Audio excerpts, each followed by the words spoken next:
T-minus, we were forced to be alone.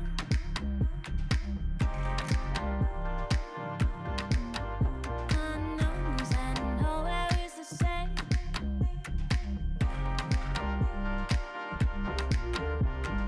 Grow a little closer, we're water, we flow. All of us together, we're good, we flow. Nothing is the same, but I won't hold back. I won't hold back. I won't hold back.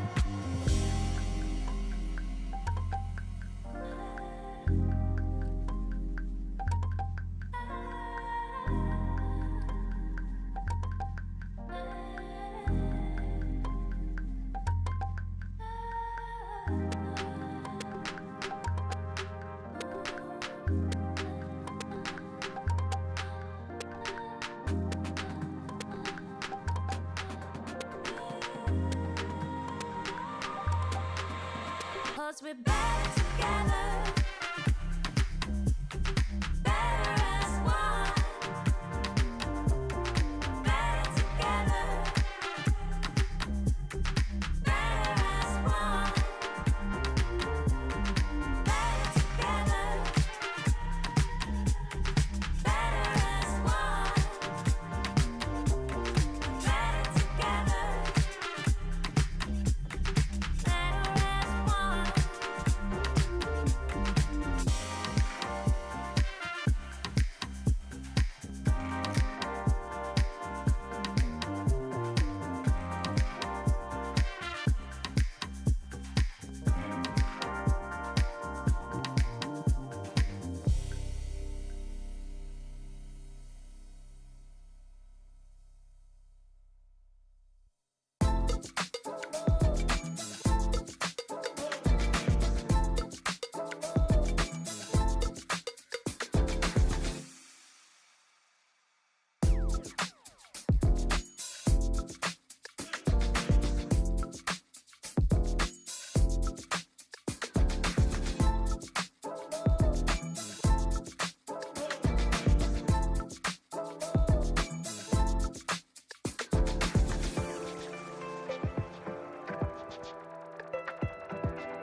Hello, everyone, and welcome to the game show where you survey and we play. It is LCK Feud. Hi, everyone. I'm your host, Dagon, and joining me are two gentlemen that know a thing or two about feuding, and there's a theme between them that we'll find out. Let's introduce our new competitors. Joining us for the first time, he comes from the States.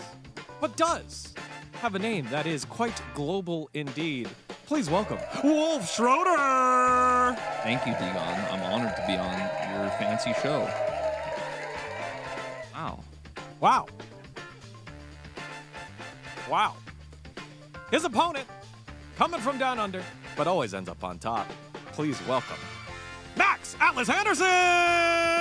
G'day, Digon. Thanks so much for having me on the show, mate. Almost said a word that's rude because I did an Australian accent, didn't I? But that's all right. It's really good to be here. Is deer available for translations? Didn't quite understand that one. Sorry, Cobber. I can't help. Sorry. All right, Parker. gentlemen. So again, we have surveyed, since starting this show, we have surveyed thousands of people from around the world to answer these questions. It's been great. So you guys will buzz in, just like that. Perfect. You want to do it again? You want to do it, Wolf? Good. It's not loud enough. No, don't worry. I want it to be really loud. Can we do that in post-production? Yeah, maybe What you we can can do make yours instead is to just go beep when you hit it and just Yeah, okay. It's Burn! okay. Okay. I can do that. You can do that. That's. This episode's fine. going off the rails. You guys ready? Yeah, I think No, so. but yes. All right. We asked thousands of players from around the world of League of Legends this question. What's the best Jhin skin? Anytime, buzz in. Burn! All right, Max, he buzzed in. He hates it. Why? Why? Why? Why? I had to do 4 of them. Sorry, because it's I had to do 4 of them. All right. Well, Darkstar. Dude, Darkstar. What does survey say about Darkstar Jhin? Darkstar Jhin, one of the first Jhins that was put out there. These guys do not like Jhin, but do you like Jhin? Let's see. There it is, Darkstar Cosmic Jhin. It's part of the Dark Cosmic line, so it's the skin and skin line here. 52. That is a lot. Out of 100. This is out of 100 points. We had thousands of viewers. We've equaled it down to 100, and you got the big one. So now you decide. There are 7 answers left on the board. Will you play with 3 lives and try to clear all 7, or will you let Wolf play with 3 lives to try and clear all 7? You know what's the really unfortunate thing about this? I obviously don't play Jhin. I don't play incredibly Jhin, and dislike Jhin. I am so bad at skin names. I have one in my mind. I have one in my mind that I think I might be able to get, and this is just a guess. But he has the floor, so you know. Let's see what you got, Atlas. I need to work out whether I want to hand it to you or whether I want to take over and try and. I don't think I could name. Well, we need an answer. I'm gonna give it to Wolf. Okay, passing to Wolf. All right, Wolf, 3 lives, clear as much as you can. Atlas also doesn't know a lot of them, so the more you clear, the better chance you got. What you got here for us? So I think. Beep. I just wanted to press the button. Okay. Make a noise for it. There's 2 skins I'm thinking of that I may just be totally bombing this right now, but Damwon Gaming's Jhin skin for Ghost. Whoa, okay, I world like that skin? A world skin? Let's see if that's on there. Is Damwon Gaming's world skin on there? There it is, Okay. number 5. not bad. Wolf's cooking. Look at that. I want to say there's also an SK Telecom Jhin skin as well. Is that your answer? Yeah, I'm gonna guess that a second one. Double worlds for Wolf. The W's. Will it lead to a W? SKT, come on. There it is. That's right. Oh. That's Bangs. It's on there. Number 3. So Wolf, you got 5 more skins left to go, but so far pretty good. But like, I don't know what to guess now. There's the. Is there a pool party Jhin skin? I don't think so. But I'm guessing that. All right. Let's Is there a pool party Jhin skin? Jhin. Beep. It's just guessing skin line. What is the theme of pool party? Is it a super soaker? He's like Graves, right? Yeah, it's just a super soaker that shoots one blast. like one really strong blast from far away. It's a super soaker sniper. It's only got 4 rounds of water in it. And then you have to go back to the tap. All right, okay. 2 lives left here. We got a couple more skin and skin lines on here that people voted for. I'm literally just guessing skin lines. I'm like, Academia Jin. Academia He only does multiple choice if there are 4 options. Yeah, we've got 5 options. That does seem to be a problem. Academia Jin! Not Jim. Oh. I'm so bad with Jin skins. Okay. You guys spend so much time watching Jin. I know, what you're watching. I mean, I know Dark Cosmic Jin, but he got it first, and I knew there was an SKT Jin skin and a Damwon Jin skin. Okay. I will play Jin. One more life. Here we go. 5 answers on there. Skin and skin line for Jin. I don't know why I don't know this.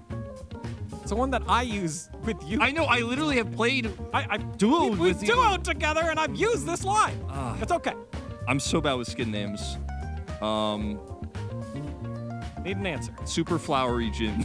Super flowery Jin. There's one where he's kind of flowery, right? Like, It, with traps and stuff, you know. that's just the spell. Zyra Jin. No, I don't know. All right, super flowery Jin. Is it on there? Beep. Survey says. All right, let's see if Atlas knows all of them. All right, Atlas. I'm scared that he does. Here you go, Atlas. You just need 1. High Noon. That was the Oh, one. come on. Oh, Yeah, that's the that obvious was one. the one. It's so. Baby, we That don't is- release Jin over here. The first one Actually that played came in out. LCK a decent amount as well. Yes. Oh my god. I spammed the recall because it does the little I was dance. so anxious the whole time. I'm, like, I'm holding on to 1. I'm holding on to 1 right now. Let us know where High Noon Jin is on the board. And there it is, High I Noon literally Jin. only know 1 and 2. It's the only ones that I actually thought when the Is there an Cosmic Elderwood Jin? Does that actually exist? I don't think so. There we go. There's okay. your answer. I Thank was you. like, does Wolf actually Well, I know don't know. something but didn't know it? No, I don't think so. But I thought that the SK Telecom Jin, I was really confident if the Cosmic Jin wasn't one, that the SK Telecom one would be one because it's SKT, right? Yeah. All right, so when we add them together here, I believe it is 84 points going the way of Atlas here in round number 1. 84 big ones That's what we're talking for about. the play-by-play. Getting that one right. I gamed the system. Well, that's part of it. I know 2. I That's just, part of So it. how just do I do remembered this? my close friend who I duo queue with often skin in the important moment. I would have won and been ashamed that I won the Jin skin thing. Sad. All right, hopefully, no, put it away. There's a second question. There's a we second. reveal what we didn't know? Of course. Time to take a look at hell the yeah. rest of the board. We asked thousands of gamers from around the world, what is the best Jin skin and skin line? Let's start from the bottom and work our way on up. Number 8, Blood Moon Jin. That was in my brain as well. Blood Moon That Jin, was that's in one of my the brain first as well. ones. Yeah, that makes sense though, right? Yeah. Yep. Let's go with number 7, Empyrean Jin. Empyrean Jin. I think that's actually on the rare occasion when I play Jin. I think yeah, that's yeah, what I yeah. use. Yeah, right? This was part of the, That's the one that I just get confused for Dark Cosmic Jin. isn't that the one that was part of the Become the Unknown? Yeah. Be unknown, and then they're like become unknown, There's and enter the unknown. Pike one's the same Yeah. line as that. Yeah. Let's take a look at number 6. Original Jin. Just Jin. I didn't know that was an option. That can't be Just that was an option. Jin. By the way, I mean, him. like Just that him. original Jin is actually sick. To be fair, and like, if I know that was an option, like I would keep it in mind for future We episodes. call it General Grievous skin. That's what I always thought that General Grievous. General Jin. General Jin. And then finally, Rid Jin. it only got 4 points. And then finally, let's take a look at number 4. Oh, And it's Project Jin, guys. I should have guessed that skin line. Oh my god. Yes. And I knew that one. Oh my god. There we go. So angry Played right too much now. TFT to have not. But also, Jin sucked in that set, so you never put him in your team anyway. Well, 84 points goes the way of Atlas. There will be 100 points for the next question. So no worries here, Wolf. Yep, 84 there. Let's take a look at the opposite side.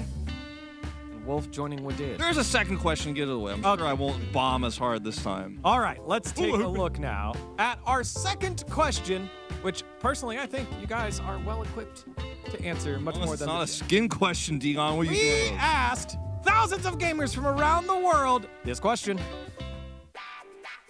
Which champion would make the best parent? Oh my God. Okay. Bwang! This. Atlas buzzed in first with this. Bwang! Do skins get included? No, is it just champion? I feel like the skins would add to whether they'd be a good parent. I need an answer. I also need an answer. This one, okay, as a parent, as Like- both of us are parents, this is a really tough question. And, like, I feel like my answer may affect how people look at me as a father. I didn't think about this one coming up with the questions, but you're bringing up very good concerns. I need an answer, otherwise it goes to Wolf. All right, Gragas.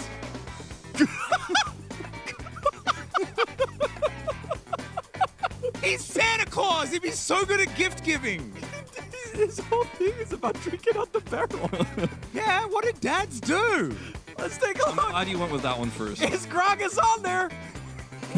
Gragas. Oh, that's a shame. Gragas is not on. That's an angle. I like the angle. All right. Wolf. I've got a No, good one he's here. Santa Claus. That's why, because he's Santa Claus skin. All right, stop talking, Alice. I'm pressing the button. Yeah, I made a noise. Because this time I'm coming back. Braum. Braum. Also, Protects. uses a Santa Claus uses a shield skin. to defend people. Has the. You put the Ooh, Santa that's Claus on my head, and I was thinking, you know. Yeah. Let's take a look at the answer. Is Braum on there?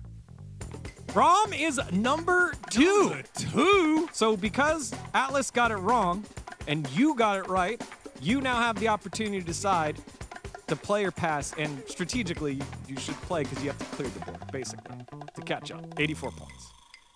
I will guess a second champion. Okay, all right. So he's playing. He's got the Playing. 3 lives. He's got to clear them out here and try to get more than If he 84 loses points. all his 3 lives, I just need to get one parent that isn't Gragas. Correct. All right. All right, here we go, Wolf. This is a 7 challenge. more answers on here. Which champion would make the best parent? Again, we asked people from around the world this question. Some motherly vibes on Shyvana. Shyvana, the dragon Yeah. mother? Dragon mother? Is that I don't know. I'm vibing with It's it. like it's Smolder's mom is the dragon mother, though. Isn't it? That's yeah. not. Yeah, but is Smolder would not be a good parent. No. You heard the voice line. He's being actively parented as we speak. That is generally what happens. Let's take a look. Shyvana, is it on there? No. Ah, all right. All right. It's okay because I got the next one. Yes. I have 3 lives, right? You've got 3 lives. Two now. Well, 2 left. 2 left. All right. So there is an ability in League of Legends that's often referred to as the baby cage. Don't do it. I don't think you should go to two deaths already. Again, we asked who's actively the worst No, we no, asked no, players no, from I around the world. Go ahead. No, I'm not. I will not guess Veigar. I did want to mention honorable mention for Veigar. I don't know why this is coming to my head, and after he said Gragas, I feel like I'm allowed to say it, but I feel like Graves would be a good father. Right. He said Gragas, so I don't know why. Like every time I keep thinking, like I went out in the Shyvana thing. I was like, you know, she seems like she'd be a good parent. She could take care of you. You know, she's quite powerful. Graves, he seems like he brings home the bread. You know, he works hard. He stays fit. We won't talk about the cigar thing. That's like not But important. he's quit. Yeah. That for his children. Yeah, of course. Graves, is he one of the best parents out of champions? No, he's not. All right. This is like there's so many champions that are coming to my mind that I'm like, no, too silly, too young to be a parent. When I'm thinking about a lot of supports, and I'm like, a lot of supports are like Blitzcrank. I'm like, that's not it. I'm like, enchanter supports. I'm like, Lulu, absolutely not. No. Okay, how about someone who has a lot of knowledge, who is incredibly powerful, and you know could ride on his back. You know, he could take you places. Aurelian Soul. Aurelian Soul. Who'd be better than one of the gods, right? Let's take a look. Is Aurelian Soul one of the best champions that would be the best parent? No, it's not. Well, I got Braum, okay? All right, good luck, Atlas. We had thousands of people answer. You Do I have lives? You have 1 life to answer and steal his 30 points. Do I have 1 life? 1 life. Why don't I have 3 lives? When do I ever get 3 lives? Not anymore. Oh wow, that sucks to be me. Okay. Okay. All right. Parents. The survey, people surveyed would say would make good parents.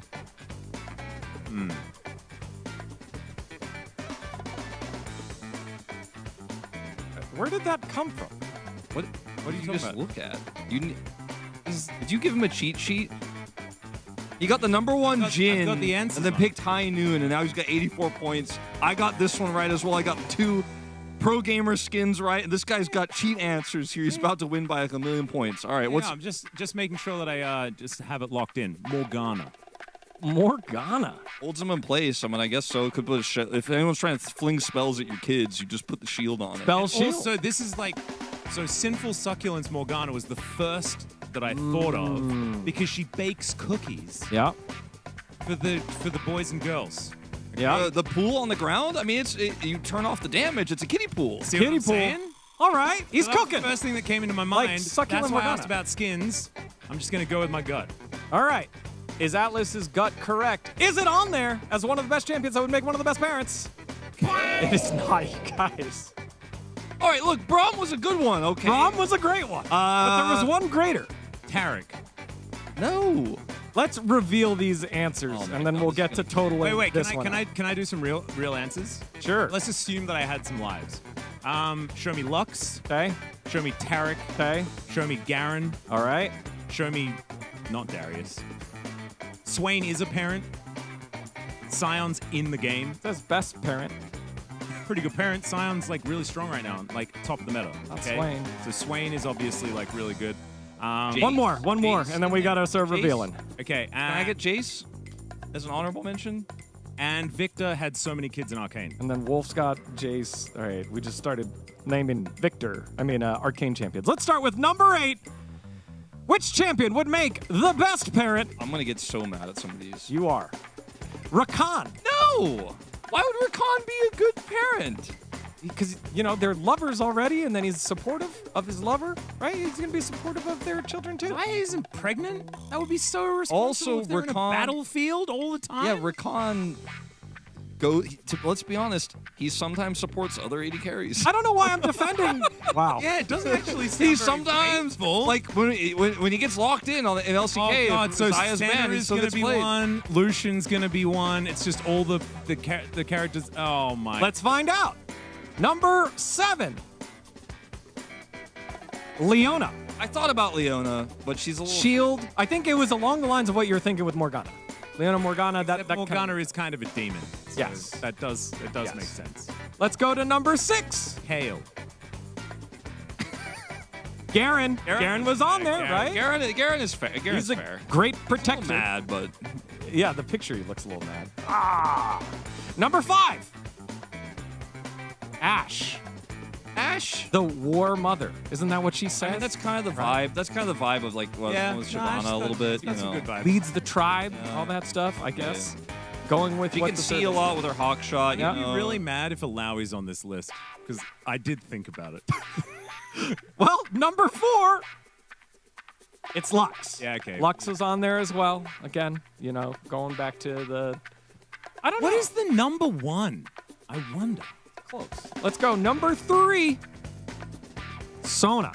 Sona on there. I guess they were going the supportive route. Language. This is She's literally the question. cute. This is the question that we wrote. Oh, This what is if what they it's came up karma? with. What if it's karma? I on mean- top? Speaking of languages, I don't know. Speaking of languages. All right. That's true. And the I mean, number they one would be answer, Ionian. which champion would make the best parrot? Is Kench. Soraka. Raka? Soraka. Babies do eat bananas a lot, and she would have. They just infinite they bananas. just decided if you're a healer of some type or you have a shield that you're a parent. Yeah, it was like That's 6 how I know our supports. viewers will have no idea about parenting. Yeah, like because you need cookies. Like the Morgana lockdown answer was just on point. Like my baby cage thing, I know Vagar's a little bit of a bad guy, but like I and think that's Gragas is reasonable. so jolly and lovable. I'm agreeing more with you guys now that we've done it. Because I didn't really plug in the answers to the survey, so I didn't know the answers beforehand. Like Leona, I'm on board with Leona, Garen, and Ashe. Lux, I mean, she can bind people in place, you know. And why is Rakan there and Xayah isn't? Isn't that just rude? Yeah, what does that mean? I don't know. Well, with that, let's go ahead and She can't heal. total up the scores. On my left, it is 30 points. Not 0. 30 points in his Hey, debut not outing 0. there for Wolf. That's better than. I got good things. I got the Braum. Okay. Yeah. I got the world skins. Yeah, Okay, the world I did- skins. I did. I didn't think about the angle people would take for the parenting one. They would, because like a baby starts at full health and doesn't have a lot of max health, so it's not about healing them. Actually, It is not. it's about giving them life experience. And in first Like place, Gragas could do. finishing up, 84 points, it's Max Atlas Anderson. Woo! We did it! And I won purely based on knowing Jin skins. Yeah, just blame the format of the show in the comments, everyone. For why I didn't win. It's totally you unfair. need to tell them they're LCK viewers. We blame the format all the exactly. time. Hanwha 10th place, just blame the format. Wolf, only 30 points, blame the format. I'm sure there's gonna be so many defenders of me on this show. Any final words here, Atlas, as our winner? I don't condone alcoholism, but I still think Gragas would make a great parent. All right, this has been LCK Feud. When you survey, we play. We'll see you next time. And if you disagree with those answers, make sure to fill out the survey on the LCK Twitter. Bye-bye. Drink responsibly. I really thought people would actually have a sense of humor. I can make it look easy. Feel like this. I can make it look easy. Feel like there's nothing wrong. It's so easy. If you wanna know, come find out. I make it look easy. Time and time again. Do it like this, like that. Can make it look easy, easy. Tell me what you want. Better make it crystal clear. We can keep it up front. And I'll tell you what you wanna hear. Is it sunshine or rain? Is it good times or pain? I can help you to learn how everything will work out. Always for the better. Don't get stressed out. No, never. Gotta be a hard worker, a little clever. I go all out with every endeavor. Take your time out, you be doing fine.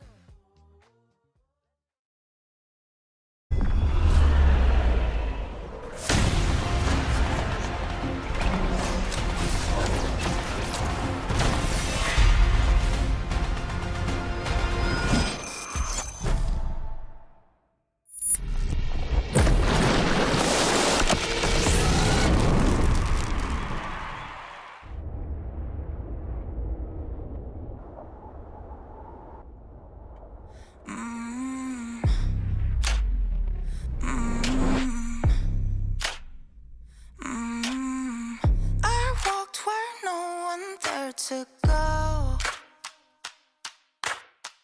No map, no light, just scars to show. Each fall curves something deep. The center of the world lead the way. Everyone was mine to make. Every sky's a line I've drawn. Every wall is a sign I've worn. I don't just win, I carve my name into the stars.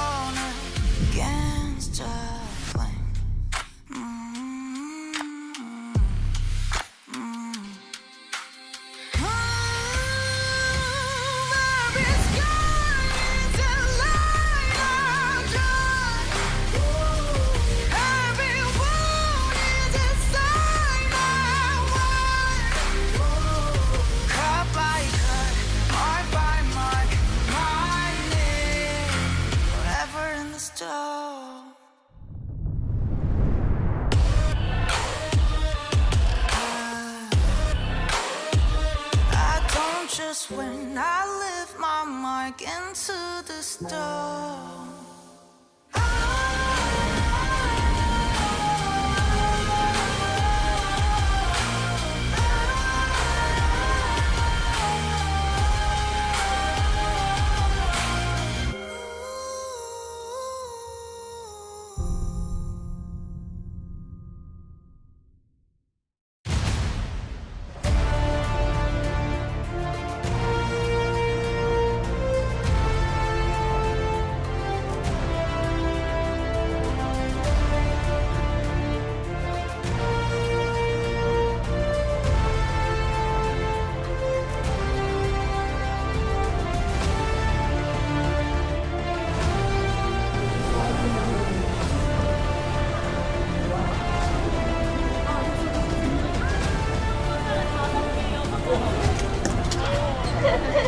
아 너무 귀엽다. 예. 젠지 화이팅. 수비 화이팅. T1 화이팅! T1 화이팅! 너무 빽빽해 화이팅! 젠지 화이팅! T1 화이팅! Welcome, ladies and gentlemen, to LCK 2026. It is time for the LCK Team Roadshow. It's the Genji homestand, and they're starting off with a bang. It's Genji versus T1, the El Clasico of the LCK. And I don't know necessarily what to expect now, Wolf, because we've had back-to-back Legend Group upsets. What classifies as an upset? Well, I don't know if anything necessarily does right now, because we know that any of these teams can beat each other and have beaten each other many times in the past and in the more recent past as well. Yeah. So Genji, I think, coming in as favorites with T1 struggling a little bit, lost to KT, lost to Nongshim in the Kespa Cup. Genji looking a little bit stronger, but not necessarily as dominant as they were earlier on in this year when they did end up winning the LCK Cup. But they're currently tied with T1. It's only a single game between these two that separates them. 14-4 versus T1's 14-5. That's also the case with actual game score as well. And Genji is the only team that hasn't played so far this week either, so they are a game behind everybody else, as you can see there. So a chance to really break out and attack the top spots, right? With HLE surprisingly falling to D+ Kia, then, you know, it's all sort of opened up within the Legend Group. KT getting their upset as well. Genji, the only team that we don't really know too much about. And where are these teams all going to settle as we get a few weeks further into the tournament? That's the craziest thing. But this is the second LCK Team Roadshow that Genji has had. And I'm looking forward to seeing what they're going to be able to do. They're in beautiful Kintex. I'm actually, we are here in Lowell Park again, but Kintex is actually right around the corner from where I live. So it would have been pretty handy. I could have head over there and then come straight back to work, but maybe that would have been a little bit difficult, as we'll be welcoming T1 first to the stage here. And as you can see, it is a packed house over at the Genji homestand. The House of Genji is what that sign says they've been using for the promotion.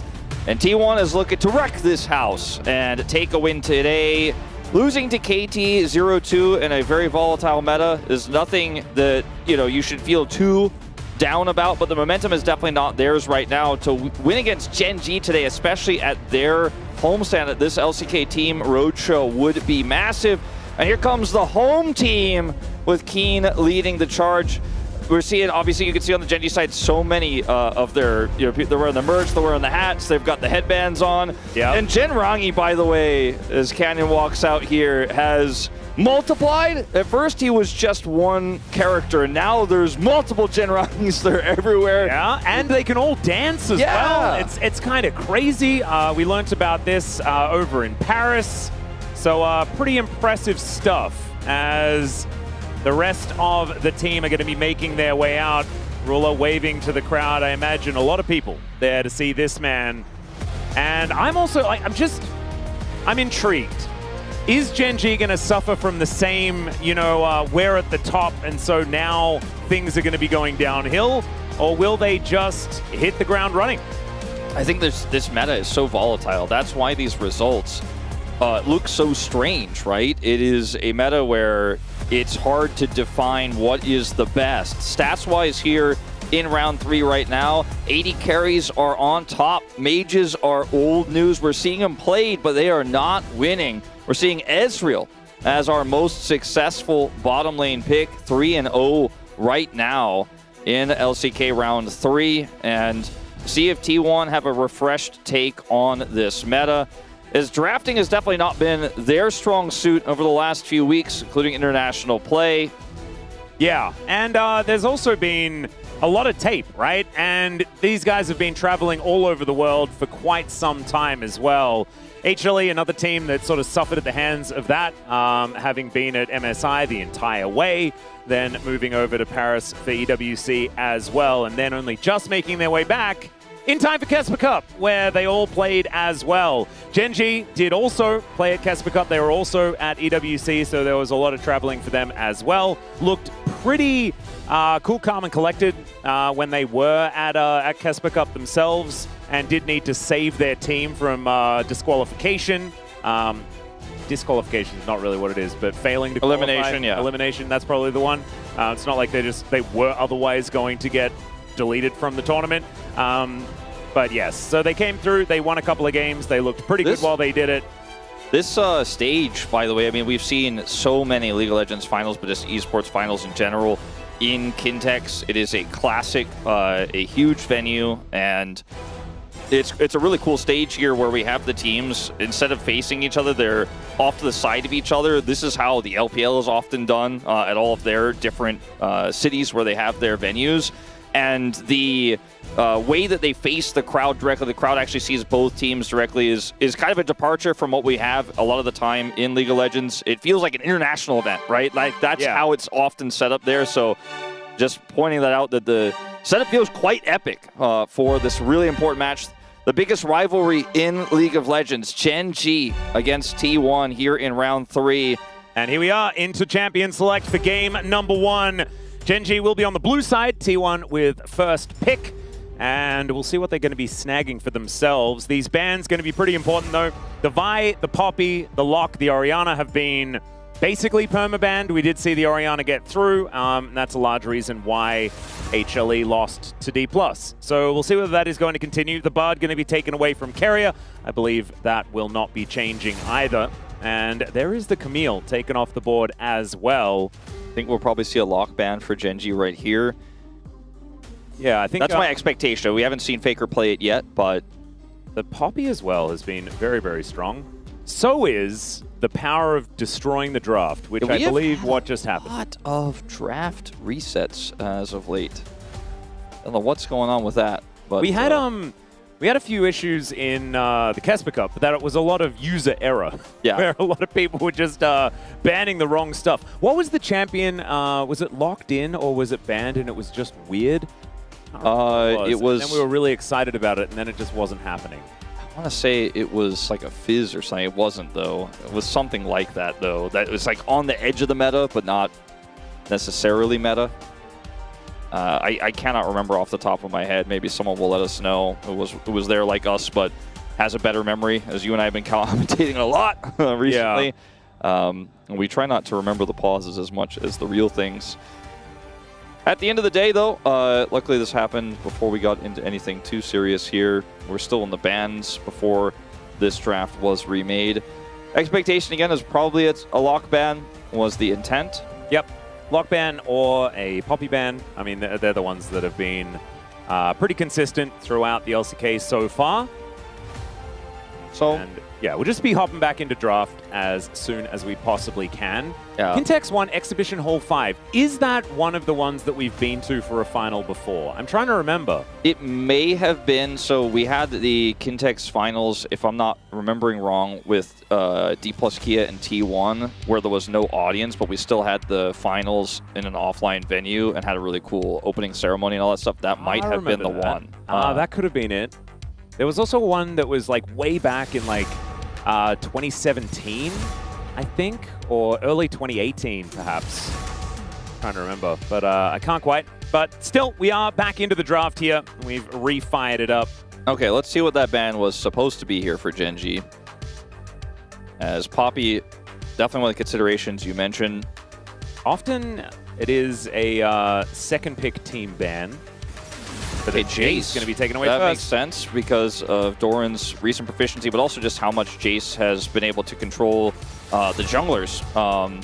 Just because he applies so much pressure in the top lane that junglers get pulled away from bottom lane, so opens up your bottom lane quite a bit.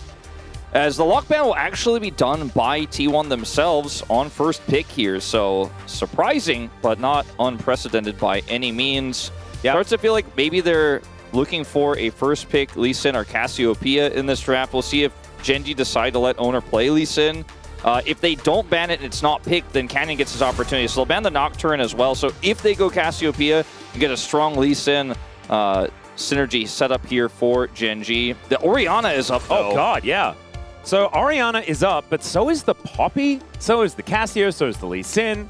Obviously, Poppy Lee Sin picked together does kind of waste that flexibility. Notice Duro has been great at the Poppy, but it does sort of force it into either, I guess, top lane or support. I just want to point out, too, that even though Orianna is considered to be this S-tier pick that almost never makes it through draft, it's made it through enough times, and its win rate is not as high as you would expect. So even though it is very rarely let through, it doesn't necessarily mean that T1 just automatically get an inherent advantage. There's that Lee Sin I was talking about to come through here with the Galio.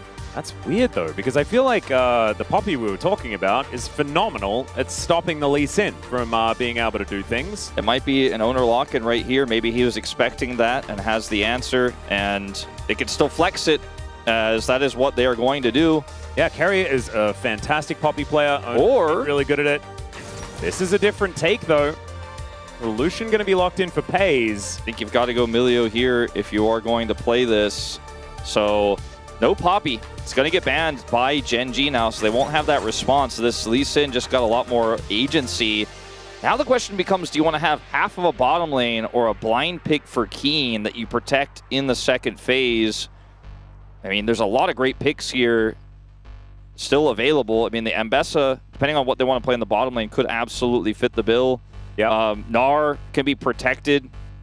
The Ambessa looks to be the more likely option, though, and Keen is going to go for it here. So they save their bottom duo. They can get it together, but they're not really counterpicking for anything because both the Lucian and the Milio are already shown. But if you only pick one side of it, then T1 banned the synergistic picks with it, so they're kind of trapped into picking this Ambessa here. So Renekton going to be taken away. The Poppy going to be taken away is probably what we're looking at on Gen G's side for the bans. And then just get rid of some things that can fight against the Lucian Milio. Caitlyn probably the first cab off the rank. Would you rather play against a Renekton in this draft, or would you rather play against a Vayne if Doran wants to play that into the Ambessa? So it's a real question because like it's a low-range comp here for Gen G. If Doran gets Vayne, might actually be able to get a lot done just outside of the lane. There isn't a lot of ball carrier potential, though, on T1 so far. I guess you can just grab yourself a Jarvan or something like that, but if it is going to be Nocturne, Poppy, Jarvan all taken away, then you kind of need that Renekton in order to get a ball into the right spot. Jarvan also feels like a really safe ban here, but it gives Doran whatever he wants in the top lane. They will ban the Renekton ultimately here. It was the first thought. It's been, I mean, no one gets to play Renekton in this meta. They just don't let it happen. Ambessa's always protected from that one, so you were on the money with it. Lulu banned away for the laning phase, and we'll see if they want to ban anything else. I mean, for the bottom 2v2, Caitlyn, not really, I think, without the Bard here, something you were necessarily planning on playing into Lucian Milio. And does Ruler want to play something weird, right? Ezreal is going to be taken away. You could theoretically Ziggs. You could throw something like that out there if you'd like to. Things are kind of open-ended right now. They will be able to react, though, to whatever is picked up here with a bit of an idea as to what's going to be paired with it. Could try to play like Misfortune Rel. I mean, you've got a decent amount of setup here in this draft. Maybe you just slam Lucian or some sort of support with Engage. The Rakan going to be another option there. Now, I mean, the Doran Rumble plus Jarvan angle sounds pretty devastating. Yeah, I think Jarvan is going to be the jungle pick 1,000% here. That's a lot of percent, Wolf. Yeah. Like, if they did this draft 10 more times with remakes, he would do it every single time. Wow. I've only ever really been 100% of anything. Wow, the Gnar is a volatile matchup, right? We used to say this is the counter pick, but with Electrocute Ambessa and how much proficiency everyone has on the pick, a player like Keen can win this matchup. Is a pretty even matchup now in our minds, I think, across top laners here at the LCK. You know, if you're on Rise Group, Jax matchup, it's the same sort of vibe, right? Yeah. Where if you feel like you're good enough, or if you are good enough, you can definitely play out that matchup and make it look very, very good. And I imagine Keen is pretty comfortable in the Ambassador and Dinar. There's the Jarvan that you were 1,000% positive about. So they went through 10 iterations of considering it, and in all 10, they So in decided like it was 10 Jarvan. different dimensions, he still picks Jarvan here. That makes some sense. As we have the Lovers Duo for the bottom side of the map, Ruler and Duro on the Xayah Rakan into the Lucian Melio.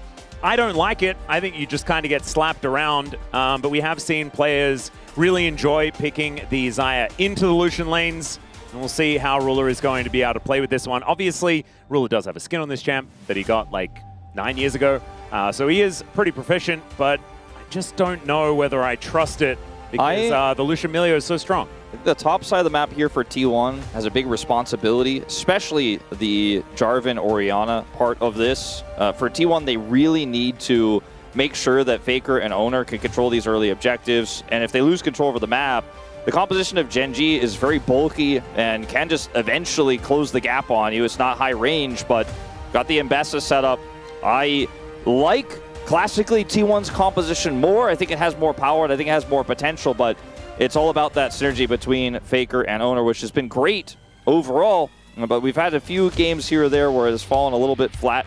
Faker on Orianna, I feel like if there's almost, like in League of Legends, if there's something you could trust, maybe you put Faker on Azir one tier higher. Yep. But I think you could pretty much bet that he's going to have a good game on this one. So this should be a banger for our first game of Fearless in this best of 3. Yeah, I'm very excited to see how this one is going to go. Gen G with Canyon on Lee Sin as well. We haven't even really mentioned it. Very, very fun champion to watch Canyon play. A little bit of a shame that we don't get to see both junglers playing the Lee Sin in this matchup, as Owner has a skin for the champ and is incredibly good. But man, I'm looking forward to seeing how these drafts are going to be able to play out. I'm a little worried for Gen G though. Pentakill very easy. He spelt pays with that. Yeah. That makes sense, because he does get pentakills more easily than any other player ever in competitive League of Legends history. How far ahead of the second person is he on pentakills? Is it like 5 or 6? It might be higher. It's kind of absurd. He might get one in this game. And it's so funny, because he has by far the most, but Ruler by far wants them the most, more than any other player that has ever actively played the gets game. upset. He does. And in fact, like if he gets a quadra kill and someone denies him the penta in game number 1, that will very really damage their chances in the rest of the series, whether they win or lose. Yeah. So we'll just have to hold our breath to see whether he gets like a feather recall that just kills 4 people instantly, and then Keen accidentally just right-clicks I think it someone and they damages die. the chances of whoever stole his penta from actually being on stage for the next game. Yeah, or being on the team for the next game. Like, Oh yeah, it might get traded. It's pretty volatile these days, okay?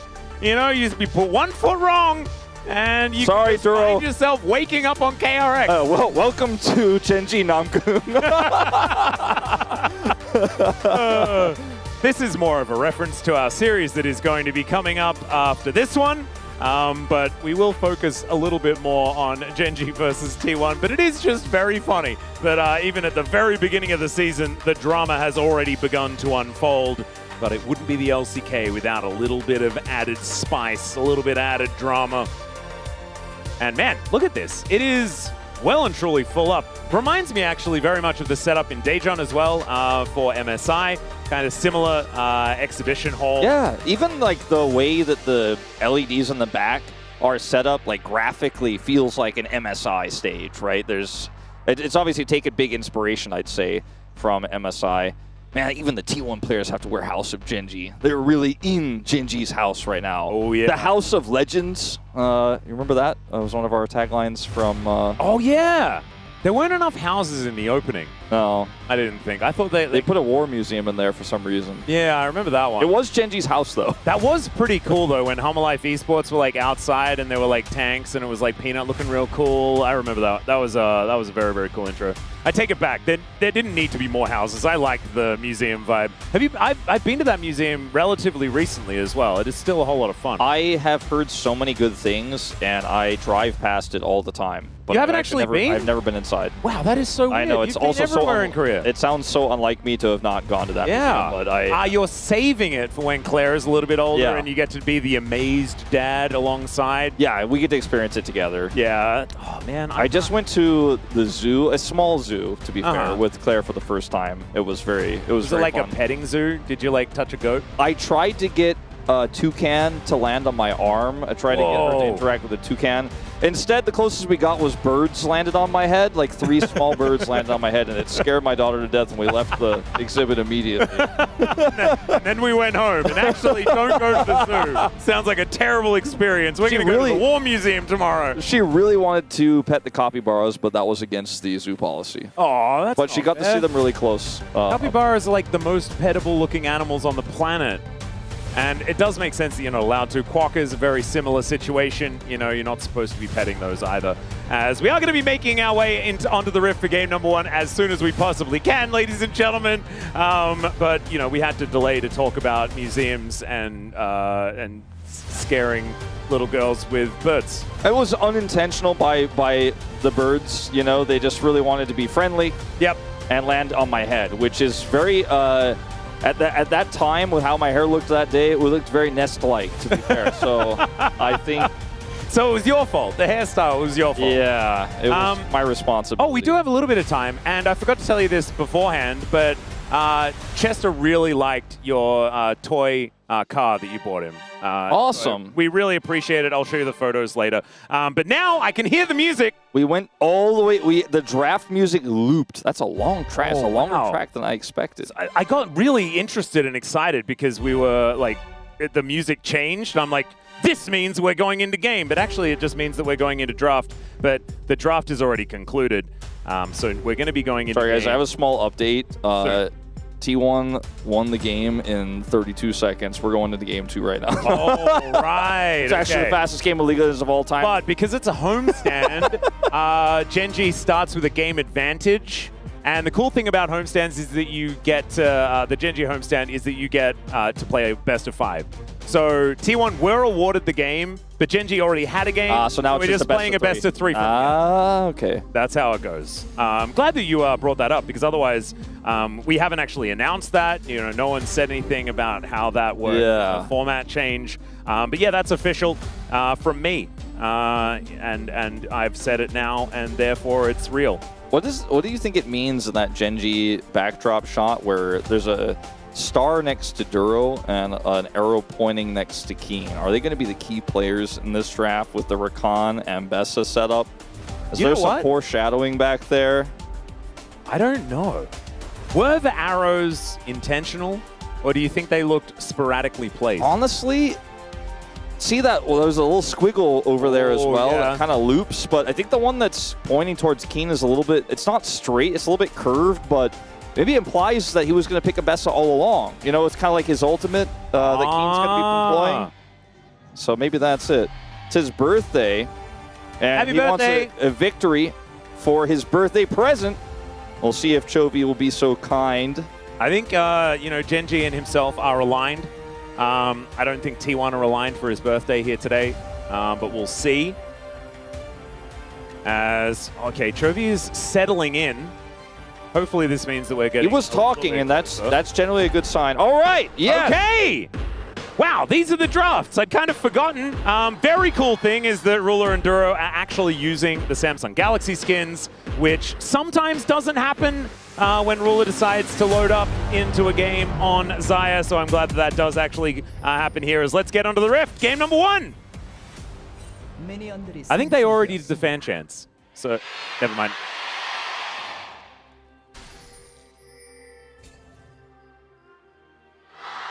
There we go. We couldn't hear the fan chant leader. They didn't have microphones, so that's what confused me. I Well, this is- apologize for game 2. I'll be better. This is the cool part about being the color commentator is I'm like allowed to just be silent and let it play out, but you have to kind of be like, well, I guess I have to talk. guess. Nothing happens.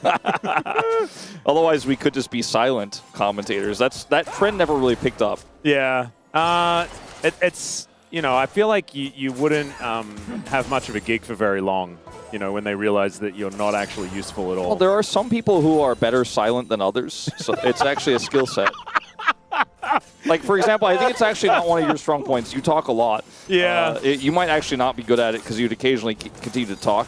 My wife says that a lot. She's like, just shut up, man. All right. Barrier committed here by Ruler to stop some of that damage from coming out here from Pays, but he ends up having the health advantage slightly here, but I think Pays is happy to get an early barrier at level 1.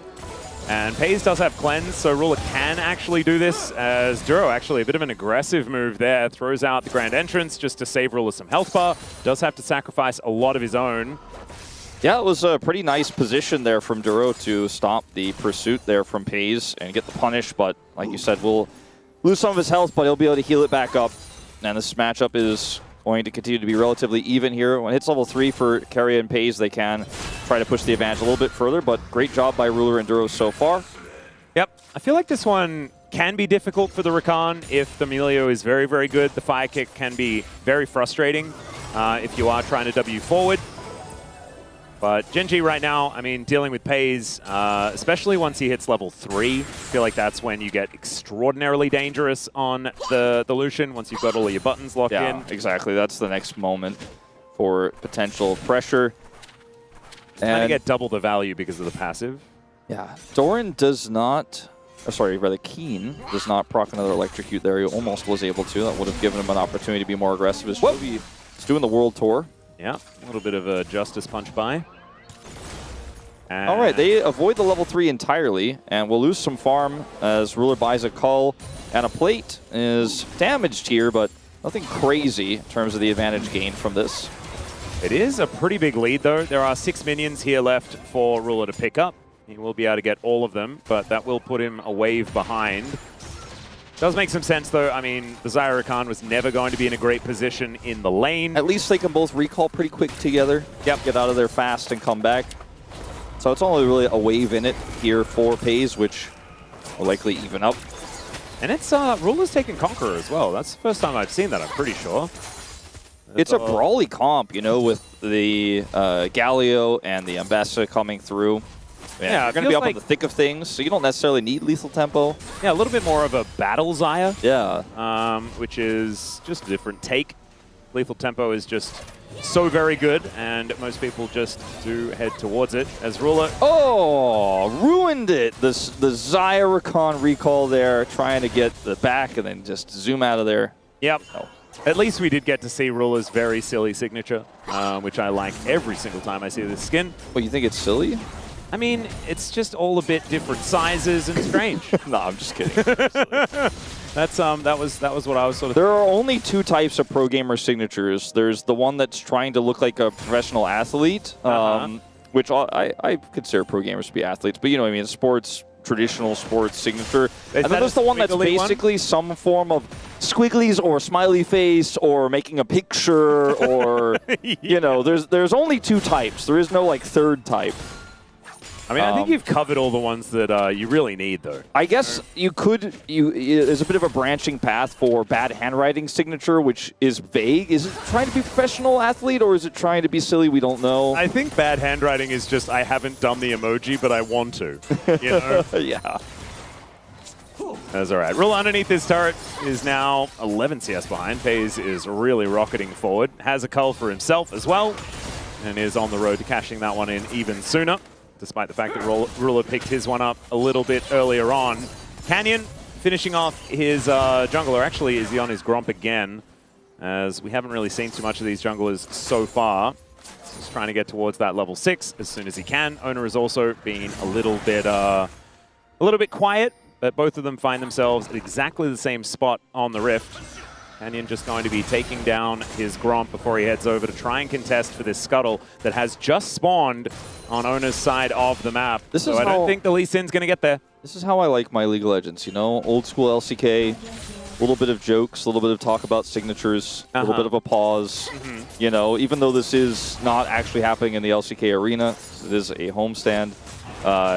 It's no early errors, no big mistakes, no like flashes gained because somebody made a whoopsie. It's just classic, clean, slow early game into an early objective. And both teams respecting that. Canyon might go over here for a little bit of a pass on a potential steal. Doesn't have level 6. Yeah, that is not going to be the steal from Canyon. He's going to have to safeguard his way out. Does do so. But that's the kind of steal I'm talking about in this style, you know? You go in, you don't even have to use flash. You're Lee Sin, you take a little peek, and you ward hop your way out. Totally fine. That's right on theme with this game here from Canyon. Absolutely beautiful. Well, T1 going to be able to grab the first Cloud Drake. Next one up is going to be the Ocean. Does mean that we've got access to some pretty good souls so far this game. Chovy with a small CS lead. Which is kind of crazy as a Galio. That's what I was going to say. Like, Chovy just has a CS lead randomly in a melee versus range matchup.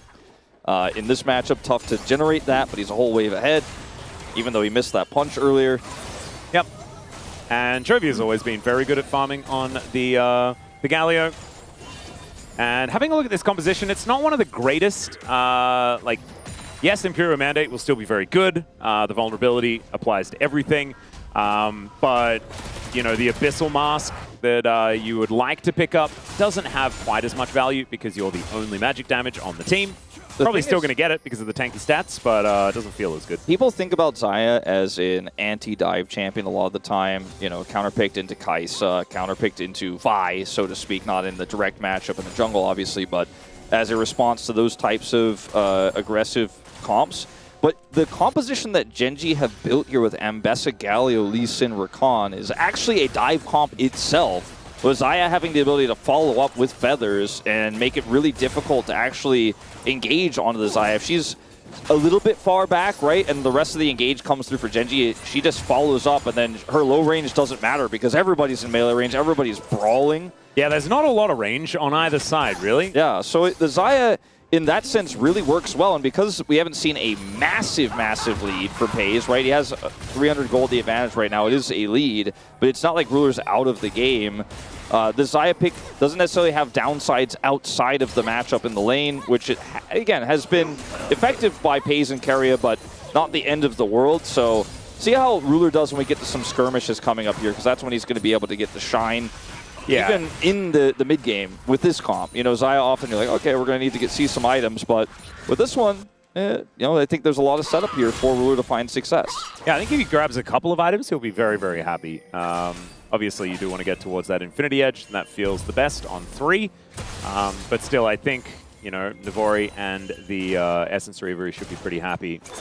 Is now just facing off against FaZe. And yeah, like you were saying, I think this is like an acceptable amount of behind that he is coming out of the bottom lane laning phase. FaZe, like, he generates leads. That's just what he and Keria do. They're one of the most aggressive and most dominant bottom lanes we have.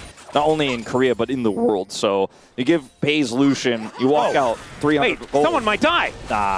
Okay, Keen's just going to flash, but Ono with the flash follow. That's incredibly slick. Keen does manage to buffer the CC from the ultimate. Keria comes on over, gets himself an assist, and that is Ono that picks up first blood on the Jarvan. The buffer drag from Owner on the flash play there. I did not expect him to commit because it's pretty hard to pull that one off, but he actually has the angle, has the timing there, gets the punish. The flash timing from Kane was also like really good. Clean, right? Because it felt like, you know, Ono was given as little time as possible to go for it. If you mess that up by just a fraction of a second and you don't get that, you waste your flash and the play is a wash. Owner pulled it off brilliantly there on the Jarvan, and it is a successful play. It is first blood to him.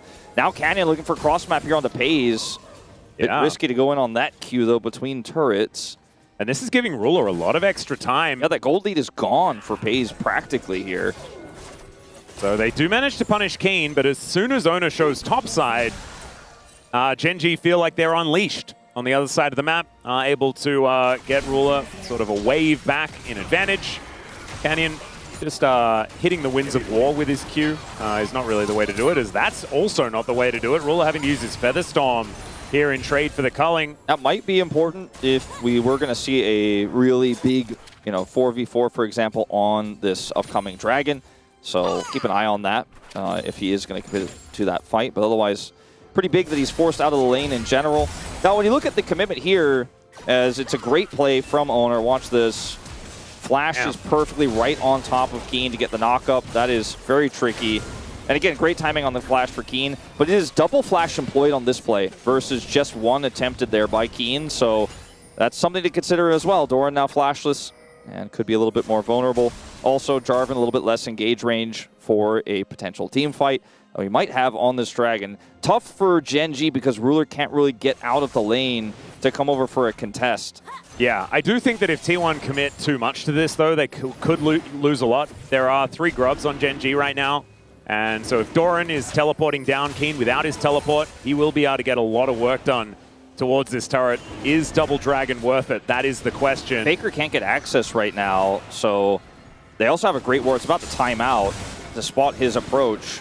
Yeah, Winds of War come on over. Carrier not able to find the fire kick as Faker, I think, going to have to move back towards this wave. Chovy is going to be able to push that one in. And the Dragon is kind of forgotten for the moment. Both teams jockeying for position. Ruler going to be catching this wave, and that might give T1 the tempo in order to be able to go for this. As in goes Owner. Grand Entrance is going to be used by Duro to get himself out of there as Chovy is going to be the target. Shockwave comes down on top of him to interrupt the heroic entrance, and out he will go. All right, well, it's an ult for ult there, but the second one is the better one. Faker locks him in place, that was and down such he goes. Range ultimate from Chovy. I think he just, I think maybe realized he's in a really rough spot, likely dead, and just wanted to at least get something. Maybe Faker will ult this, and I will get at least a shockwave cooldown for it. But yeah, he was never really going to be able to get out of that one. And normally, if you're going to commit to a scrap like that, you want a Galio ult in. But he was kind of isolated and alone there. Doran also getting some alone time with his top turret, getting a lot of money. So big win for T1 all around on this play. Now the Double Dragon into Hextech Soul. It's a 1,300 gold lead here. Chovy's CS advantage effectively gone. So he will be able to make it back to lane. He'll continue farming things like this. Does have that Abyssal Mask that we were talking about, so that Imperial Mandate will be coming up next. That's when the Galio does get very, very strong. Ruler going for that Battle Zaya vibe. Does have the steel caps now completed. Pays and Doran going to be doing a fair bit less. Owner as well. We'll have to watch out for Faker when he gets a few items together. However, let's have a look at this one more time, see whether we can make some sense of it. The most important part of this fight is what you can't see on your screen right now. It's the Zaya and the Lee Sin that are on turret.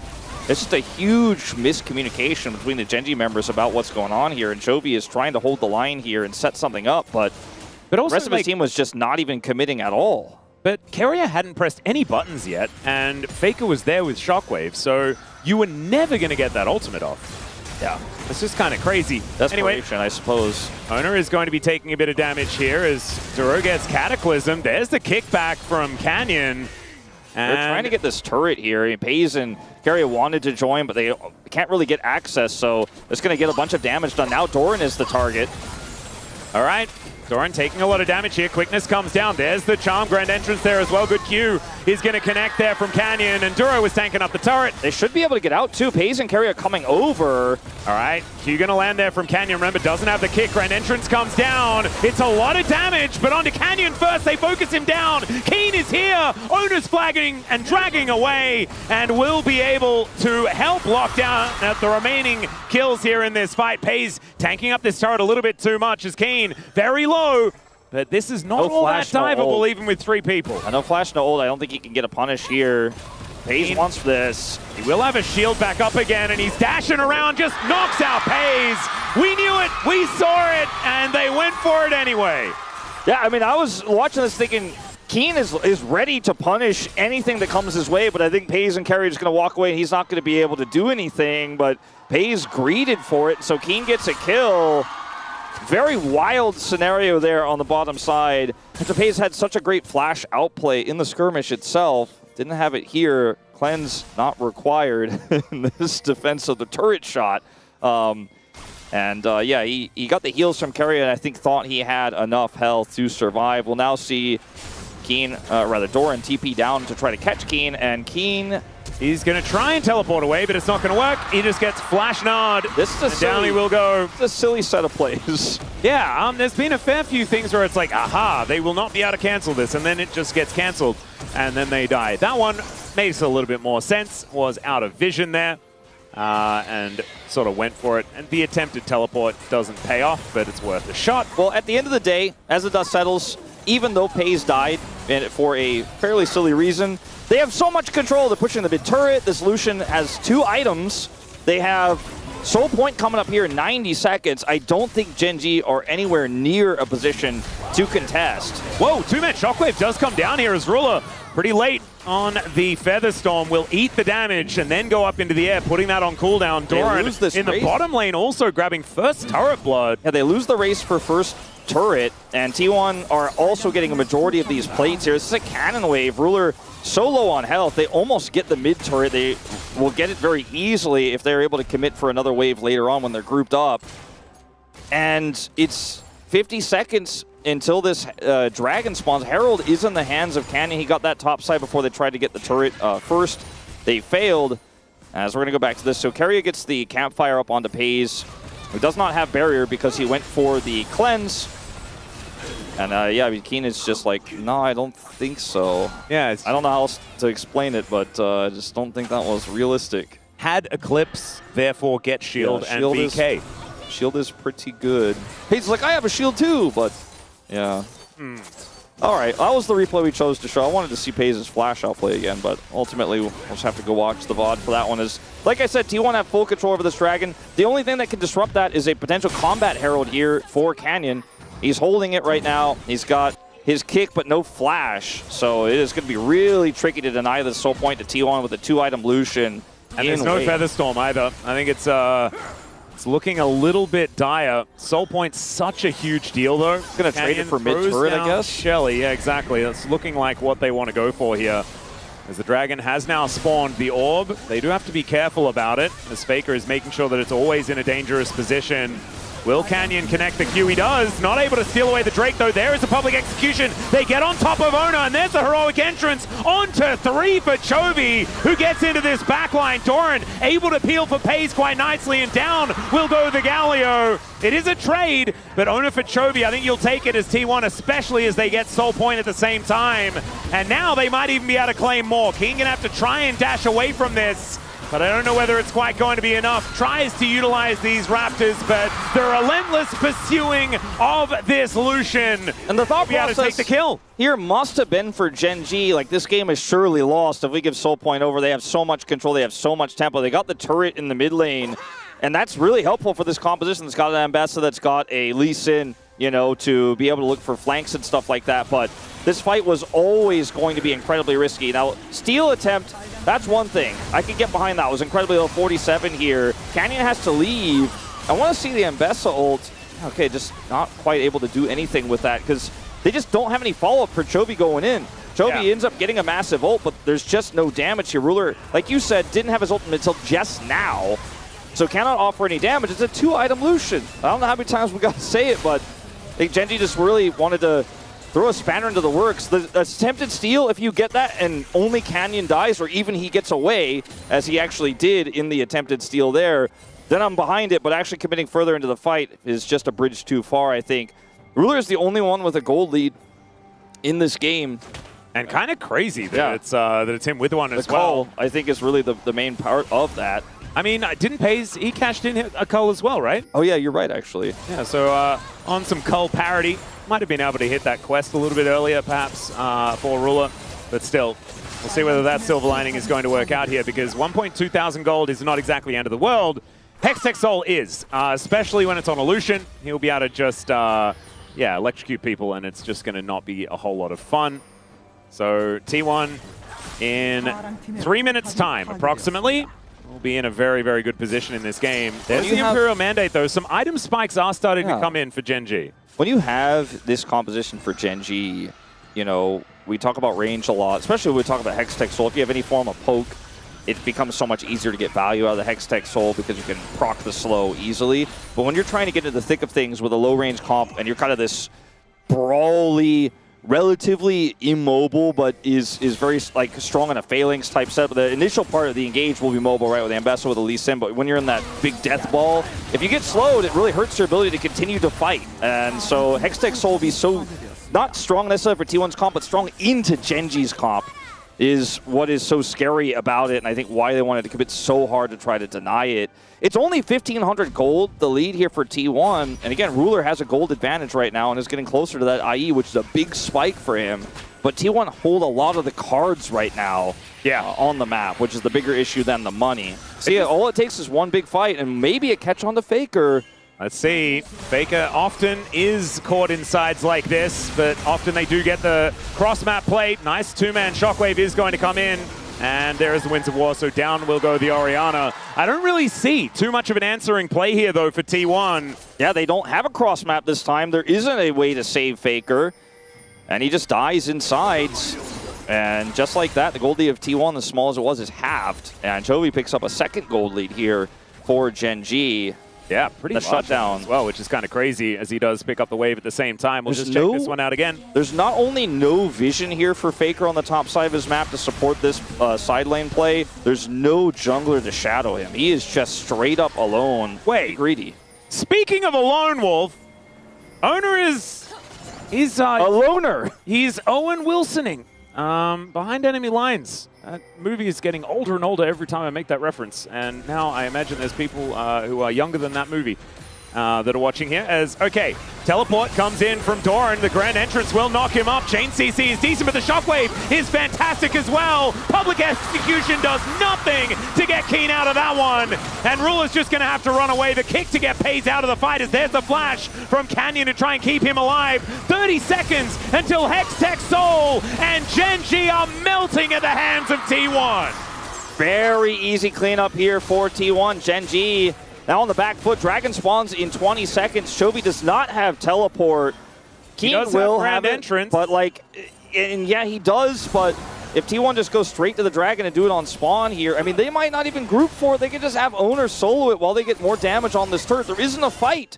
There isn't anywhere to go to join. It is just checkmate on Hextech Soul at 23 minutes into the game. It's going to be around like 23-20 or 23-30. They're going to look for a TP flank here. This is crazy by Gen G. See, maybe it's just so crazy it could work. Well, let's see. No Dragon Rage kick. Pays going to get over here is now Keen. Just trying to dance on in. It's going to be the Hextech Soul going over to T1. And now Keen not fully committed to that fight, but they will just lose the soul. And I just feel like we haven't seen Gen G find the team play that we're used to from this squad, right? This is a composition that can team fight pretty well, but just all game. T1 have had the 5v5 advantage. They've had the tempo advantage, right? And it's a numbers game that Gen G are losing. Now, in this case, Doran is the one they commit all their CC to, but he's a Mega. I think they just saw the TP on the ground and they were like, well, we'll blow up whoever is there, but Doran is just too tanky. And the Pays is like, well, all your buttons are on cooldown. I could just walk towards you. There's a peel attempt from Canyon onto the Lucian. He's not trying to kick the Lucian in and pick him. He's trying to get that Lucian the hell away from his teammates. That Lucian's a problem. We got to get him away. Pays ends up picking up a kill here on the Chovy. They get the Dragon for free. And this is the most like dominant small gold lead game we've seen in a while. It's only 2.5K, but it feels like the game is so donezo at this point. Yeah, it's like we're ahead by almost nothing. However, we have Hextech Soul. We've demanded control of absolutely everything. And you are feeling completely shut out of this game as if it's a 10K gold lead without that actually being the case. It's been a game of Canyon almost stealing dragons, but not being successful, and T1 winning every fight that Gen G have otherwise opted into. And now the game is just so difficult to play out with those slows rolling through constantly so early on as well. 3 items for Pays. That IE is still not done for Ruler. Yeah, auto reminder is there as well, so it's going to deny a bunch of the healing here for Gen G. As T1 still looking to try and siege out this inner turret. And they don't have Baron or anything like that. It has spawned 5 minutes ago. Shockwave comes in onto Chovy, who doesn't seem too bothered about it. He is Galio after all. Still, Faker is going to just push that wave in and now slink back into the fog of war, threatening this purple worm. And Gen G might actually have to leave their base in order to go and contest it. Gen G have all of their ultimates up and they can still command a really aggressive engage on an attempted Baron. They will go over here and check. They have to be very cautious about how they do this, but they know there's no shockwave, so it's pretty easy for them to come over here carefully one by one and clear up this vision. Now trying to look for a turn. I think this is just desperation. It might work. I mean, T1 only have the Scuttle Crab and Vision around the top side of the Baron, but this is a greedy play from Gen.G, but they know they are in a tough spot. If they can get away with it, it can put them back in the game. Yeah, Faker is able to throw that orb over the wall. They do get the idea as to what's going on here. 5 seconds on that shockwave. Yeah, teleport coming in from Chovy, gets into heroic entrance range. There is that Hextech Soul doing a bunch of work, but the culling is not going to find the mark, and the Flag and Drag also goes wide. Fire Kick not hitting too much either, so T1, they will stop the Baron, but they will not punish Gen.G too much for it. As Gen.G are now finding themselves on a pretty awkward part of the map. Now Ruler's getting chased down by Faker. Shockwave gets the Feather Storm. Big win. Trade of ultis, but I think you're very happy as T1 to have that layer of safety removed from the Xayah. They've got so much control over these choke points as well as the slows to play through. Oh, there's a Gnar onto Keen as well. He's just cataclysmed. Dunked down by Ona, and they should now be able to move over towards this Baron once again. Keen up in 43 seconds. This Baron is going to be long gone. Yeah, that's just a brilliant play from T1. Faker walks up to 3 people and gets Ruler's ultimate. It looks like a low-value shockwave if you just watch that small instance, but when you look at the grander picture of the Hextech Soul, the lack of vision for Gen.G, the fact that they have to retreat into these choke points, there's no top turret, it was the Baron securing play. Just ulting and hitting nothing, not getting a Xayah, getting the ultimate, and getting position.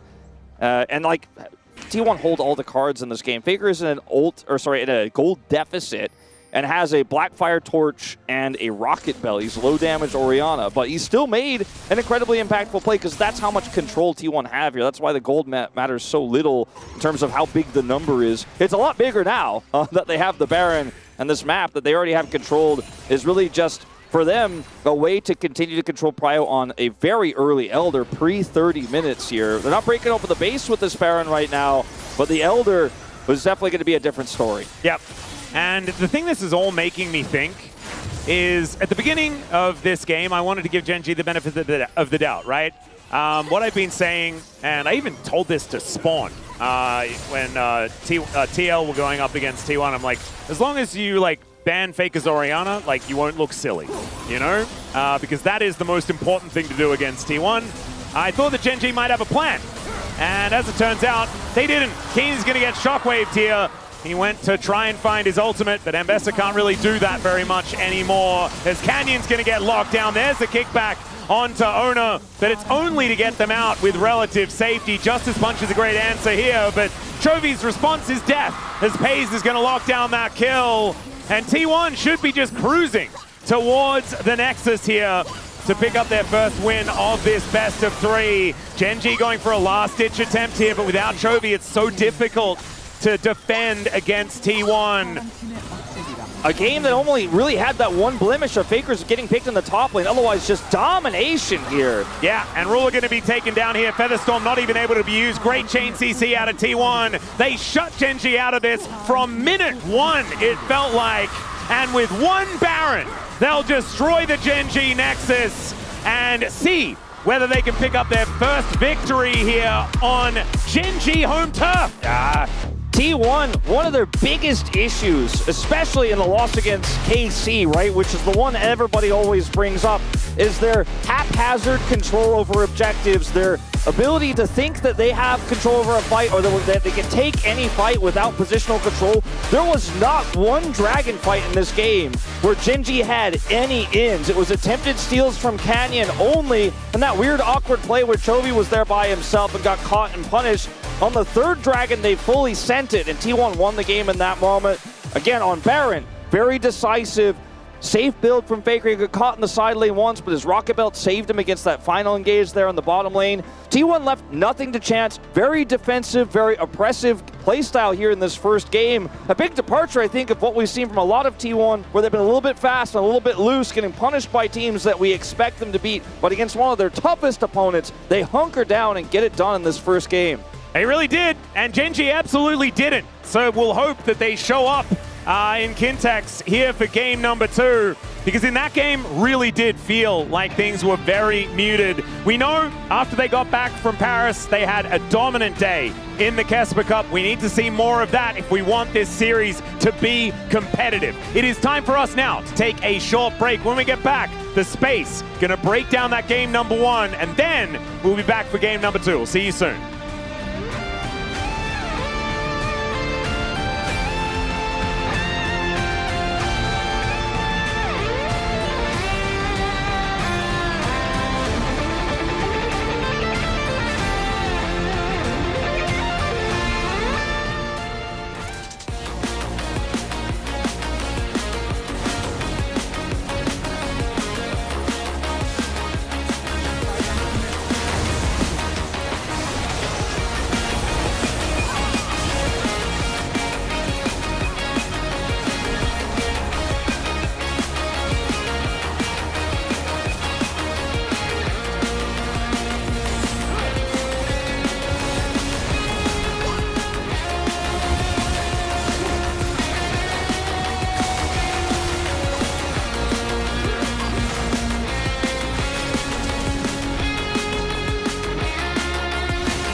리신 봐봐 리신 노플 팔팔합니다. 자야 노플 리신 노플 이거 이번에 끝낼 것 같이 볼게 누나 줄래? 맞아 파우테다. 괜찮아 리신 자야 노플에 리신 노공 자야 노플 미드 밀면서 유지하자. 하야 공 썼나? 너무 하자. 이거 노플 노공이라 나를 메가날 보고 봐봐 공은? 노공 다 노플 노공 끝나긴 해. 앉아. 다 노플 노공이야 메가날을 봐자 나 자야 리만 되지. 나 벌었어. 하나 오케이, 더블 있어. 더블 있어. 자야 불편할게 2년부터. 자야 봐줄 수 있는 할만은. 자야 리신 노공이야. 노플 노공 다 잡았고 라칸 남정 나공 어쩌? 네 라칸 그 리신 노플 가는. 오케이. 공대. 내가 하나 삭발. 그냥 가보든가. 지금. 더블 이슈. 좋다이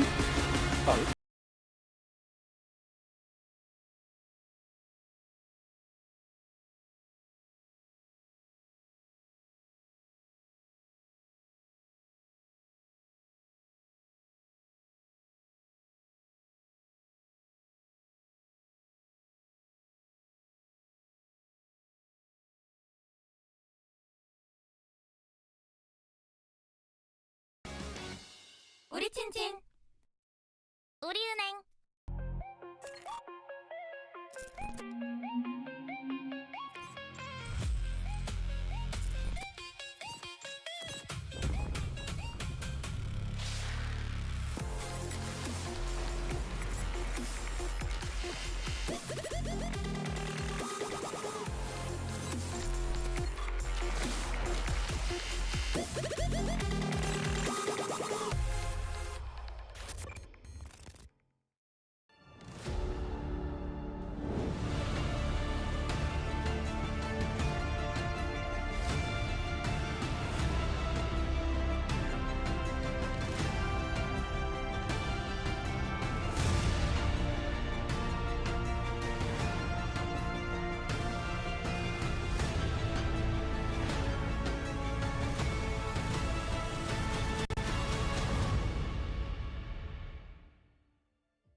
Red Bull gives you wings.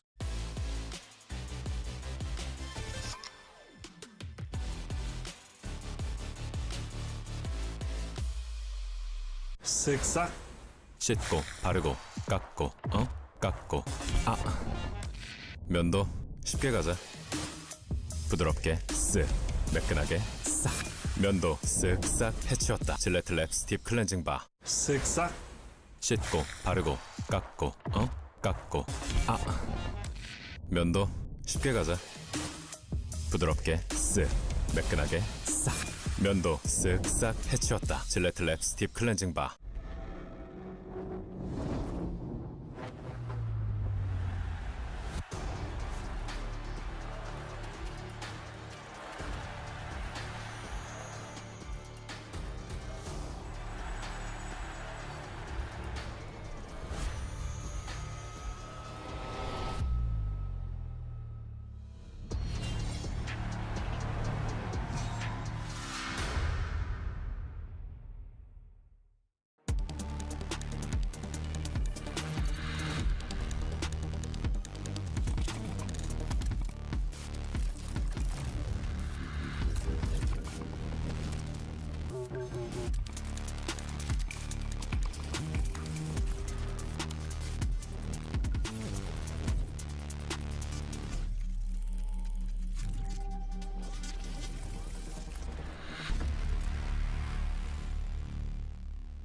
When I was a player, if I was to like make a misplay, maybe it's my mouse, maybe it's my armrest, something feels wrong. If you were at home, you wouldn't do that. The Infinite Precision Armrest is part of the larger Circulab on Stage standard initiative, aimed to bring your home or training room settings to the tournament stage. 이제 저뿐만 아니라 다른 선수들도 세팅을 더 원활하게 할 것 같고 가장 편안할 때 더 강력한 플레이가 자연스럽게 나옵니다. Every sky's a line I'm drawn. Cut by cut, mark by mark, my name forever in the stone.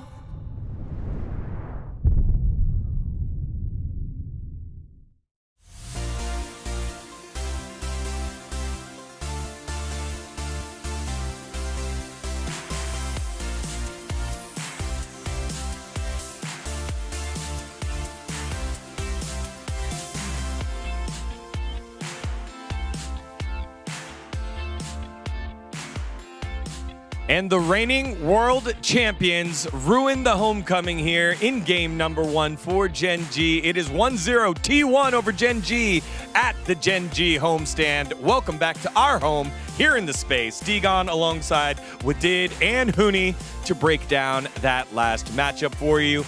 And y'all, I think there was a pretty clear theme from the draft into the first almost like 15 minutes of the game.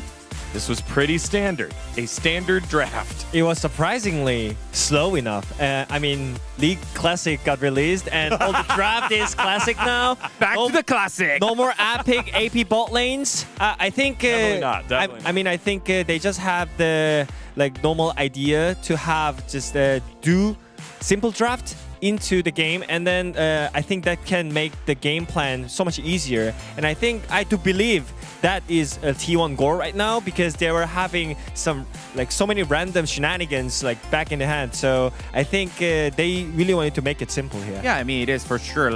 As we pointed out, when you play AP champion, especially on bottom, if you make a mistake once, it could easily roll the game so fast, and it's against the enemy AD carry, the real AD carry, right? And they have a better potential, higher potential in the later game, and that's why the people kind of I don't say stop, kind of trying to avoid a little bit. Maybe that's because it's LCK, because all the LCK teams are quite steady and rock steady, they don't really make silly mistakes that enough. So I think maybe that's the reason why they're picking up more normal ADs here. Yeah, well, let's take a look at where the action picked up around that 15-minute mark. It was an attempted play here initially onto Doran that gets turned around on its head.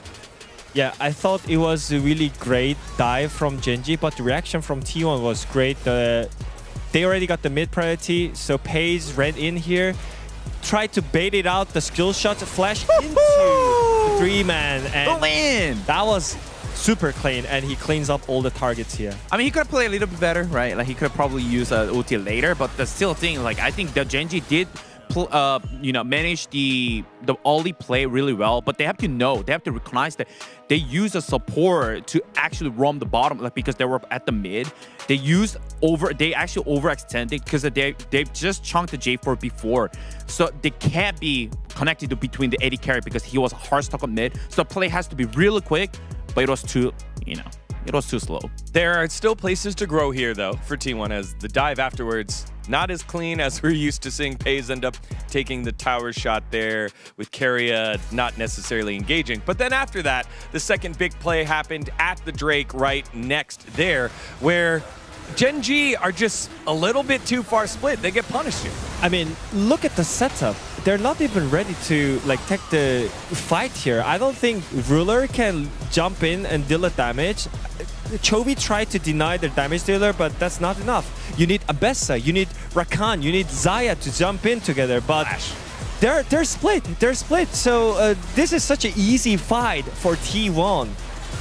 Yeah, I mean, it is like favor fight already from the setup as what Wadid mentioned, because like the T1 was already ahead, and Gen.G is the one that's trying to go in because they are playing Galdi into Orianna. Orianna was just trying to zone the control and making sure they can't just walk off for free.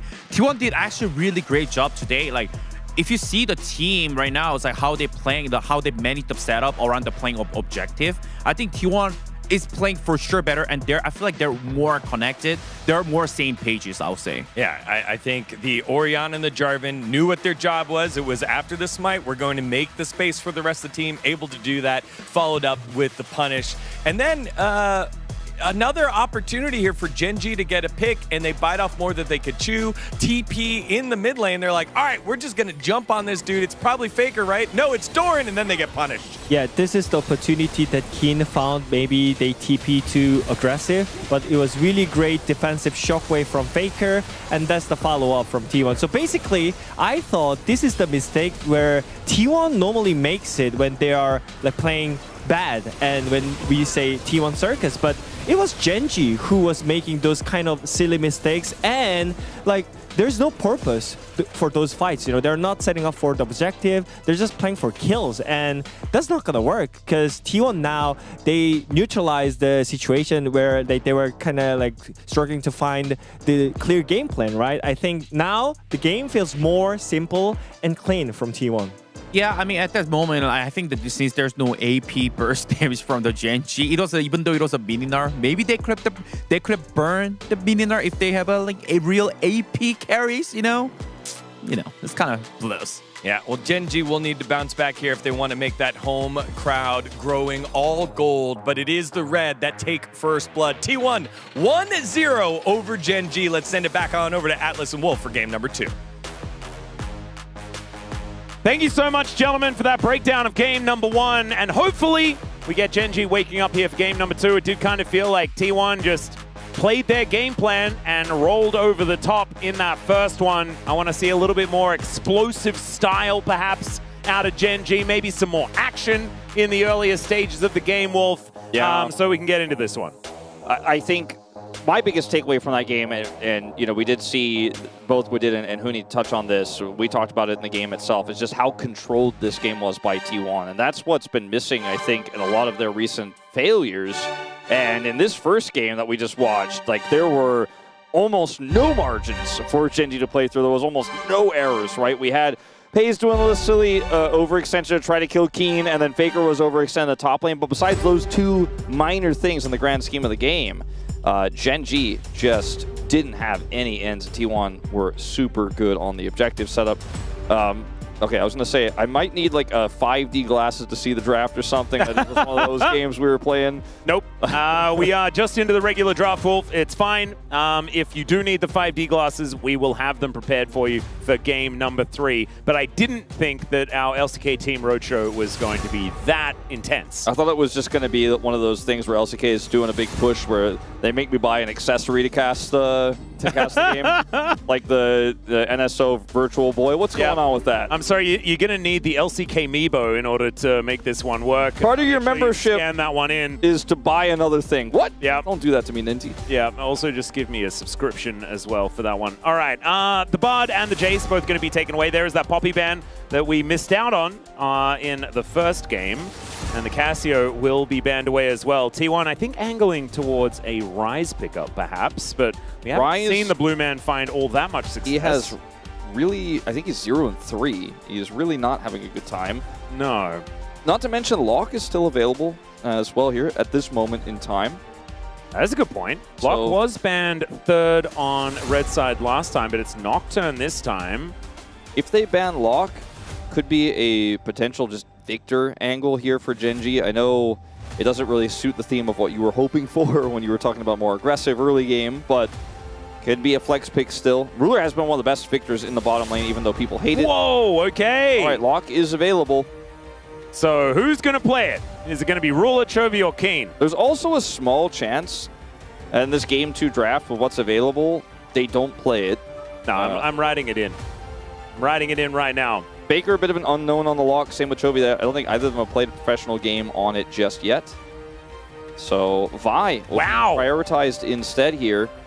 Okay, that is crazy. Vi is, very, very high priority at the moment, but I was expecting the Locke to be locked in. I don't think Locke's getting played. I don't think it's happening. I mean, now you have a Vi to set it up, so it could be Locke Vi mid-jungle here for Gen G, but with this draft, with the Xin coming through, Ezreal being hard to lock down, pun intended in this case, trying to get on top of him. You got the blink and the dash, but he's still pretty far away. You do want to scrap early to get the Locke online. You want to dive, so you need a winning bottom lane to set it up. Locke is not a free win. I know we talk about how strong he is, especially in the Rise group. It just gets so volatile and crazy, but I think at this level of play in Pro, you really need a lot of setup to make sure that you can get that Locke online. Otherwise, it does not just become broken later by default in the game. Lock it in, Chovy. Don't be scared. I mean, I want to see Chovy play Locke.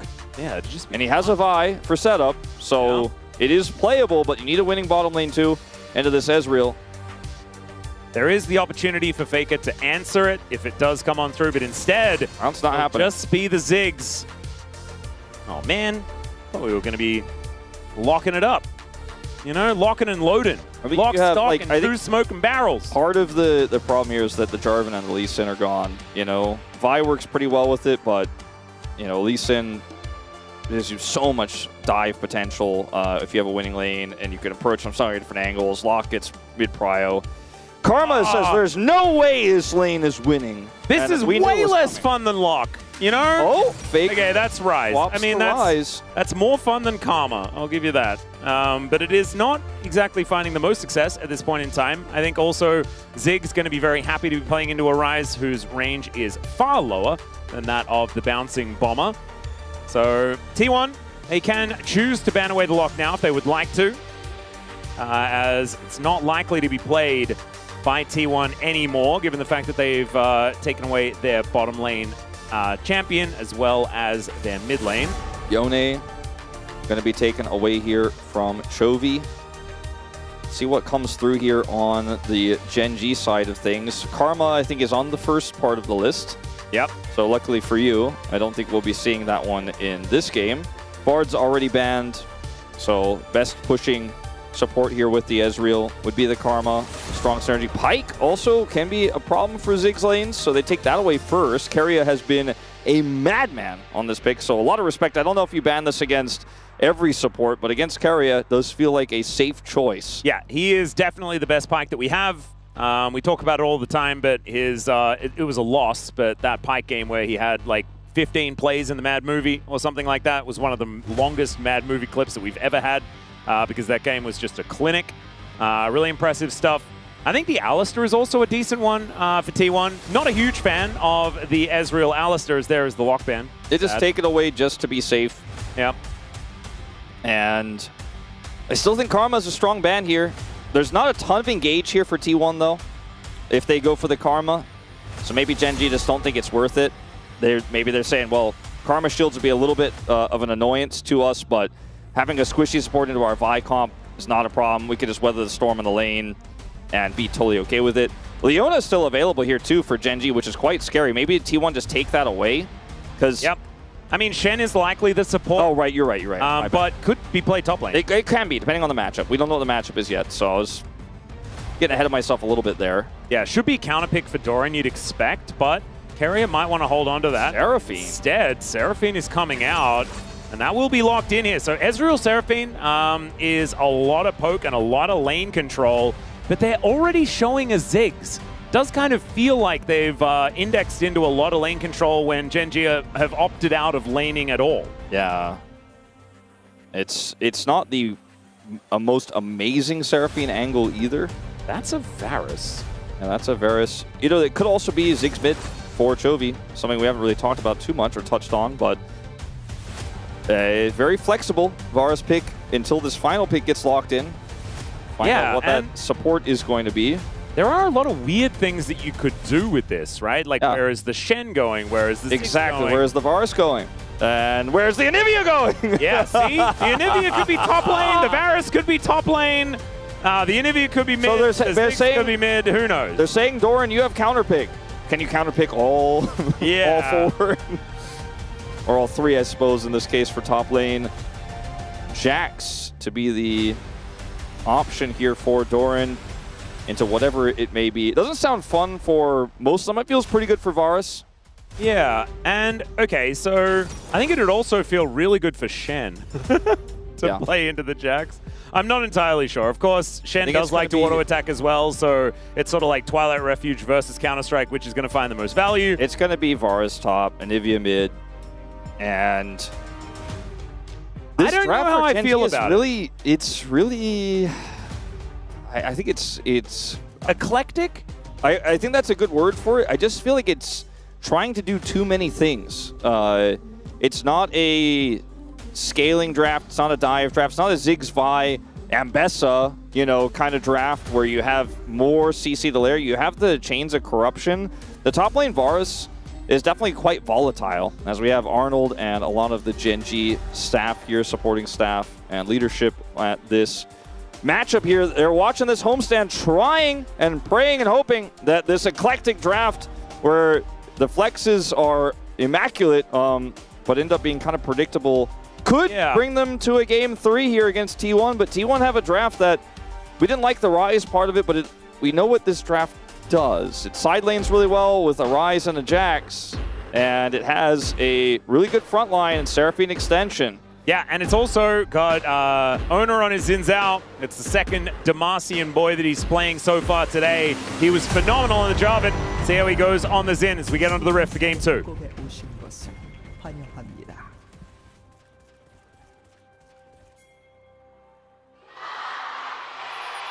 미니언들이 생성되었습니다.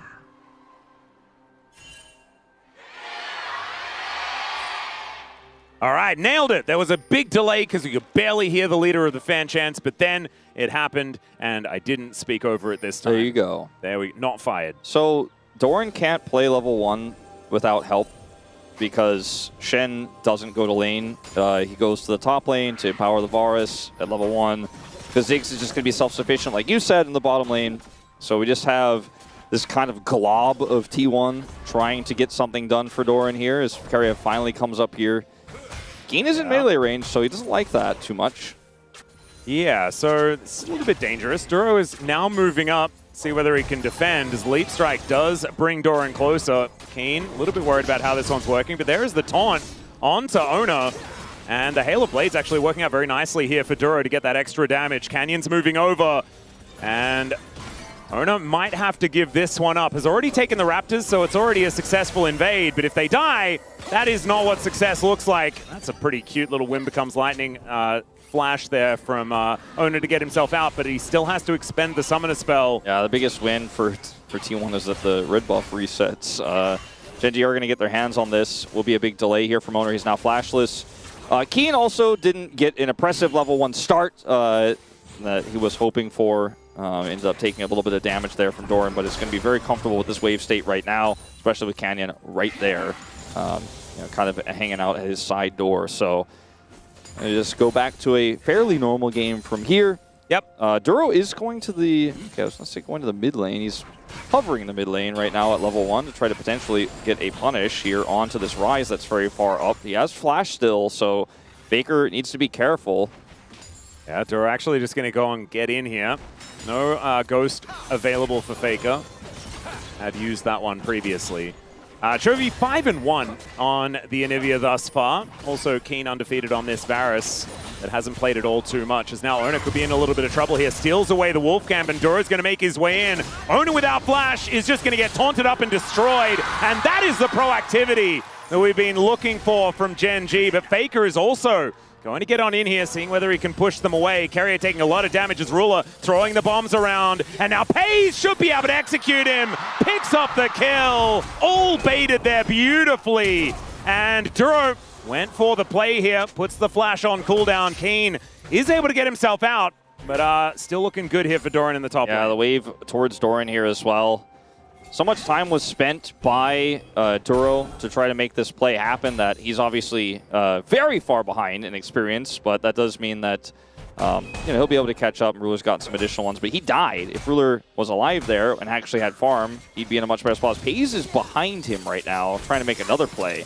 Yeah, there's the minefield, as Ruler is level 4, so does have access to the set. Pays also has exactly the best there from Pays. Pays also has TP, so if he just gets half of Ruler's health bar in a trade and then TP's back in, he's fully in control again. With already more than double the farm of this Zig. So Gen G warped the top side of the map with this Varus pick, and whenever you have a ranged top into a melee top in this meta, you always have the silly level 1 where a bunch of craziness happens, right? But is it really working for them even though they had the proactivity? That's the real question, as Ruler flashes early here. Pays just doesn't miss on this Ezreal, chips down this turret, and then they just continue to chase here. This was kind of cute from Ruler, though, to just use the minion wave in order to try and kill Carrier. Obviously, Pays outplays it, lands all the abilities, takes down the Ziggs. But I think it was a kind of cute attempt. But Pays just a little bit too good, as it turns out. Well, Duro is still, if you're in a solo queue game, kind of in a reportable state, because Ruler is like, I already TP'd. I would like to kill the minions, please. Yeah, where is Duro? Duro is supporting Canyon, not Ruler. Maybe there's another feud. Another AD carry in a little bit of trouble here, and it's Ruler. As he is now just going to mosey his way back towards the bottom lane. Obviously, it is a Ziggs, and he does just need to expect to be by himself for a lot of this game. Yeah, the little game show we do, you and I were on LCK Feud. Yep. Yeah, the sound of that name's a little realer now. Yeah, a little bit. As Carrier is just going to push Ruler away. They are going to be able to get this first dragon with this amount of control. And Doran is behind as well, but this means way less, I think. Doran is still a Jax that's still going to be able to do a lot in this game, whereas the Ziggs is basically out of the game entirely for a while. It's also the best first dragon as well. Ocean Drake is fantastic for the early lane as far as just a singular Drake is concerned. Yeah. So really good hit for T1. The other problem is when you're playing, oh man, Pays he's just so good in the lane. And obviously it's a tough matchup to play as Ziggs. Because okay. Yeah, Ruler is, he's not going to begin to have fun for quite some time. I don't know if he gets to have fun ever in this this choice they've opted in for this draft. And it's like, not about the fact that they picked Ziggs, it's about the fact that they tried to put Duro on full roam duty and said, you'll be fine against Pays. That's Pays, though. You're never, like, he's the guy who generates the leads. We saw it in the last game on the Lucian pick. Oh, no way! Don't do it to him. He has to cancel the back. Might now have to wait for the minion wave as Duro somehow gets out of the way of that Scryer's Bloom. Could be important here. As Duro's still level 2, ladies and gentlemen. I wonder whether he will ever get to 3. As over he goes, gets a preemptive flash out of Carrier here. That's just a Hex Flash from Duro. Nicely done. Trying to grab that 3 icon next to Carrier's portrait there. Yeah. Steal that one away. I want level 3, please. Threatening a Realm Warp. This is such a bad game state here for Gen G. Chovy might be able to make a play, though. Yep, does find the stun onto Faker. He's ghosting. There is a Varus making his way down the river, though. Chains of Corruption goes wide, but Cease and Desist cannot actually go wide. Chovy's going to pick it up with a Glacial Storm, and Gen G will grab their second kill of the game. Faker, I think, just did not expect the heavy collapse there. The crystallize was large. As Doran's going to have to try again on the back. Chovy grabs himself a plate as well. Duro hits level 3, which is the most important part. Oh my goodness. That's crazy. He has a went up whole 50% of a level. And 50% more buttons to press? Like, that's ridiculous. In terms of basic abilities, of course, he's got his summoners. Yeah, Faker's just up here. Chovy decides to extend this play, and Faker, there's nothing really he can do, right? I mean, he tries to realm warp, but it's obviously going to be interrupted because everyone on Gen G is here. Yep. With the exception of Ruler, who didn't also add his ultimate to the mix. But now, we do have Gen G with a gold lead here. This is still a problem in the bottom side, though. Like, Pei's got an early Sheen buy, and then he was able to get his tier afterwards. He is just so huge, and Ruler is not going to be touching turrets, like talking about his passive, talking about satchels, talking about Zig's short fuse, all that. He's just going to be trying to clear waves as best as he can. 20 CS deficit at, 4 minutes into the game, that's huge. At 8 minutes, it's still pretty big, but it matters less and less if they can stabilize here. But right now, this Ezreal is still a problem that needs to be solved. T1 will grab this top side objective as well, so not a single grub for this Ziggs composition here. Jax having 3, pretty scary. Yeah, there's a counter-strike onto Keen, but now that's on cooldown as the Vault Breaker comes in. Canyon, no flash to follow, but they get the flash out of the Jax. Very happy about how this top side of the map is going, but Chovy having to put his flash on cooldown is a big deal. Means that he cannot position as aggressively here in this lane, as Ruler just continuing to get hit by every single button. Minefield does go down, so at least Pays will take a little back himself, but this is not an even trade. This is kind of risky here for Gen G. Carry is here. Doran's also collapsing. Chovy moves over a control ward. They get vision absolutely everywhere. There is a secure on the blue buff, but it's a decent taunt to land. Still, there is going to be that great Crescent Guard. Still he goes down. Doran gets in there. It's a massive counter-strike, but where's the follow-up? Faker is now in there, but he's put into the Glacial Storm, and Doran is put into the ground. Flash over the wall. Faker is going to get taken out. Duro misses the taunt, but it doesn't seem to really matter. The Twilight Refuge keeps him alive for a little while as now Keen has rotated over and Pays goes down. It's a triple for the Gen G 80 carry who comes from the top lane. Quadra! And just like that, we put up the frames, we get out the canvas, and a whole big tent is up here for T1. After such a controlled game 1, we are right back in the T1 circus. Now, the part of this that's the most absurd is how Faker wants to try to hide that he's coming up here, but Chovy knows, he just walls him off, and when this Counter-Strike comes in, Faker's still high, he's still waiting. Oh, he was like Obi-Wan Kenobi in the Phantom Menace, man. He's like just watching Darth Maul fighting against Qui-Gon Jinn. And if Pays was going to TP into the fight, it needed to be so much earlier, and also into the fight. As he comes over here, tries to get a kill onto Duro, finally Carrier picks it up, and now Pays is in amongst it. And this is just a disaster. All the leads, all the advantages that Pays had, it all means nothing now. That wall was absolutely gorgeous from Chovy there as well. The Gen G fans, they can see a game 3. It is coming. As there is the Drake secured Chemtech Soul this game as well. Not exactly the greatest of Chemtech angles, but still will be valuable. As Duro looking to try and stop Ona here, who has just permanently been counter-jungling in a game state that's been kind of weird, to be perfectly honest. They get into the Crescent Guard, or at least they try to. Keen not quite able to get a lot of value there, as Carrier just trying to play some defense. They're waiting for another Shadow Dashes. In goes Duro, but he doesn't get the taunt. Still Keen. He's able to grab his 5th of the game. Faker now trying to run away. He's got the Ghost. So running is something he's pretty good at, but the cease and desist comes down. The stun to follow up, and Carrier can do nothing to help out the play. First turret does go over to Doran, so there is something there. They put the grubs to work. We had a game 1 that was pretty low action, pretty low kills, pretty controlled by T1. Not only is this not controlled by T1, but it's a lot of aggression, it's a lot of kills early, and it's Gen G who are massively ahead in this one as we start to crest the 12-minute mark. Another attempted, I don't want to call it a Hail Mary, but very aggressive collapse attempt. We often call this an overload, but they don't have all of the tools. Faker isn't here initially, and yes, with Crescent Guard, there's some wiggle room where you could buy some space, but Faker just cannot get access to this fight initially as Chovy's blocking him. He does have Realm Warp, but doesn't opt to use it. And yeah, he just walks in here, gets caught by Canyon on the flank side, and dies. As Doran at least is able to get some time with the turret, but this game is very quickly falling by the wayside here for T1. I don't want to call it early, but it is certainly a set of advantages that I did not see coming after what happened in the early game. Yeah, I would agree. Faker is now once again in a whole lot of trouble. The chain CC is coming on through as the Glacial Storm will be up again. But it's not going to be Faker dying this time around. Carrier might be in trouble though, as Owner is already over here looking to try and defend their mid laner. But the wall comes down. Owner is punched over it, so Canyon kind of saves him there momentarily. Moon becomes lightning over towards the Krugs, and Owner will be able to at least keep himself alive. Carrier does not want to ult here to save him, wants to hold on to that. Will not have to use it ultimately. Like you said, because Canyon gets him over the wall, and so Carrier gets to hold on to that really important encore.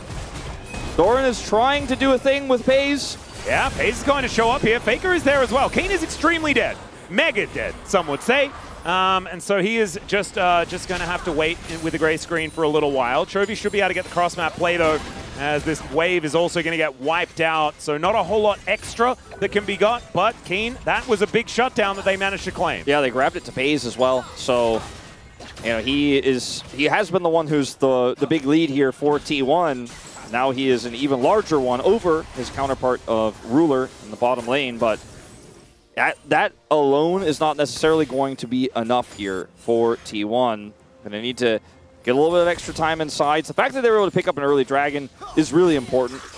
And it gives them a lot of extra space and time in this game. It is Chemtech Soul. It's not Hextech or Infernal or anything like that crazy in this game, but still does allow them to kind of slow the game down. Any moment that Doran can spin the side like this with 3 grubs is massive for T1. Yeah, and this gold lead is going to really disappear. As now Faker is also probably going to disappear. Canyon's going to show up, does manage to get the kill. I thought maybe he just grabbed himself an assist. That doesn't happen, but the turret is going to fall down towards that bottom side. It's like play-ins. Everyone's trying to kill Faker, except they're actually doing it. Because this isn't play-ins. This is, even though it looks like an MSI stage, it's just Gen.G's homestand. They're the home team. And Faker's dying a lot in this one. He is. This time, though, they are actually making the cross-map work. You know, Doran able to take down turrets all over the map here.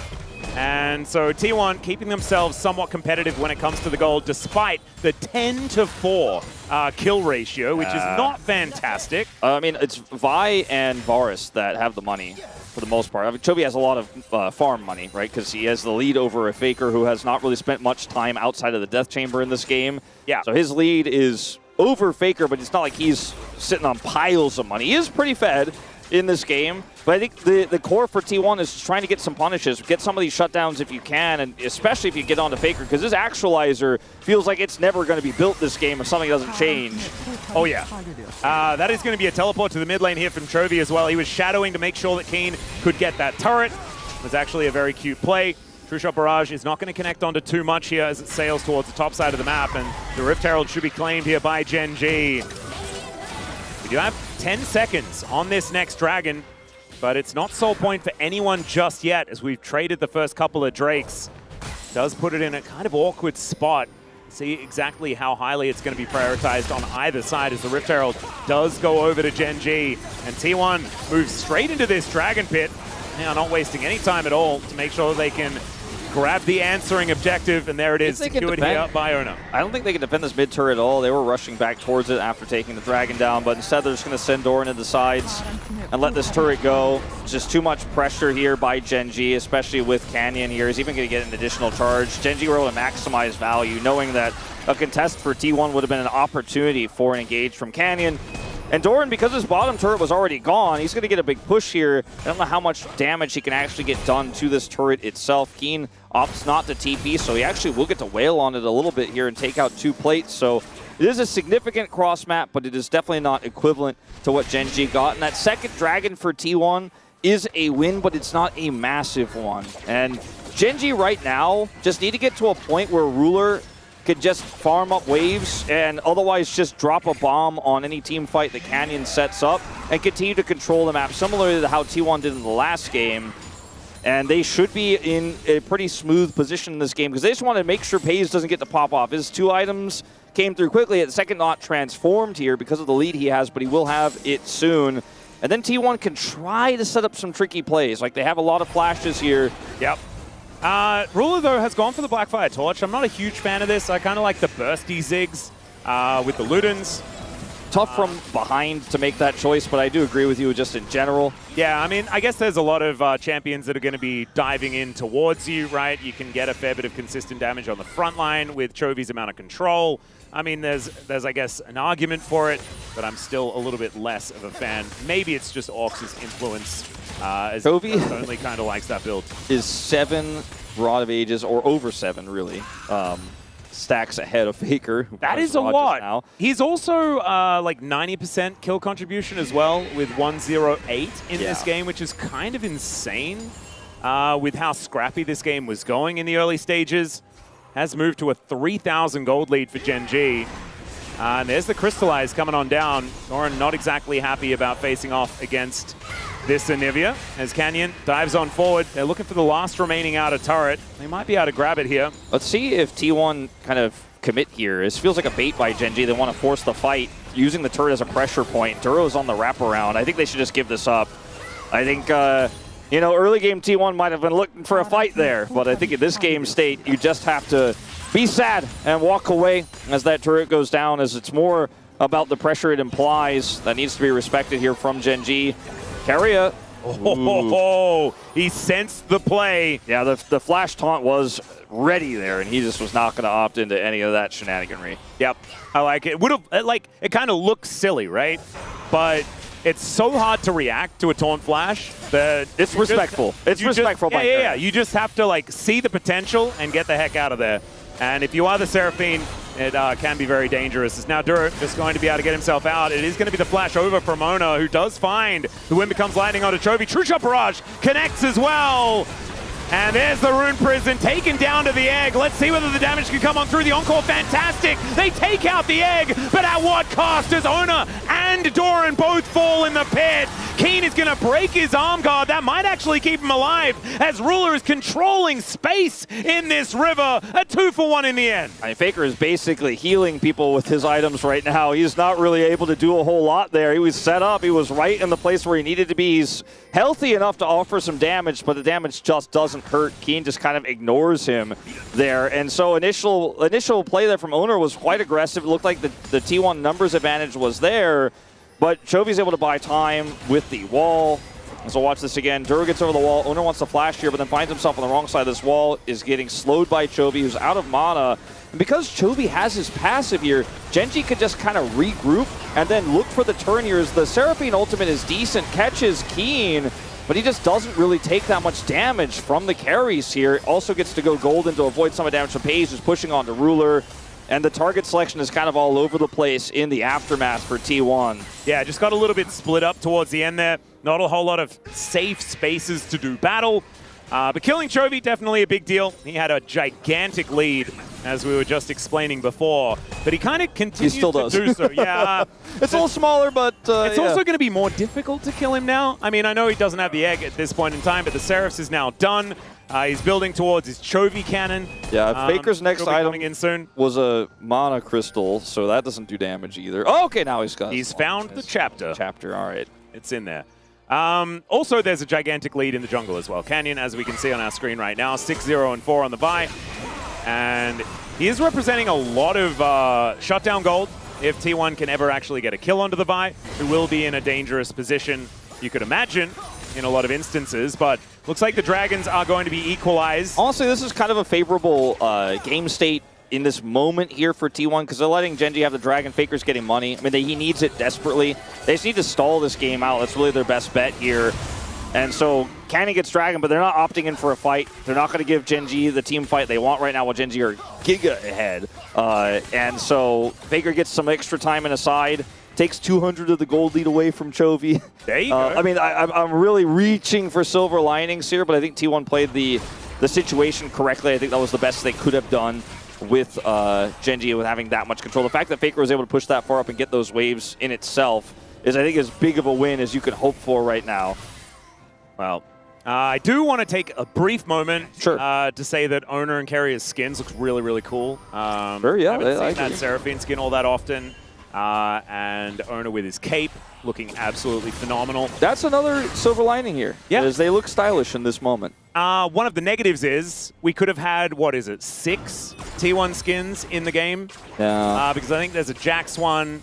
There's definitely a Ryze one. Faker is definitely not going to be using it. Does Ezreal have one? I don't think so, but there is definitely a Varus one and a Vi one. But now we've also got a very dead Owner as Gen.G utilizing Duro's ability to get anywhere on the map pretty effectively here. But in the delivery, Duro in position. The Encore goes completely wide, but Duro is going to be taken down, left on his lonesome. And Chovy, it's a great stun onto Doran to avoid that counter-strike. And now he's just kiting them around. Another stun comes in. Pays will find him, though. The Arcane shift forward. It's a decent dodge, but it is not enough. And Pays is going to be able to get his revenge. A second death here for the Anivia. Yeah, that was a really nice punish by T1. And Gen.G with the Varus in the bottom lane with no TP, just weren't able to support where they were positioned on the map there on the top lane.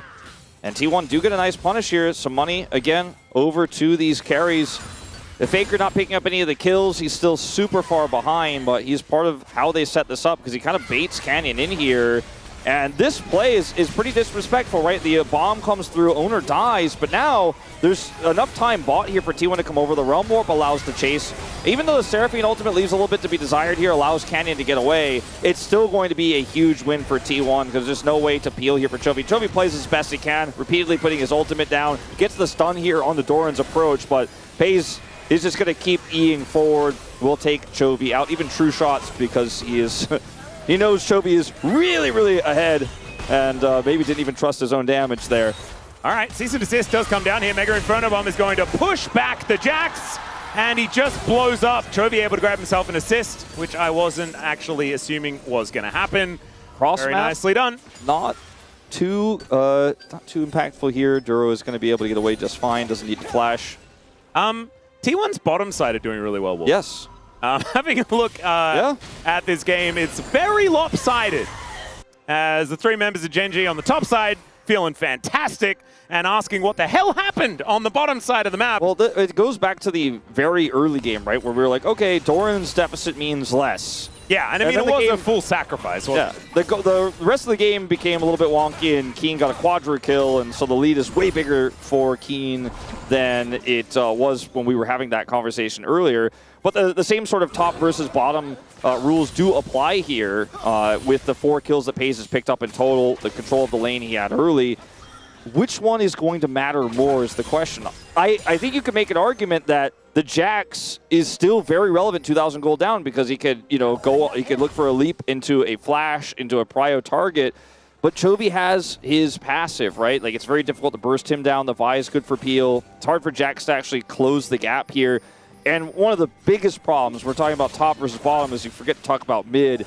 It's not about Chovy's lead as much as it's about Faker's deficit. He is just not able to do damage, and he won't be doing damage for so long in this game. He's just a full Chovy cannon behind. Yeah. Which is kind of insane. Like, it's crazy how little Ryze does when you're this far behind in a game like this. Like, he needs just so much time, which is why we just keep watching him clearing waves, because that's all he can do, and he needs to be doing that only. And basically, all of T1 just needs to deny objectives while Faker gets money. Getting a proactive catch there, when Canyon overextended earlier, is a bonus. Definitely feels nice, but it's tougher to pull off. Well, Megacone is going to be saving Doran here for the moment, as the rest of T1 are going to be pushing through towards the top side. They know that Canyon isn't there. It's a lot of damage represented as he just vault breaks to get out of the way of T1. Setting up these brushes, though, is a really great way to punish, especially when they're waiting for this Drake to spawn. It is going to come up now. Keen is in the area, doesn't have his teleport up and available. Doran back again once more, but has to move towards the mid lane as the rest of T1. I think they'd like to move towards Soul Point. But Gen.G, I think, will have a fair bit of control in that department, and are actually looking towards the Baron instead right now. All right. They have cleared this vision up, and we're looking at a Anivia who's on 3 items and can help do this Baron very quickly with the Fed Varus. So T1 now kind of have to scramble to look for any way to check this Baron and to be able to constantly make sure they have vision on where Gen G are. Right now they know they're on the bottom side of the map, they know they're on that dragon. The fact that Doran has TP is really valuable here because he can continue to be on the opposite side of the map of that objective and be side laning, and he's really the only thing in T1 that can pull Gen G around the map a little bit here. As T1 are also going to get this scuttle, which is actually pretty huge to be able to get way more information. So can slow this game down a little bit. Rod's about to complete. I know it's a late one here for Faker, and he's still going to be very far behind in experience, but it pushes him much closer to 16. He's not that far away from hitting that critical breakpoint. He'll be very close to Chovy as far as levels are concerned because he is about to ding that level 16. But only half a level behind now. The Rod value later on in the game feels amazing if you're not in if the game isn't donezo if you're transforming at 28 minutes. But he is just a few minion waves away from actually hitting that spike. In terms of getting the actualizer and the big damage, we're still a little bit further away. But if they can deny Baron until he gets it, Paze is on 3 items now. Doran still able to pull Gen G around the map a little bit. There's still a way back in here, absolutely, for T1. But Gen G, the ball is in their court right now. They have full control over the map, but they're the ones who are going to make the decisions here as T1 scramble to try to get that third item for Faker. Yeah, and speaking of third items, both Keen and Ruler just completed their Void Staves. Feeling very good about the state of the game right now with their extra magic resist they've built for themselves. T1, not with really a true tank to be seen in this composition. And Doran, if he wants to build a pseudo-tanky item, it's probably a Zhonya's, right? So that is not representing very much more magic resist. It's only these Merc Treads that have been built up by a couple of the players that is really keeping them alive against all this magic damage out of Gen G. Because I was going to criticize Keen for going towards this heavily AP build, but then, I mean, who's going to be building tanky stats on T1? I do think that the way they've set up these lanes where they're putting Doran bottom side, as you can see here, is definitely the correct way to do it for T1. Faker doesn't have TP, he needs to be near the Baron. And he is just getting wave after wave. They have a lot of vision to support him because they're playing all through topside. So he has, unlike the time where he got caught last game, so many resources towards his side of the map where the Baron is so that he can continue to farm. And T1 are in a deficit, but they're doing everything right to get a potential comeback window in this game. Yeah, Gen G are doing a great job just trying to play around what T1 are doing here. I think that this tug of war is really beautifully done because Gen G trying to push their advantage, T1 denying it, but neither team really giving much of an inch. But right now, with Gen G's added power that they have, a 4,000 gold lead is nothing to scoff at. They have that soul point, and they're on the Baron here. It will need to be a turn, as it is spotted. This Baron pretty dangerous. This True Shot Barrage over the top as well is going to land onto 2. Ruler and Keen taking a lot of damage here. They do need to be careful. Look at that wall, plus the Glacial Storm and the 2-man stun. Still, T1 are going to be able to walk over it. Duro taking a lot of damage. And there is the Encore Flash, but Canyon able to get himself out of the way. They get themselves the crab, but Canyon going to go down to the GA so early. And in goes Chovy, trying to be in the Crescent Guard to make something happen. Canyon should get taken down here. It's Paze that gets the shutdown. Keen goes gold, and Owner is over the Glacial Storm and out of trouble as it's a double for Paze. At full health, he's going to pick up the third one as well. And Ruler not going to be able to do anything about this other than kill Carrier from half health. And let's see if he can get out of this one. I don't think so. Nice try with the satchel, but Doran is just going to slap him on the back of the head. And down he goes, and now it's T1's Baron. T1 incredibly patient in this game. And Gen G, for the first time in a long time, finally got all the vision cleared on Baron. They were like, okay, now it's a good time to do Baron. But this True Shot Barrage is massive damage, and they turn off the Baron early, but without actually offering anything except a wall and an attempted Q from Ruler. So yes, the Baron's not stealable here, but they're not under threat, so T1 can play it slow. Carrier's flash engage here is pretty good, and with Owner's Crescent Guard, engaging on him is not the right call. And then the rest of the T1 get the backline access here with Faker's Realm Warp. Sure, he didn't get his actualizer, but he still makes a big impact in this fight, and now it's so split up here for Gen G that Paze, there's just no one to lock him down. He could free fire in this one. Chovy will lose his passive and his life, and Ruler in the extended play, despite getting Carrier, will also die. And this comeback here from T1 was so well orchestrated. How they set up their lanes, the Baron vision, how they played through Faker and sides was all accumulating for one hopeful team fight, one hopeful moment. They got it. They've got a gold lead now in this game, and maybe they could still get the 2-0 here despite playing against the Gen G home crowd. And also, despite Gen G having such a massive lead for so long, Duro takes a lot of damage from another one of these True Shot barrages. And we're seeing the power of this Ezreal that has been a big problem all week long. Canyon looks for the angle towards Bezo. Mega Inferno Bomb. Can they kill him? That's the question. And the answer, ladies and gentlemen, is no, not yet. As down goes Canyon first. Crescent Guard for Owner, and T1's War Machine is rolling over Gen G. It looks like that 2-0 you were talking about is a little more imminent than we even expected. Yeah, they're just going to push this bottom lane where everybody's here. They've got the wave, they've got Baron, and Gen G could not hold on to the lead. They had such an advantage. Keen got a quadra kill in the early game. Faker was 2,500 gold behind, but it just doesn't matter. They bide their time, they play a slow control game, and on the Baron, the objective that matters, they get the win. They get another win on the bottom side. Push to end. As Paze is protected by Keria in that moment, has the peel. There's no follow-up for Canyon's engage. They're too far away. The Gambit to try to kill the Ezreal falls flat on its face, and T1 will take the upset 2-0. I don't know if anyone in our group predicted T1 to win this matchup today. I mean, I think there might have been a couple, but I think it does count as another upset. I mean, they just lost to KT. 3 in a row. They just lost to Nongshim, and then they beat Gen G 2-0 on their own home ground. Upsets happen every day. I think 0-3 on my Legend Group predictions. Yeah, me too. And I'm kind of happy to be so as well, given how interesting this week has gone. T1 with the loss to KT, but beating Gen G. Legend Group is the new Rise Group, man. That's what I'm saying. This is where all of the things can happen. All the craziness is born.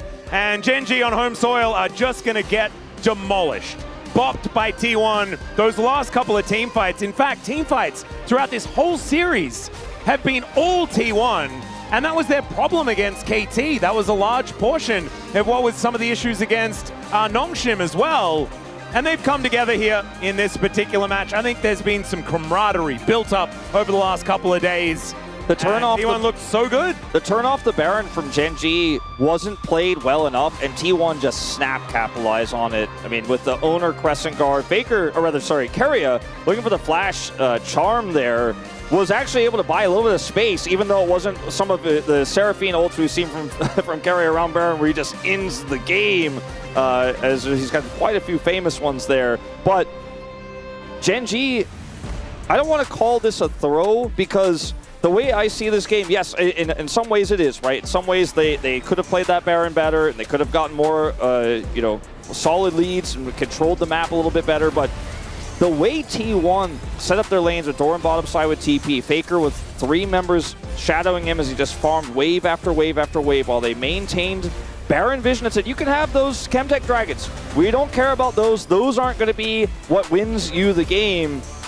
I think this is a clinical game of how to play from behind by T1. And Keria here looks for the flash ult. Oh, it was almost onto 4 people. And then look at everything sent into Owner. That's a mistake because he's got Crescent Guard. He just tanks up so much now. Chovy's on the wrong side of the fight. Ruler is a Ziggs, and Keen just cannot get this done alone with the build he's chosen. And once Paze decides, all right, the threats are done, he goes in at full health, untouched. And this is the final moment here. Yeah. Paze lands another True Shot barrage. And T1 sort of feigning and watch this play. Paze gets him ulted. There's a Ziggs bomb, but there's nothing else because Keria drops the ultimate, so Keen can't get in. No one can offer any further damage outside of the Ziggs ultimate. And so he doesn't die. He dies. Canyon, that is. And the fight is over. And T1 just like back-to-back team fights, and the game is just over in the blink of an eye. Gen G this game, it felt like they were ahead for about like The majority with a 4,000 gold lead, something like this. Not a small number, and in fact a larger lead than we saw most of game number one. But T1 just kept a level head and trusted in Pays. I'm curious to see what Faker's damage number is this game. Look at that, nothing. He's got nothing. He killed minions all game long and helped control the side so they could get Baron. He did his job. He was, what, 0-4 for a majority of this 33-minute game. But they played around the fact that he was farming it up. They had Baron control. Great map game from T1. Just macro, immaculate, made all the right choices. And Pays really did just manage to carry through that late game. A very obvious player of the match here, I think, is Lucian. Absolutely pivotal in game number one. And it's just nice to see some 80 carries being played throughout this series. You know, there was one Ziggs, but I think he almost counts as an 80 carry these days because he's been sort of in the bot lane meta kind of forever. Ezreal's 4-0 now in round 3. Just Champion keeps is winning. pretty good. Very good. Maybe we just start looking at banning that in the first phase. It just keeps winning. It's so banning flexible. it in more games than just the Kium DRX ones, because I think LazyFeel is already getting those because he likes to pick Ezreal every single game.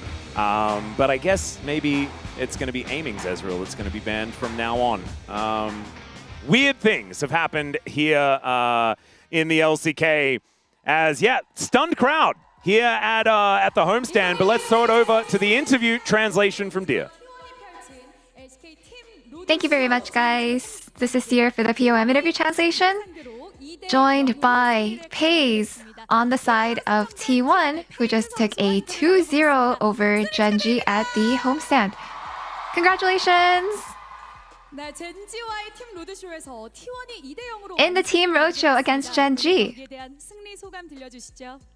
you came out on top as a repeat of last year. How do you feel? You know, I was quite worried because I was feeling a little anxious coming up on stage today. But just the way that my teammates were able to keep good focus up until the end, and just the way that we won, I'm just really happy. Yeah, T1 is back. With how you had room to improve before, what conversation did you have to prepare for round 3? I think we actually always discuss about what we have to work on, all the moments or all the parts that we have to refine on as a team. And I think we were able to apply those feedback in game, and it just feels like we were able to really showcase that on stage, and I feel really proud of us. Perhaps that's why your decision making and team fighting was so clean. So bot was great, but your top side synergy was incredible. So did the gameplay go as you wanted? Yeah, I think individually we're mechanically quite skilled, and I feel like we're all pretty decent. And in terms of our team-wide trading and just the overall macro, it just went really well as compared to when we felt a little lost before. And in game 2, the pick with a 100% draft presence lock was unlocked. So in the end, neither team took him, so why? I think it's really because we lack data, so I guess I can't really say much. I feel like we actually really need to learn about his strengths and weaknesses yet. And mid-game, with how the enemy top Varus and Vi scaling fast, it looks dicey at times. So what was your answer to that? I think we just had really good value. So we try to stall it out and try to keep on and continue scaling ourselves. So I think we were able to find that turning point with that one team fight. And the Legend group teams are quite neck and neck on the leaderboard. Rounds 3 and 4 are expected to be quite fierce. So what are your expectations for this regular season? I think with today's victory, I feel like we're able to carry on this momentum in the rest of rounds 3 and 4. So I hope that we can continue showing a good performance. And your next opponent is D+ Kia, who is on a scary momentum as well. So what is your mindset? You know, we're up against D+ Kia next. I want to make sure that we are well prepared for our next match. 네, 오늘 We're gonna do our SK best to 모드쇼 win. 젠지 홈스탠드에서 T1이 2대0으로 승리를 했습니다. 승리 인터뷰로 한 T1 takes that 2-0 against Genji at the homestand, and that is all from Pace. And back to the desk. Thank you. Thank you so much, dear. And no, it's not lost upon us that it is the former Genji bot laner doing the interview for T1 at the Genji home ground. Pays getting the POM. T1 getting the 2-0 against Genji and spoiling series 1 of 2 here of the Genji home ground. Genji will be back in action tomorrow with their matchup against D plus Kia.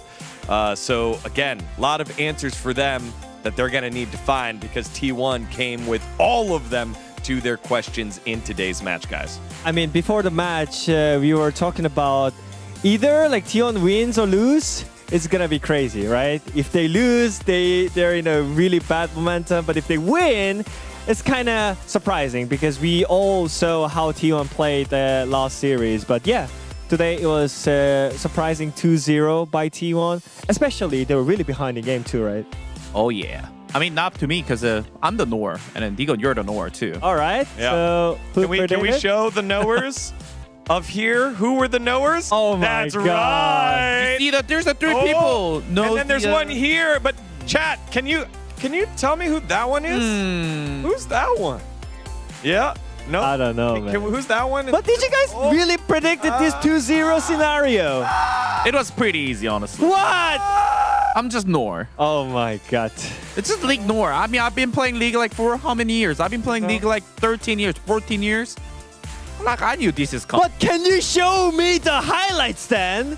Because yeah, let's this doesn't make any sense. This didn't look good for our predictions in game number 2 here to kick things off by the blue buff.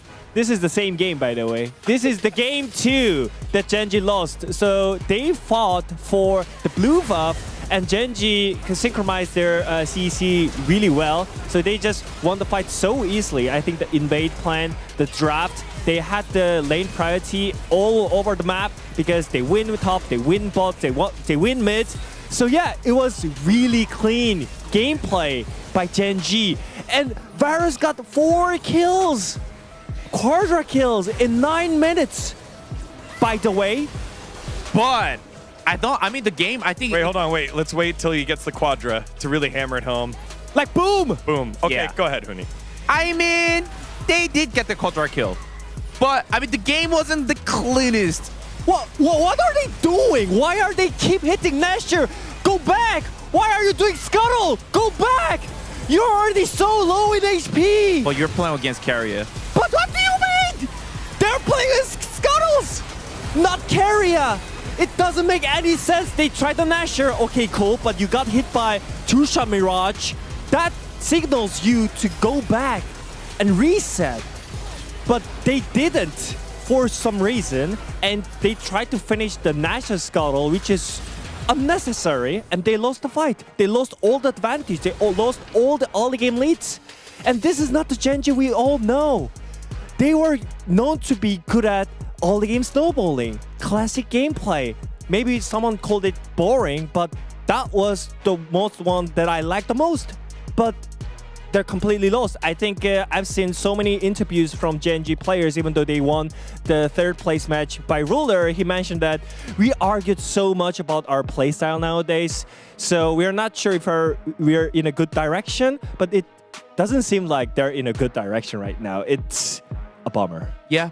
I mean, the Genji, the perspective, I think the game was actually kind of clean until like 10 minute, 15 minute. But I could see I don't know why. It was like a little bit frustrating. Like they were extending the tempo so much, and the T1 was the one that actually kept punishing the tempo. Like they were greedy about just base, and it's like actually just trying to play like maximize the lead as much as they can. Like sure, like it's what he said. Like the Genji is like good at it, but the thing is like Genji also good at it. They used to not make a mistake, but this is the type of the game that they actually exposed the mistake more than 3 times, and that's how the T1 got the chance to come back. And usually we don't see often from the Genji. That's right. Remember, it was the engage on the top side of the map that was a little bit too far. That turned into that long chase. Jax was He didn't really stun anything, but he was tanking everything. He was They got a dancing. couple kills. They got a couple picks. Bonk. And all of a sudden, Gen G just making the wrong decisions here in the late game. Let's get to our palms and comments, as it was 11 out of 13 with one of our analysts. Yeah, I mean, and VN Cast. I Shout out to respect it. VN Cast. I mean, you saw some carrier ultimates, right? And that was the key that the T1 could come back from the team fight. So I respect it. I mean, I had to. I mean, I knew that Pace is gonna get it. Yeah, we had to. I had agree, to. I Guys, just like, it's master class. Really making. Yeah, playmaking with the Seraphine, you know? Seraphine. He's the one actually. I mean, the Scuttle Crab, somehow it turned to Gen G 5 people there. It was a perfect lined up for carrier. And also on the bot side. And also it's the bot side. It's crazy. Canyon turned into Blabber. We can call him. What? That's another level of flaming, by the way. Holy moly, Diga. Blabber Scuttle Crab. All right, I'm out. I'm out from this. But anyways, win bot win game. I think in the game too, even though they were really behind in the early game, T1, I think they managed to win the bot lane with the Azure Seraphine into Ziggs. I think that kind of helped and that gave a chance, the window for T1 to come back. Yeah. I think it was really great. Definitely, we've seen how important bot lane has been, whether it's the proficiency on mages or, as we saw yesterday with Smash up against Gumayushi, just being proficient at that 80 carry role. Very, very important. Let's see what else that we have here from our casters. We go with Wolf. You miss me? Oh! Wolf has not been holding back. Since we came back from break, Wolf has been fire with his comments. Miss me. Wow, that's so good. Dang. That's so good. Again, doing the bomb interview in front of those Gen G fans right now who love Ruler. But right now, Paze is being set up in a way that Ruler was not. He's just so good. Trust your ADC. Yes, Cloud Templar knows the plan here for T1 in their victory today. What else do we have here from our casters? I think we have one more caster, two more analysts. There's Pony, who's on the call today. He's for real, so good. Like, Paze real. Paze real. Paze Ezreal. Ezreal. Yep. Not going to say anymore. Let's see what else that we have here. Good at ADC and non-ADC. He's just good at League of Legends. Yeah, that's how it works with the best players. Yeah, if you're good at something, yeah, you're good at everything. All right. And then one more. Go. With Paze's carry potential, let's stick to traditional ADCs, even in a non-ADC meta. That was one thing I wanted to highlight. It did feel like both these teams opted into pre-MSI. Oh, yeah. Kind of champion meta. Especially the game one, right? I think they played like Zyra Khan into Lucian Melee or something like that. But I'm not actually sure if it's actually non-AD carry meta right now, because everyone was willing to play classic AD carries, right? So I think it's just so different from every single team. So we're going to see the second series as well, what's going to happen. Yes. After we take a look at the standings, which is what we're about to do right now. Boom. I love it. Oh, man. It comes on in. The T1. Magic changes. Yeah, that's right. Wait. We're swapping spots here. Wait, what? What are we waiting for? There's a chance T1 might take the first place at this point. Yeah. It's really close. They're in the same points. That's a great observation, Wadid. They are at the same point, so it does mean Hanwha Life Esports' match on Sunday is going to have huge stakes. Oh, yeah. For how things go, especially after that loss that D+Q was able to distribute to them yesterday. All right, we're not done yet, though. This was the first time we started with the Legend Group match. Now we start with the real action. The bro waiting room is over, and also the waiting room to see aiming in Kiwoom DRX colors. Is he starting? I don't know. Is aiming? Is it Lazyfield? I saw Lazyfield jerseys outside. You'll have to tune in and find out. Wadid, you can go ahead. Tell the breaking news. Breaking news. Aiming is starter. Oh!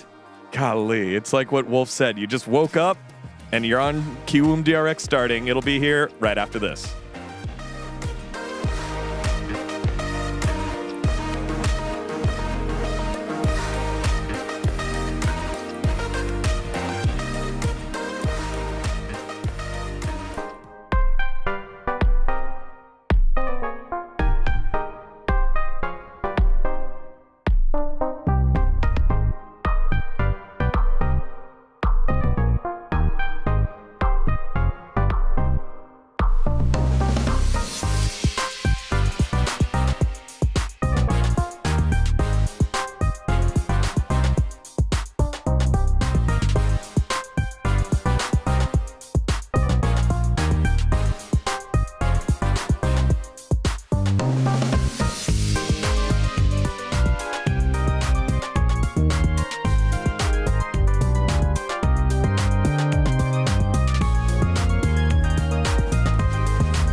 굉장히 뜨거운 관계가 돼버린 두 팀.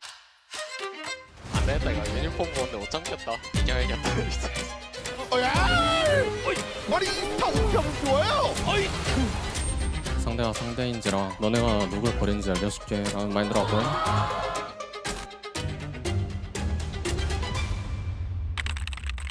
원딜 대전 이것이 진짜 쇼다운 아니냐? Every sky is a line I've drawn. Every wall is a sign I've worn.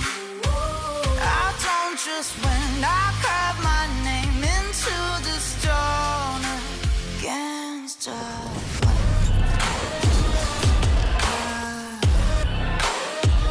I don't just win, I live my mark into the stone.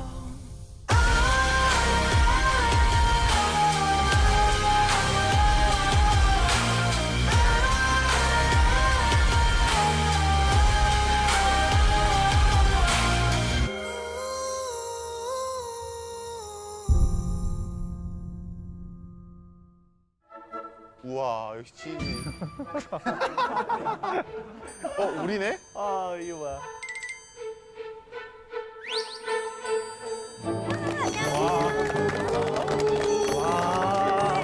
당 잡아가지고 대에서 했거든요. 왜냐면 딱 걸리니까. 그런 얘기를. 이거 돼? 너 정말 예쁘다. 잘 기억이 안 나는데. 수영소에서 수영소. 안녕하세요. 오랜만에 뵙습니다. 인프랑 닉네임으로 활동했었던. 그러면 지금 현 와이프신가요, 그분이? 계산한 건가요?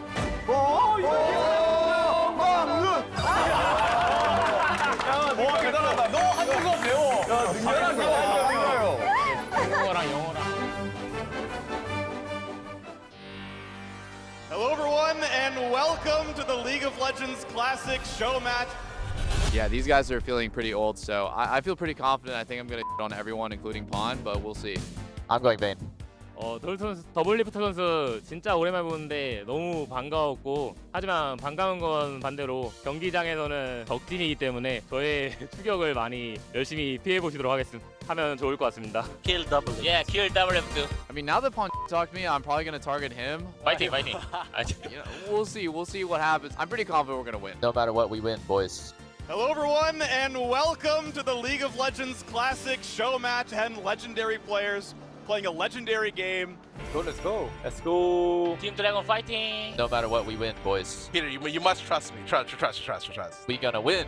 And yes, the game looks like this. Welcome to Summoner's Rift on League Classic. Everybody's so slow to the start home, God.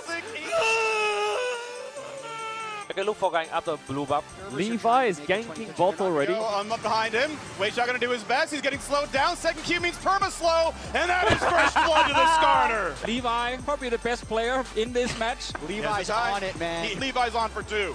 Oh, he's on 6 bet. Oh my God, flash ult from Skarner. Did you see that? That was the old Skarner ult. Hey, just need to kill Kassadin, that's all. Yeah, so champion bounties are in the game. Ambition. Yeah, can we get the stun? It's a single Q. There's the silence, gonna buy him quite a lot of time.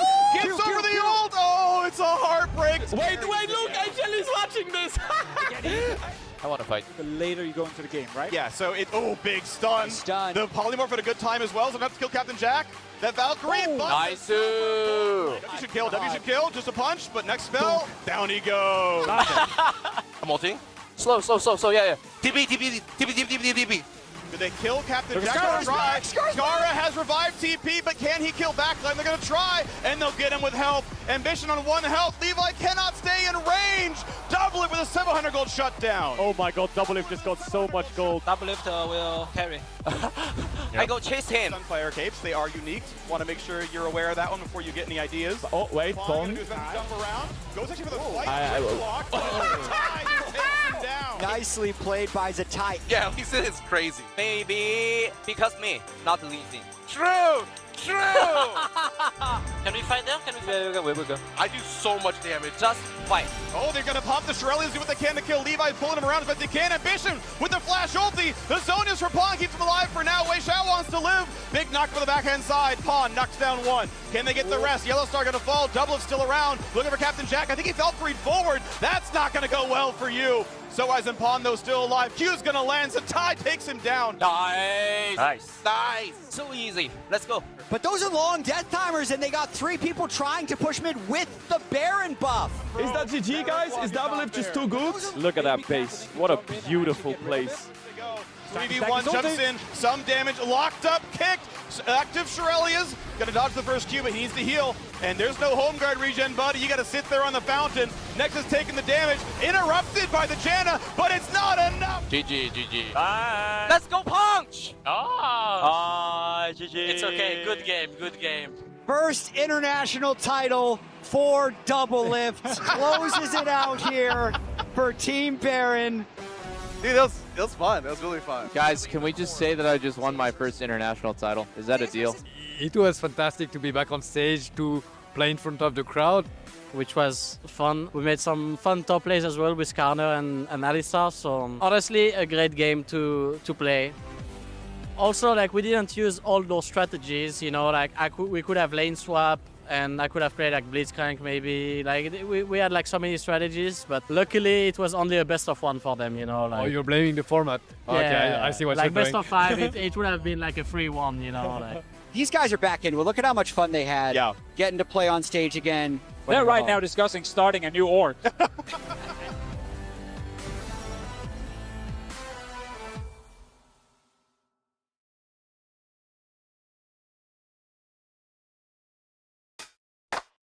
I can make it look easy. Feel like there's nothing wrong. It's so easy. If you wanna know, come find out. I make it look easy. Time and time again. Do it like this, like that. Can make it look easy. Tell me what you want. Better make it crystal clear. We can keep it up front. And I'll tell you what you wanna hear. Is it sunshine or rain? Is it good times or pain? I can help you to learn how everything will work out. Always for the better. Don't get stressed out. No, never. Gotta be a hard worker, a little clever. I go all out with every endeavor. Take your time out, you be doing fine now. Let's go. Watch me ride out. I can make it look easy. Feel like there's nothing wrong. It's so easy. If you wanna know, come find out. Make it look easy. Time and time again. Do it like this, like that. Can make it look easy.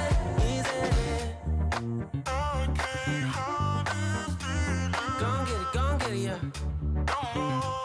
Let's get it now. Take your time out, you be doing fine now. Watch me ride out. I can make it look easy. Feel like there's nothing wrong. It's so easy. If you wanna know, come find out. Make it look easy. Time and time again. Do it like this, like that. Can make it look easy. Take your time out, you be doing fine now. Easy. Let's go.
just scar to show. Each fall curves something deep. The center of the world lead the way. Everyone was mine to make. Every sky is a line I've drawn. Every wall is a sign I've worn. I don't just win, I carve my name into the stone against a flame.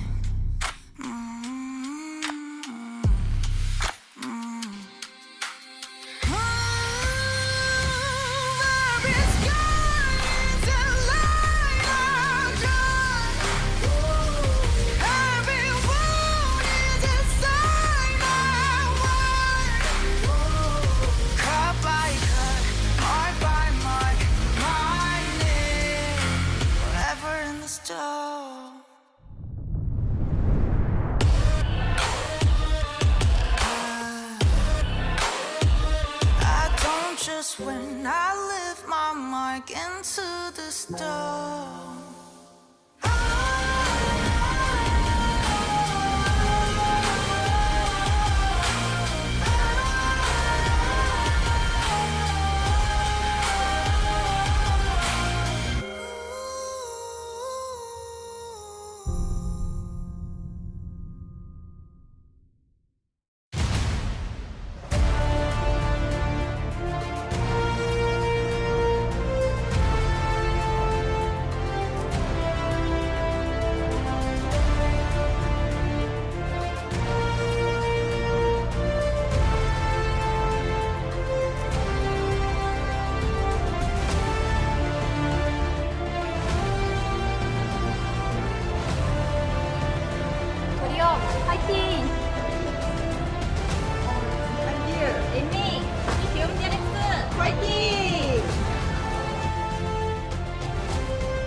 Welcome back, ladies and gentlemen, to LCK 2026. We are done with our Legend Group homestand shenanigans. It is now time for Rise Group shenanigans, yes! That's what we're talking about. And the shenanigans do not start on the Rift. They start between the two teams, where we now have the KRX debut of a brand new AD carry. They already had two, Wolf. Aiming didn't get to play in the Legend Group. He didn't get to play in the Legend Group. I was actually just thinking about that. Yeah. He earned Legend, but then became a Riser. He's the first one to cross, right, from west side to east side. And he also narrowly missed out on Legend Group last year as well. It's just kind of a disappointing time to be aiming if he wanted to be in the Legend Group. Maybe he realized how much fun it was in the Fries Group and decided he wants to go back and see whether he can save Kirum DRX. He was Legend last year because KT beat D+ in the tiebreaker, remember? He was almost not a Legender. No, but he wasn't on KT. He was on D+, wasn't he? No, not last year. He wasn't last year. Am I crazy? Pretty sure he was on KT last year. No, it was Duck Tom. I'm an idiot. Okay, I'm right, right? You're right, you're right, you're okay. right. I'm very used to conceding. No. I confidently was incorrect. All right, I like it. It was confusing, though. You are you're a confident man. Poor Duckers, man. Yeah, also, this whole situation. So, just to sum it up, because this trade happened before round 3, both of these players are eligible to play in rounds 3 and 4 for the rest of the season. And there have been statements made by both Kium and Aiming. You can read them and form your own opinion about what has happened. I'm not really that interested in getting into it right here because we got a game to play. I think what we can say for certain is that this is definitely a big upgrade in the AD carry department for Kium DRX, as Aiming was one of the strongest performing players on KT in the run to the Legend Group. Yep. Where he will not be playing anymore, but for Kium DRX, Lazy Peel out of lane was doing pretty well, but in lane, having some struggles. And I mean, aiming wasn't necessarily, wasn't sunshine and rainbows for his experience on the Rift as well. We'll just have to see how things are going to go as he does just try on a new outfit to see what was going to happen. The walkout was very cute. Teddy and aiming having a little bit of a giggle there, maybe saying like, welcome to the Rise group, my friend, from Teddy's side of things. But the bros, they've been doing this together for quite some time. And yes, they did just lose to the DN Supers in the Kesper Cup, which was a very weird state of affairs. But I still think that this team is pretty powerful when it comes to the Rise group. I do think that... How do I put this, I suppose? This matchup here, a few weeks ago, you would be feeling very, very good if you were a bro predictor. But at this current time, well, there's many bro predictors right here on that screen, including myself. It is a little bit hard to judge the strength of these teams.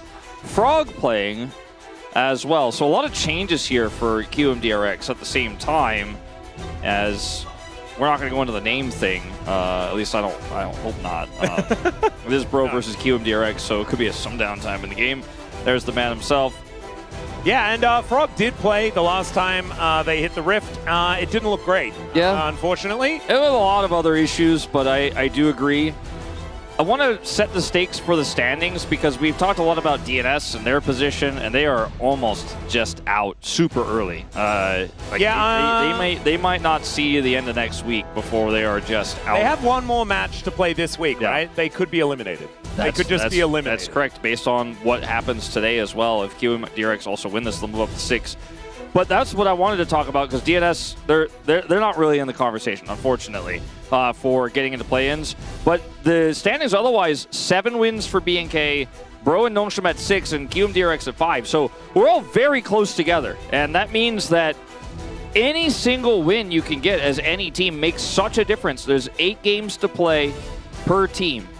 And so if you're able to beat some of your direct competition, which is everybody except DNS, then your chances go massively up every single time. So for QMDRX looking to bounce back here after that early loss to BNK, if they win it, it just puts them one step behind BNK, but stops Bro from leaping ahead. Yeah, exactly right. And the Bros looking to try and equalize with BNK KRX with a victory here. And they also really want to break their 5-loss streak that they're on right now. The Bros were looking pretty hot, you know, challenging for a potential Legend Group spot. When we were in last season, which well, it wasn't last season, but the last round, which feels like a million years ago now. Yeah, in spring. It was a conversation that we were having. Were we going to get the Legend Bros? And then they went on this 5-loss streak, and things have not necessarily looked great. Moving towards Kesper Cup, things also not necessarily going the best. So we'll see whether they can get a turnaround here against QMDRX with a change in the top lane and with a change in the AD carry role now, making these adjustments. And it's Coach Song over the other side, you know, did manage to get a world title for the organization that he's now staring down. So, that's a good point. Will we see an Ezreal ban? It's not lazy field anymore, but we have Teddy and Aiming on the lineups, who have been 2 incredibly important players for their teams this year. And I feel like if you slot Aiming into QMDRX, he kind of automatically instantly becomes the most important player for QMDRX here. And with Ezreal being the most winning AD carry, 4-0 currently, 0 losses on it, it might be worth a bit of a nod, I would say, at this point. I would agree. I also like... Hey! Yeah, it's going to be the first man. Right. Aiming is a self-proclaimed best Ezreal in the LCK, by the way, if we remember back to a little while ago. He did, in fact, say that. It's them that are going to ban it away, though, because first pick priority does go... Oh, never mind. Actually, Hanj and Brion have second pick. That's what they decided to use their right of first selection for. So a very interesting maneuver here, trying to get themselves counter pick for casting, perhaps, or something like that, making sure that their lanes are in order. Lot going to be their only ban so far, as the Orianna will follow. And will it just be Vi and then Jace, which would be the most standard we could get here? Yeah, that's kind of what I expected. You can throw some wrenches in the gear if you ban like a Lee Sin, which we have seen both of these players, Willer and Gideon, but especially Gideon, be very proficient on. And final ban, I think, will probably be the Vi. It's just, especially with the Lee Sin also banned, just feels like the stocks go up. I would agree. I mean, you can still play Jarvan. There's a lot you could play in this meta for sure, but I don't think you need to ban Cassiopeia away from UCal in this situation as a potential first pick. They will, I think, spend a lot of time thinking about what the responses will be to what is picked here as they ban the Vi. I think they were almost certainly going to lock that one away. Okay, so first pick priority. What is it going to be? Cassiopeia. This is a very popular one that we did see throughout the Kesper Cup, is just locking this away, threatening a flex between UCal and aiming, I guess, in this case. Are we done with flexing? No. I start to wonder if we are. You know, it's just not working. Camille Jarvan. Wow. A lot of setup here, and it also links into a potential Roamer Syndra pick here into the Cassiopeia. Or a Ziggs for Teddy, perhaps, if you would like to go that route. There are a lot of things that you can pair alongside this Camille. It could work very, very well. See what the response to this Jarvan pick is going to be. It could just be the Xin, as that's very common. Nefiri is one of the favorites right now with the Cassiopeia. Yep, especially for Willer as well. Yeah. The Shen, another big one, into the Camille. Yeah, a lot of people have been going towards. That's really the main pick I'm expecting to see here, or was expecting to see. We've already seen the Nefiri. Leona has been a counter pick as well, but not as common, not as strong with the matchup, and with Shen still available, and the ability to still technically flex it, makes it a pretty appealing one here for Andil to lock down.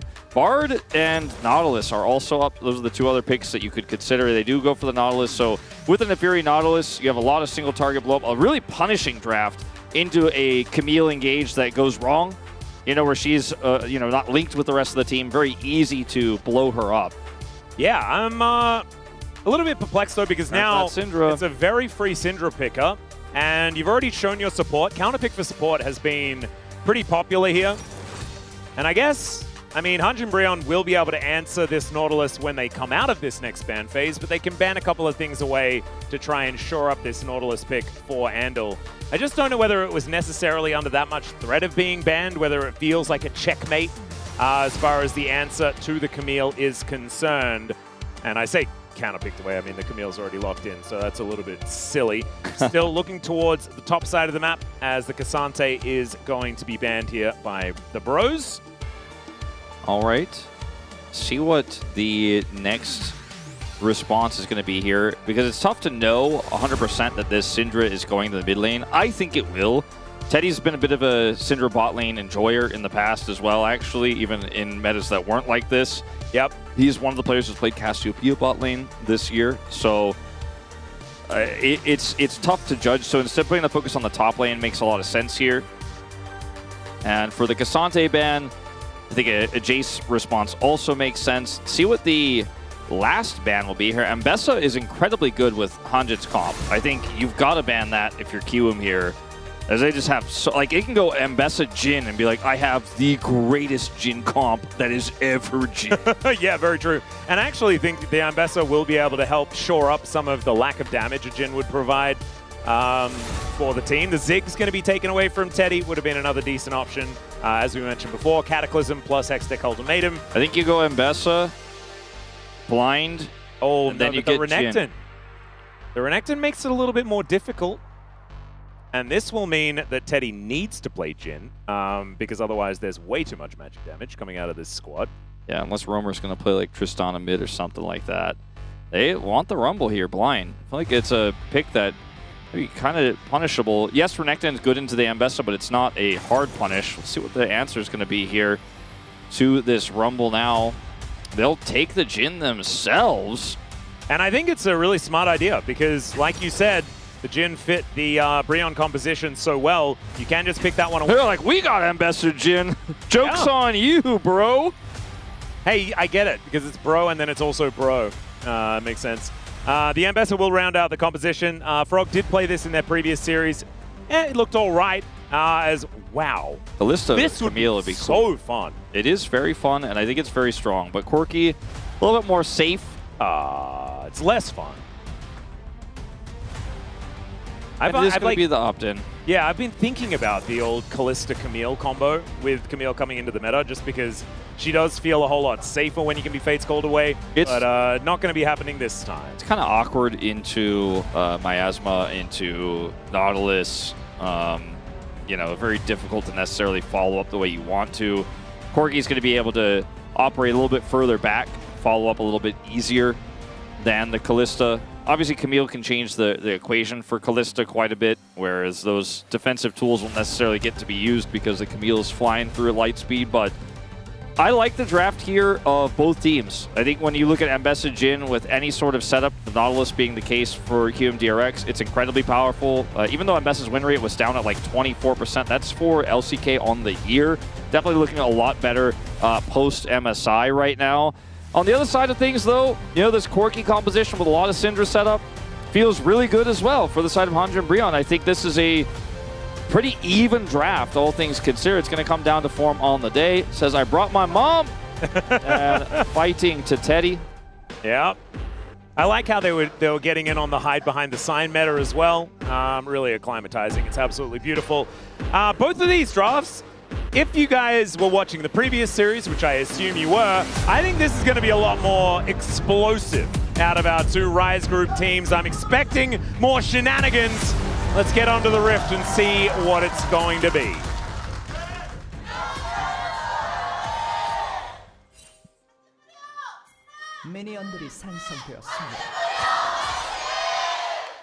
All right, here we are, ladies and gentlemen, onto the Rift for game number 1. KRX versus Hanjin Brionne. And the KRX fan chant was all over the place, Wolf. I'm hoping they tidy it up moving towards game number 2. I think that will really help the team stay more coordinated. There were a ton of... So when we came into the... Speaking of the audience, when we came into the audience, which was the first audience here locally in Law Park because the other match wasn't being played here, it was in Kintex, I heard a lot of English, okay? I heard a lot of English. And then I was like, oh, of course, because it's Bro playing. And I think there's even some Bro fans on the QM side as we do have Namgung taking a little bit of damage here. Yeah. But again, always important to remember that not only do Bro have a lot of foreign fans, but KRX, because of their incredible Cinderella story in 2022, which did take place in the United States, also have a lot of Western fans as well. Yep, it's true. And this team has been around for a long time as well, you know, even back when they were DRX before picking up that world title. Had a lot of fans because of, you know, Deft and Chovy and so many of these greats that have played for the organization in the past. Also, the old name, Kingzone Dragon X, was just pretty appealing. Yeah, it was. Even Longzhu was kind of cool, you know. There was a lot of cool stuff with this org dating back throughout all of the different iterations. But still, we digress. They do have a slight gold advantage here at the beginning of this one because Aiming and Andal are able to get the shove on this wave. And nice scatter here from Romer, actually, onto Yukal. We'll be able to win out on that trade quite nicely. We're expecting the Syndra to have a pretty good time into the Cassiopeia. It was a counterpick opportunity here for Roma. He did elect to go for the Syndra in that case. I think it's a really fun test because this is the second time we've seen an AD carry swap a trade this season, and like the second time we've had it this season, on top of like never having it basically in any memorable time before ever in LCK history, and both of them being related to some sort of internal team dispute, meaning that Aiming doesn't really, at least from what we know or what we can assume reasonably, have a ton of scrim time with this roster, right? Like Gio was playing in Kespa Cup very recently, and now we know why Fenrir was playing in Kespa Cup when KT was otherwise filling the whole roster. But like, how well can he synergize with his team again, with Frog also playing here versus Bro, who've been playing this whole roster all year, is a really big question. So we won't really have a question about whether Romer will have to flash or not because he's positioned incredibly well here, and Andil can't actually close the gap there. So yeah. I just think it's fun. Like, you know, Aiming's put in this incredibly weird situation. Like, how well does he adapt? Like, this is where you're going to find out, because we often say AD carries are a role where your team sets you up for success. you know, and you have, you know, your positioning and how when you go in is part of the skill set. But yeah, you're largely a tool. Yeah, you can't do it alone. Yeah. You're often used by the rest of your team in order to get the victories, to do the big damage. But like you say, you have to be on the same page. And it's interesting that you talk about sort of the Diablo-Taeun trade, because that didn't go the way a lot of us expected, right? With Diablo being considered the stronger mechanical player, but not finding nearly the amount of success that Taeun found after that trade came through, as Andil not going to quite find the anchor there towards the bros. Teddy and Namgung will be able to get this wave shoved back towards KRX. So they'll have a slight gold lead as a result, but that will be equalized as these waves are going to equalize. So things very, very even at this stage. And yeah, I think we're going to learn a lot over the next few days based on how aiming is going to perform, whether Jiu is going to perform, because Fenrir looked great.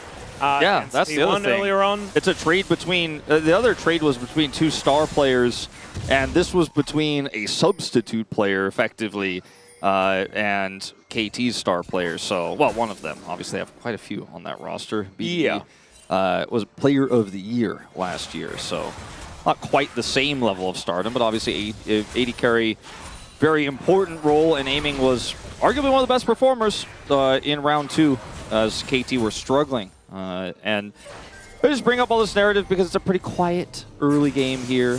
A lot of farming, a lot of small advantages, no dragon take just yet. Yeah, and I guess we can talk a little bit about how these compositions are going to work, because they are, once again, 2 comps that do have 80 carries, but one of those 80 carries is a Jhin. And I feel like Jhin plays like halfway between, you know, your traditional 80 carries and a mage. Yeah. You know, where you're not doing the same level of consistent DPS, but there is boom boom there in the opening salvo, and the setup is also pretty fantastic.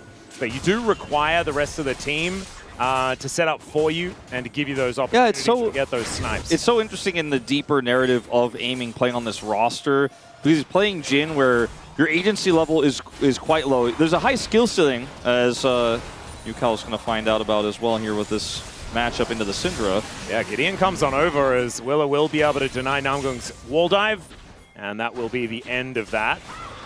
But it's kind of like a philosophical question as, okay, Yukal, he's setting it up. Finds the ulti, there's the anchor. Cataclysm does go down as Gideon flashes away, he's drinking the potion, and the poison's ticking down, but it's not going to get him. Namgung not going to go for the flash over the wall, as Gideon, can he escape? Can he get the execute? I think so. And it looks like the answer is... Oh! Yeah, Yukal. That poison just stays so long. I would have thought that it was going to be the execute, but yeah, it is hard to factor in that extra few ticks of the poison.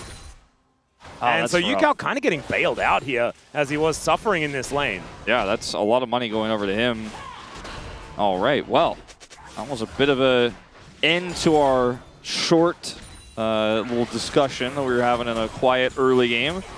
As it was a numbers game initially that looked like Bro were going to win. A nice turnaround there from Yukal off vision, gets the ult, and Gideon is unfortunately unable to escape. So Gideon here level 6, right? Gets caught instantly, and with this setup here with Roamer having scatter, they want to try to turn this with a Cataclysm play, but they're just not able to really get full access to the backline. So Gideon is just, because he was the one who went back in for the re-engage, no one was left out to dry, and the burn from the poison ticks through, so I think he's got to be like a second off there, but still, yeah, I feel like if he had to walk to the inhibitor turret instead, it might have been an execute, but I don't blame him. I was kind of feeling like it had been enough time, but not going to be the case. So First Blood does go over to Yukal. He grabs himself some Merc Treads to start off this lane, and that is going to feel absolutely fantastic. The added durability against this lady that's just throwing orbs at him over and over again. Willa and Andor have just been living here in mid lane. I wonder when Willa is going to do his bottom side camps, as there is the Dragon Flag to not actually get too much CC, but here is the engage. It's a lot of damage onto the Syndra, and down she will go. The curtains were called as well, as aiming helps them lock down those kills. And KRX, they are not slowing down. All right, well, I mean, play through your mid lane. First pick Cassiopeia is the answer. He was losing the lane initially with a counter pick. Syndra actually doing quite well. However, with all of these resources gained, or given to the mid lane. He gained a kill, grabbed an assist on the second play here. Roamer will have to TP back to lane, but a lot of early value. It's nothing that Pro can't recover from, but I like the proactivity. I like that Andil is just camping it effectively. And Eamon gets to stay down here because he can make an impact from far away. And he actually grabs a plate here and will help his team secure first dragon. So the early game coming up all Kiwoom here. Yeah, it is. I mean, the gold is not a gigantic advantage, but with aiming, getting back up in the lane is great. But now Andil is very dead, like exceptionally dead. Yeah, this time he probably should have been a little bit further away from the mid lane. Yeah. Or especially the top part of it. He was making sure that they got the Drake, Wolf. And that's what he was doing. He got information that they were definitely going to get the Drake.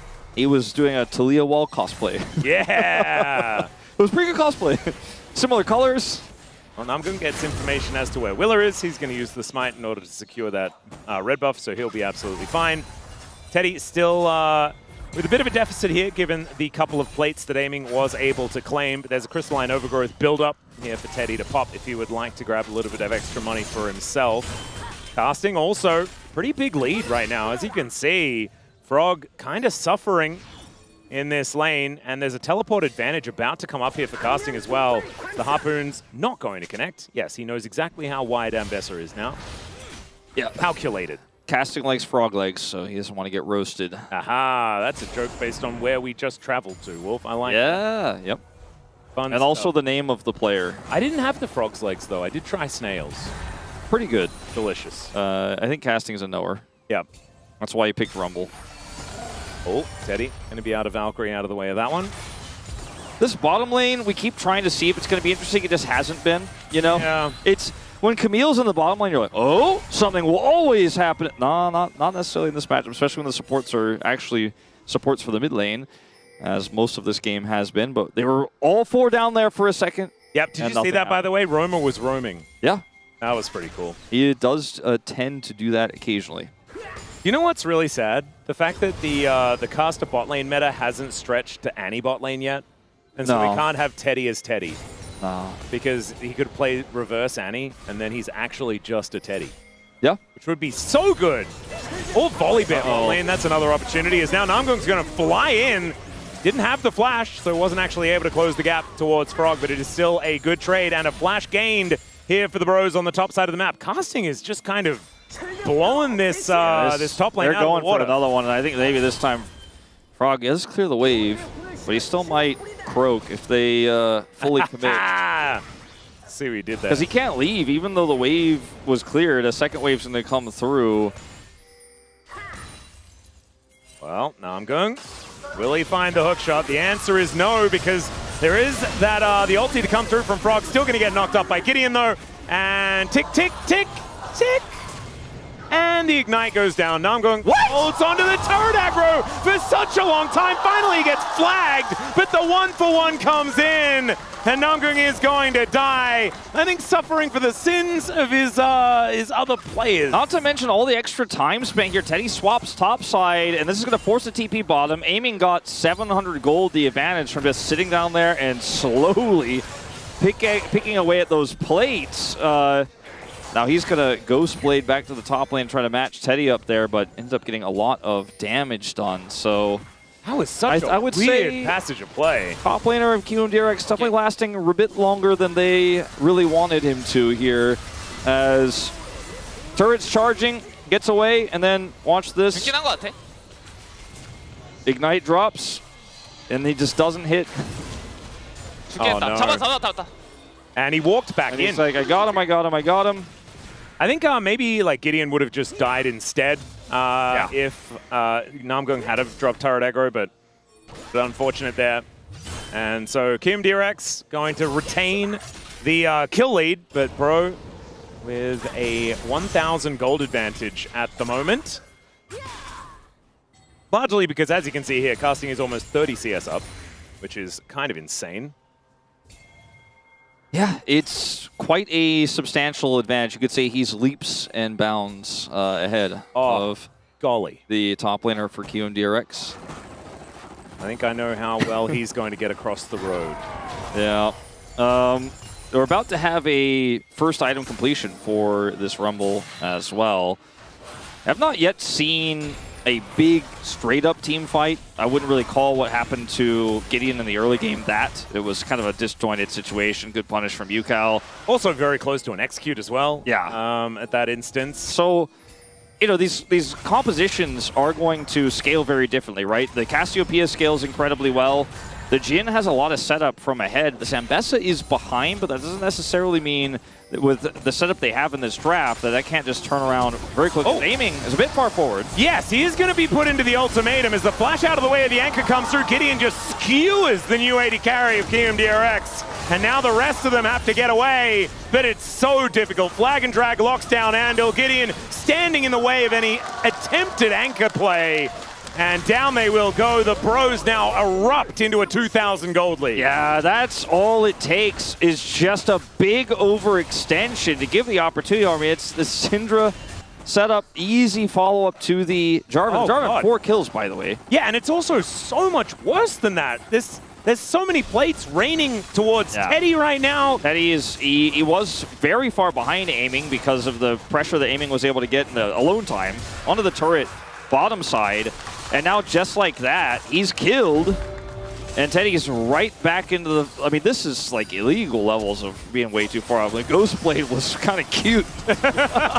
He's like, maybe. He flashes as well, but unfortunately Gideon is able to get the extension and just impale him from behind to get that final auto to secure the kill. If the kill went over to Teddy, I feel like that's the only way this goes worse, frankly. But he still gets the plate gold you pointed out. Picks up a bounty of his own, albeit very small. And KRX definitely on the back foot here in this one from now on. Yeah, they are going to be able to get themselves the Herald. That is definitely good news. KRX try and make their way back into this game. Might be able to use that to grab themselves the first turret, as a lot of them looking a little worse for wear, especially that bottom side. Still, Teddy is very close to knocking down the front door. UCal possibly getting closed in on here. I really feel like Camille entering the meta was great for Namgung, just based on his playstyle. Yeah, no, exactly. Like the Elise Pike guy. He is getting another one. Eclectic engaged champion player. Yep. And pick-based player. So it does make a lot of damage sense. support player, I guess you could say. So feeling right at home on Maybe this if Camille. that's the case, maybe he's going to pull out the brand next. Oh, there we go. Xerath. What's the most popular one here in Korea? Like LeBlanc support for I don't even want to play support. I'm just going to play this and basically troll you.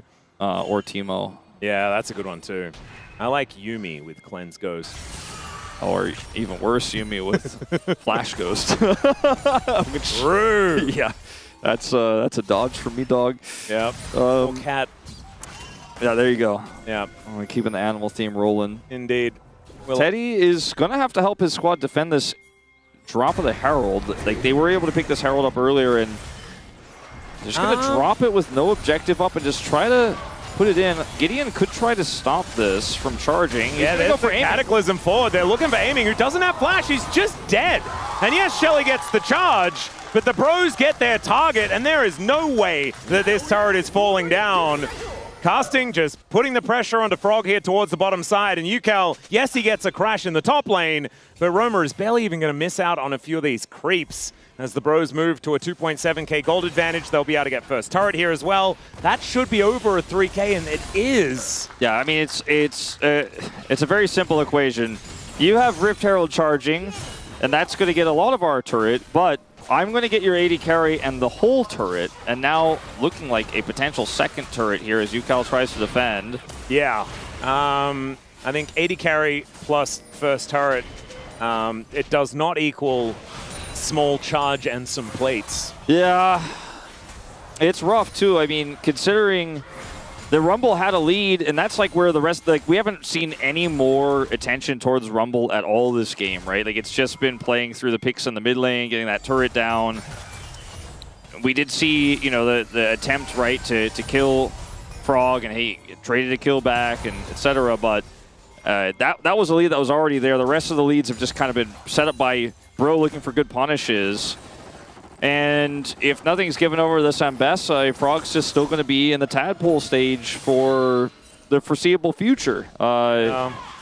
it's not looking great. I mean, he might be able to get something done in a late game team fight with this Cassiopeia if we can get the game to a stabilized point at like 25 to 30, but Bro has so much of a tempo advantage, the composition that is really strong in skirmishes from ahead. This turret is still surviving. It is, just barely. But I'm glad that you bring that up because I do think that we are hitting the stride of the Bros right now. 2-item spikes coming in. Roma and Teddy, both of them have those collected. Casting also has his arm guard now complete, so that's basically 2 items. Gideon has all the kills, and so he's definitely got 2 items. Like, this is such a big power spike for the Bros. It's kind of weird how late Teddy's tier stacks are in this game, also considering how quickly he put it together. But yeah, still needs 64, which is quite a lot. It's kind of weird. I don't. Maybe I missed something on his tier buy timing, and it was just a little bit later than usual. But either way, he's going to put it together. He stacks it a little slower than some of the other AD carries, like Ezreal, perhaps.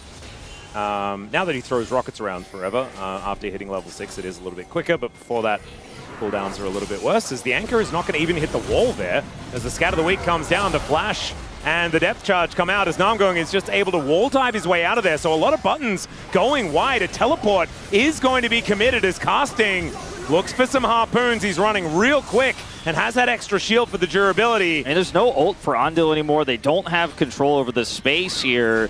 It's Ocean Soul with his brush here. It's so hard to fight without vision for KRX, but they're going to force it anyways. Yeah, Casting, he's in range for any sort of equalizer. Scat of the Week goes down. Willer is going to get zoned away. He does manage to get the Dragon, but he dies immediately afterwards. Andil's going to fall down as well. There's Dragons falling over, and there is turrets falling down, but KRX are also just going to get destroyed. 3 dead in trade for that Drake. And the Bros, I think, still pretty happy. Yeah, absolutely. I mean, it's just an Ocean Dragon here. Not even Soul Point. And they had full control. And KRX just went in. They had no vision. They had no way for Frog to look for the setup he wanted there.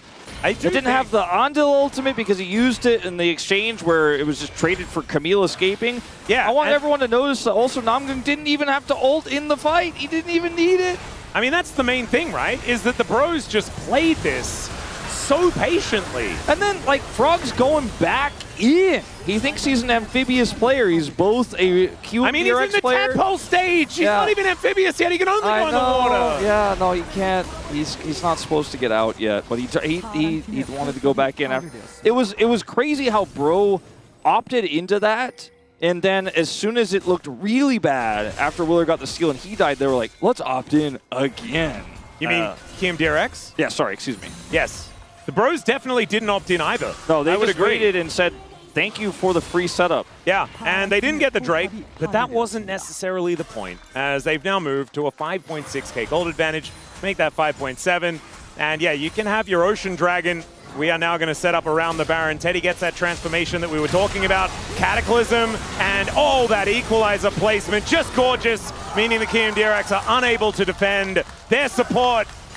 And so now, 5 versus 4 around this Baron pit. It is 22 minutes. The Baron really does hurt, so they're not going to go for it just yet. But the Bros seem to be getting picks wherever they want them. Yeah, they really are. And they have so much control in this comp. It's so simple if you hit the first part of the setup. Whether that's a Camille or a Scatter, or even a Jarvan Flag and Drag, everything just kind of falls in line. And when Teddy hits 2 items, he can follow up so easily too, because he's got Valkyrie. You know, in a lot of ways, Corki feels like a safer Kaisa, you know, in some of these fights where he's just like, I'm just going to press W. It's just budget Ezreal at this point, right? Like, your Arcane Shift or Valkyrie in this case is on a longer cooldown and isn't an actual blink. But, you know, it fares a similar way. It hits the same power spikes. Yukao flashing towards Roma here, and he is just going to get bitten. Down goes the Syndra. Turns on a dime there. I do like this out of KRX. That was a heavy commitment from Yukao, but it is absolutely worth it. Trying to do Baron after this, though, I think might be a bit of a challenge. We'll see if they can at least trick Bro into thinking that maybe they're looking for something like that. Zaming is here with ultimate, too, so Namgung needs to leave. I think, like, yeah, in other games, the Baron would have been possible, but it's a 7-1 Jarvan. Yeah. So if he gets into the pit, like, yes, killing him's more difficult, but also he does a bajillion damage. The reason why they went for that play well, obviously they were able to find Roamer here with a really nice flash engage from UCal, but also they know that Jarvan's likely in the area, but doesn't have his Cataclysm, so they can chase super far here with the Fury. Jarvan's just to the right of view, as you can see there on the right side of your screen, but doesn't have Cataclysm, so can't try to hold them under turret or really make any sort of outplay there. So that was a really nice judgment there from UCal about every single part of that. And now he's level 16 on this Cassiopeia. Maybe he could be a window back in for QMDRX. A possibility, perhaps. Maybe we've seen a lot of comebacks this week, you know? Yeah, I mean, the amount of upsets that we've had have been kind of ridiculous. Is casting underneath this turret, not going to get hit by the Petrifying Gaze, and goes golden to buy time. Gideon moving up, Anchor is going to go wide, flash out of the way of the public execution. And yeah, he uses a bunch of cooldowns, but in the end, his turret will still just go down. Absolutely. So, another small win. Small win stacking up. Indeed. And it was the Zhonya's, so I guess not exactly as much of a worry here for casting. We'll just have to wait out. Still on a bit of a cooldown. It won't be up for this dragon. Indeed. And the dragon, 30 seconds. So let's see whether the bros can actually contest for this one and claim it. So far, KMDRX, I mean, if they do manage to get the Ocean Soul point, they'll be feeling pretty good about it. Amy looking for a third item. Teddy has Collector already finished. Pretty value when you're ahead like this. You know, everyone has different opinions about Collector, but I think when you're playing Corki, it's a great third item. When your team is this far ahead and you have such great setup, it's an incredibly powerful item to have to just continue to hold on to your lead. QMDRX going to clear this control ward on Baron, but Bro are taking the real live objective on the other side. And they're completely set up here, which means that there's some, you know, maybe you could push a little bit deeper as Frog, but he doesn't have full vision or anything like that. Yeah, Bro just not gonna let this one go. It's only second dragon, so this is not a big deal per se.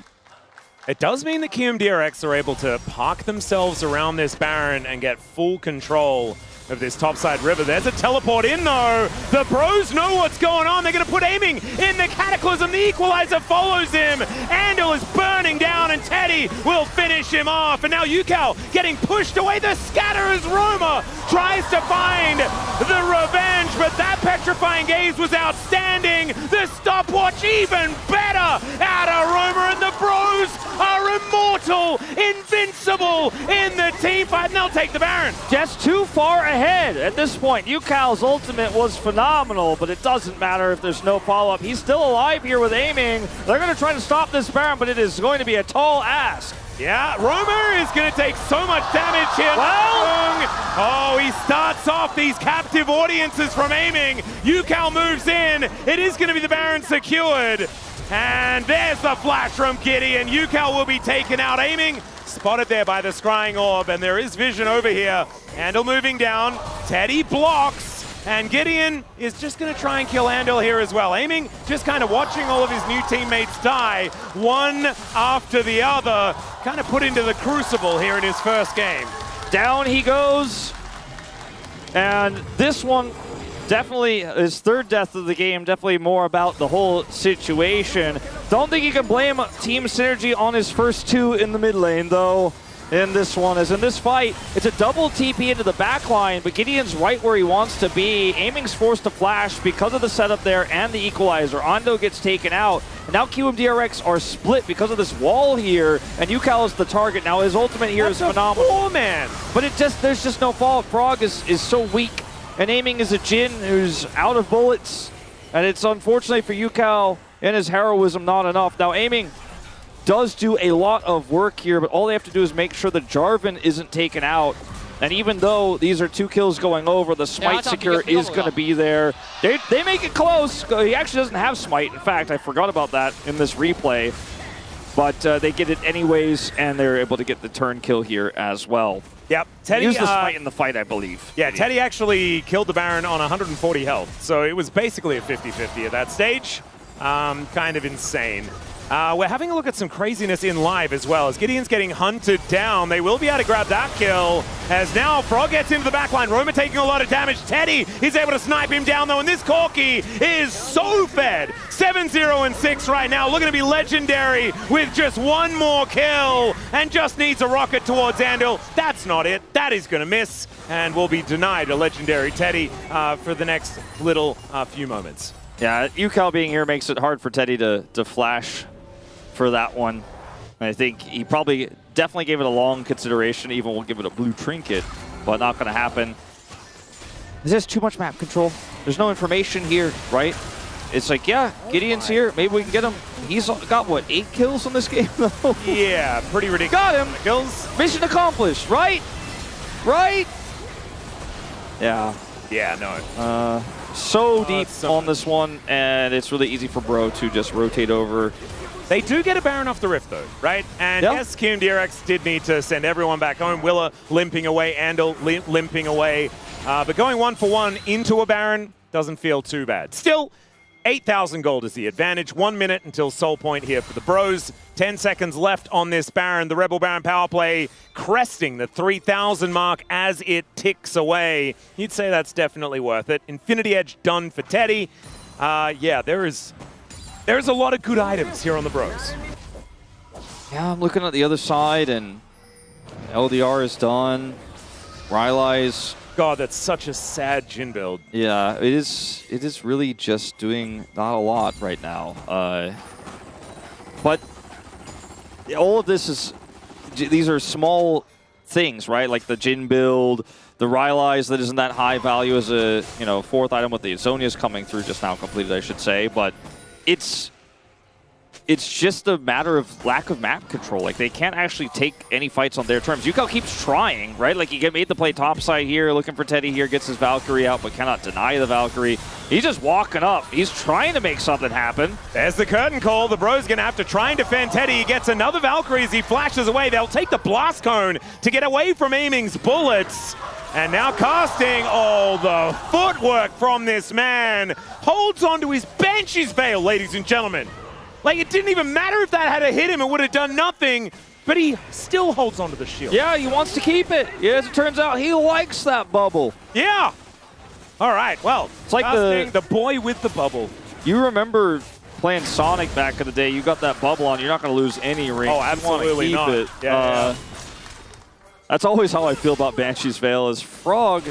I don't know how he feels about it, but I don't think he's thinking about it right now. No, he's just thinking about what he's going to do after he comes out of the Death Chamber and how legendary Teddy is as he goes to 8-0-6 in this game. Only missing out on 3 of the kills as far as kill participation is concerned. This Corki is the main character, and I don't know whether KRX can do anything about it. I don't think it is likely. I think that last attempt from UCal was as close as it is going to get. And they've got 2 strong pushing lanes right now. The Baron obviously expired a while ago, so probably just back off and play it safe. Baron spawns in a minute. Just win 1 more Baron fight, the game is yours. Well, or just, if there's no fight, if there's no contest, skip Baron and push those same lanes and eventually win the game. There's something to be said of how well UCal and Aiming, to a lesser extent, have played out this late game from the deficit. They've made some of these moments look almost viable. Like, there's maybe an angle, but it's just coming up short every time. Yeah, I'm just looking at Teddy being 2 full items ahead of Aiming, whose items were looking not super hot anyway. Double his damage as well. Yeah, I mean, this is it's a bit of an 80 carry gap in this game. Got some vintage Teddy happening here as UCal is able to sidestep that scat of the week.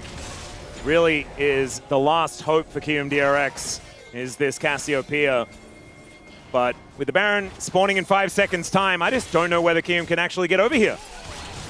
UCal, I don't know if he could do more of this game, to be honest. He is hard farming, he's on 4 items, he's got 5 stacks of Dark Seal, 9,000 gold down. I think they're dead, ladies and gentlemen. Aiming is just going to get ultimatumed and taken out. It's Namgung that grabs that one. There goes the Syndra, so Roma's woes continue. But into the back line they go, casting, finding another great equalizer to split up the battlefield. Sidesteps UCal's petrifying gaze. This man is courageous. He ain't afraid of anything, not even snakes. And humans are predisposed to be scared of snakes, ladies and gentlemen. And he says no to instinct and says yes to killing the enemy Nexus. What about Yordles? Oh, that's a good point. Yeah. I imagine Yordles are more scared of snakes. I think so, just because of size. Yeah.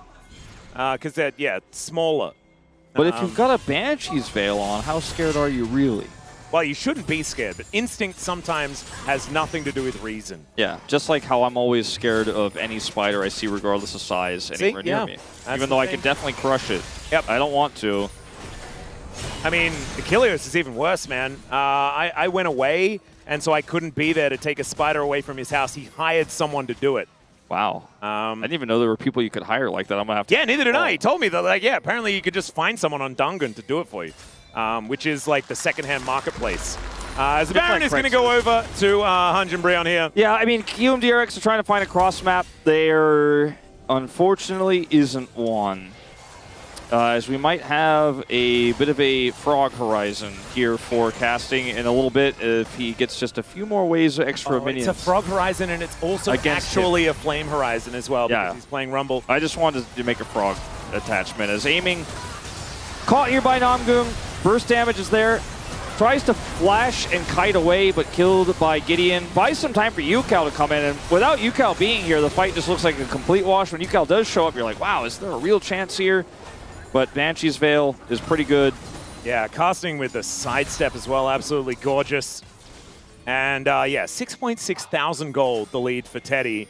As Rapid Fire Cannon is done, he has all the items before aiming has 4! Yeah, they're trying to really, I mean, they're very aware that Yukal is the problem. They're trying to find angles on him, and Yukal is just going to run away. So they're like, all right, well, we can just end the game, by the way. Yeah, why don't they just walk towards the base? Well, I don't ever ask that to Digon about his squad. We ask that question a lot when he's not around, but when he is around, he is listening actively as he is right now. It's sometimes a question he doesn't really like to hear. But look, they are kind of eventually getting the other parts of the base. They're trying to 100% this game. You know, they're getting the platinum. They're getting all the trophies. They're getting all the achievements. I do respect it. Finishing out the Pokedex, you know. You reckon they'll also get Mew? Technically, does it count as completing the Pokedex? Like, if you don't have access I think to like, having the event to get the Mew? I think 100%ing the game also on Aiming's debut trade game counts as getting Mew. Pretty much. Ah, there you go. Like, it's a pretty rare promo to have the first Aiming game on KRX after a trade nobody saw coming. It's basically Mew. It's pretty impressive. Yeah. Well, the bros are also going to be able to complete the Ocean Pokedex here as well, as they will be able to grab that soul. In this game, I don't feel like they've really pushed a truck, so to speak, to get the Mew either. Yeah. You know that old rumor. Yeah, nor have they done that thing where you can like change the index of the Pokemon by like talking to a specific trainer and then flying to another place and then flying back again Bit of in a order trap? to get the thing, and then you can like actually get the Mew in the sneaky little way. You mean the missing no glitch? Yeah, it's not missing. It's slightly different. Anyway, KRX are looking to try and defend desperately here, but they are running out of turrets incredibly quickly. It's going to have to be an engage. Problem is, like, Andel's the one that has to go in and try and make something happen. But it's so hard to follow up. Equalizer just going to zone them away. Aiming takes half of his health bar from just looking at the fire. You know, he was trying to warm his hands, and then all of a sudden he was ablaze. Yeah. They're just trying to clear this wave, and they survive. The Baron does not end the game. Only gets 2 inhibitors. What about the next Baron in 3 minutes? How about an Elder Flip in 5 minutes? Hey, there you go. Yukal is still 2,300 gold ahead. He's... Okay, hold on. Willer, don't go too far. I'm kind of entertained by the thought that this game could just end abruptly on an Elder Flip if Gideon gets caught or Willer wins a smite fight and Yukal just, I don't know, presses R towards them and they all explode instantly because he's pretty big.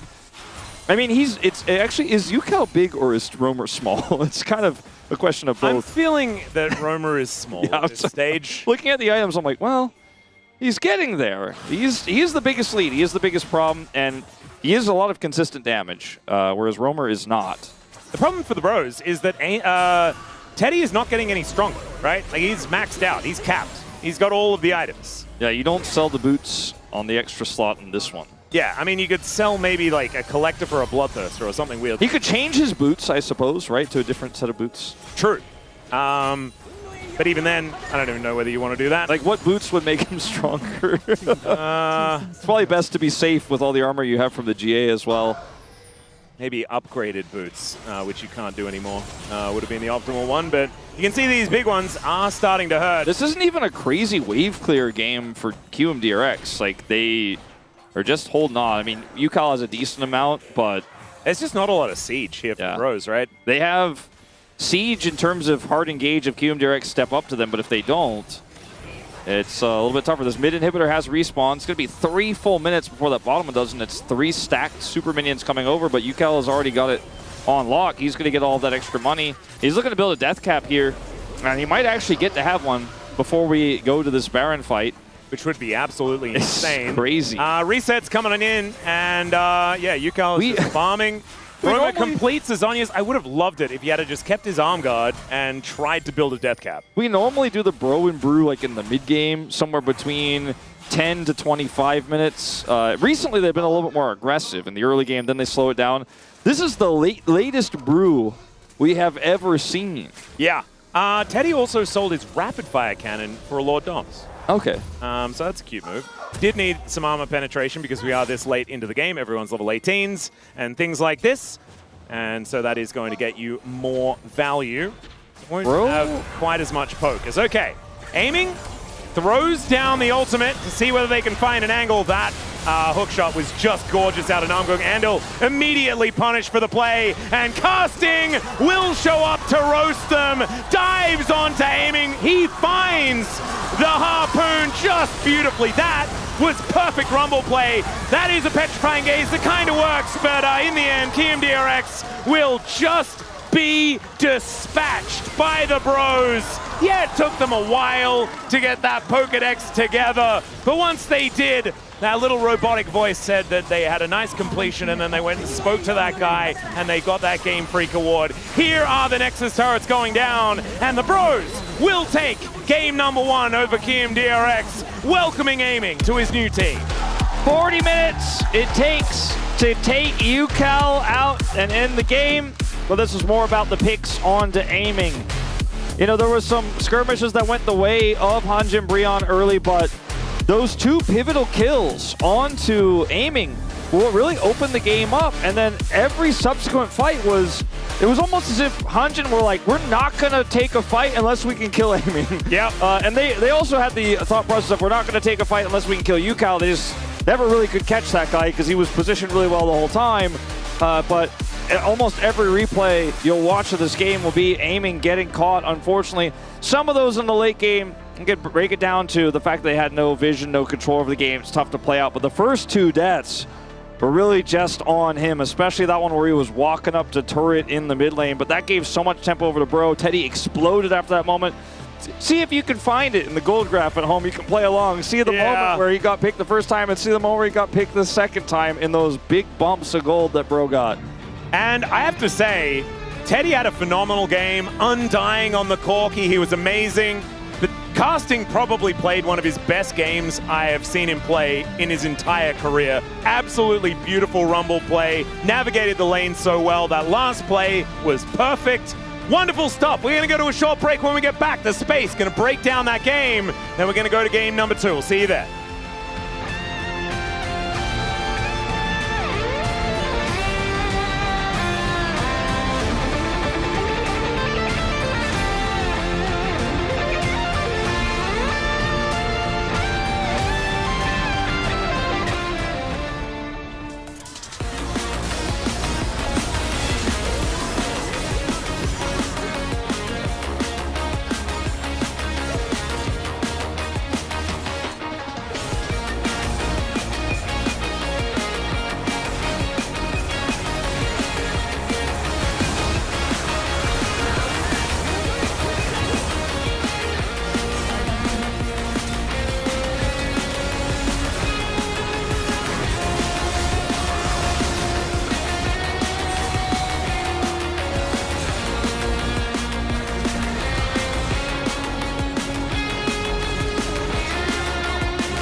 아 미드.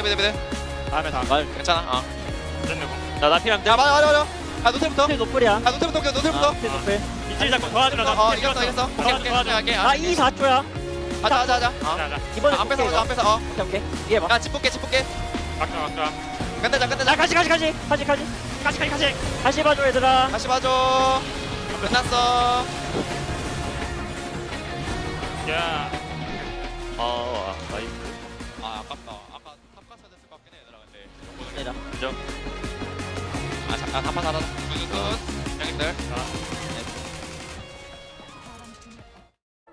우와 역시 우리네? 아 이게 뭐야?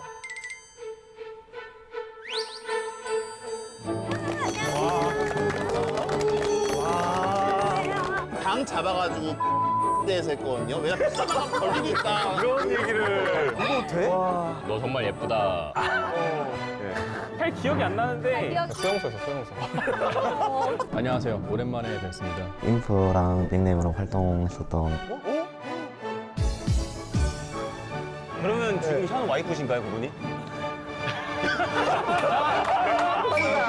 계산한 건가요?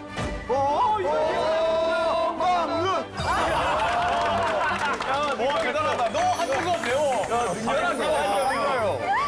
영어랑.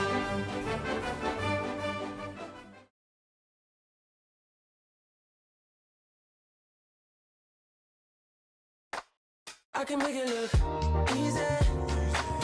Feel like there's nothing wrong. It's so easy. If you wanna know, come find out. Make it look easy. Time and time again. Do it like this, like that. Can make it look easy. Tell me what you want. Better make it crystal clear. We can keep it up front. And I'll tell you what you wanna hear. Is it sunshine or rain? Is it good times or pain? I can help you to learn how everything will work out. Always for the better. Don't get stressed out. No, never. Gotta be a hard worker, a little clever. I go all out with every endeavor. Take your time out, you be doing fine now.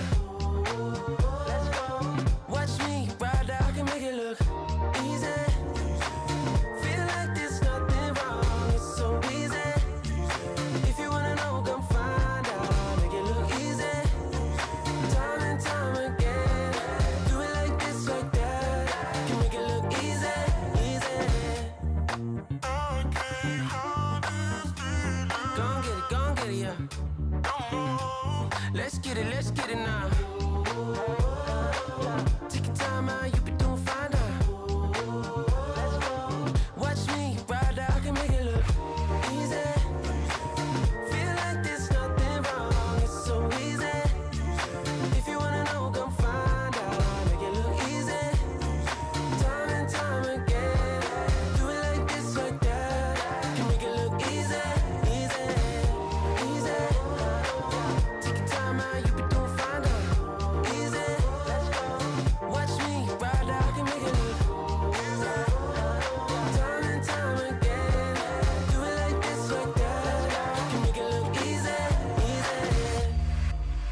Hello, everyone. Welcome back to the LCK, where you may have heard we have the greatest players in the world. And you might have watched that first series and thought, maybe I'm not convinced yet. But after watching that last one, you saw a Rumble who's going to get one of the highest scores from the connoisseur of Rumble themselves as the Bros take game number 1 in this series. It was a sad debut here for Aiming in his debut with Kiwoom DRX, but the Bros came out on top here. Well, this is probably the worst case scenario who just got traded. I think the game was completely fine until this incident happened in the highlight 1, because I think overall it was just unsynchronized from Aiming, who just got traded for this game, and I think it shouldn't happen. This one is the one that like you can never see it from synchronized team. They are going for the vision control. You already got the mid pressure. Why are you trying to hitting the mid thread? Guys, this is the AD carry and jungle support movement. They're like screens away. Just tell your teammate if you want to hit the turret once. Just can we walk up together? And also, it don't work this time, right? I mean, he just Herald, lost the flash. He just lost the flash last team fight, so there's no way he can be alive on this one. So I'm just saying that like this kind of showcases that the trade was not like happened according to like what they wanted, you know. It's just like random happen, and then of course you're not gonna have enough time to get the synergy between the players. All right, I will say nicely. I mean, they just got traded. They just got a new team. They just, you know, haven't got the times a long time, so maybe they're a little bit disconnected. Yeah, and remember, the Bros aren't without their own faults. That top lane botched dive where there were 3, almost 4 people top lane. We forget that. We forget that. But then we remind you of the greatness of the Bros here in our second big play by the Drake, where they team fight this one perfectly here, Huni.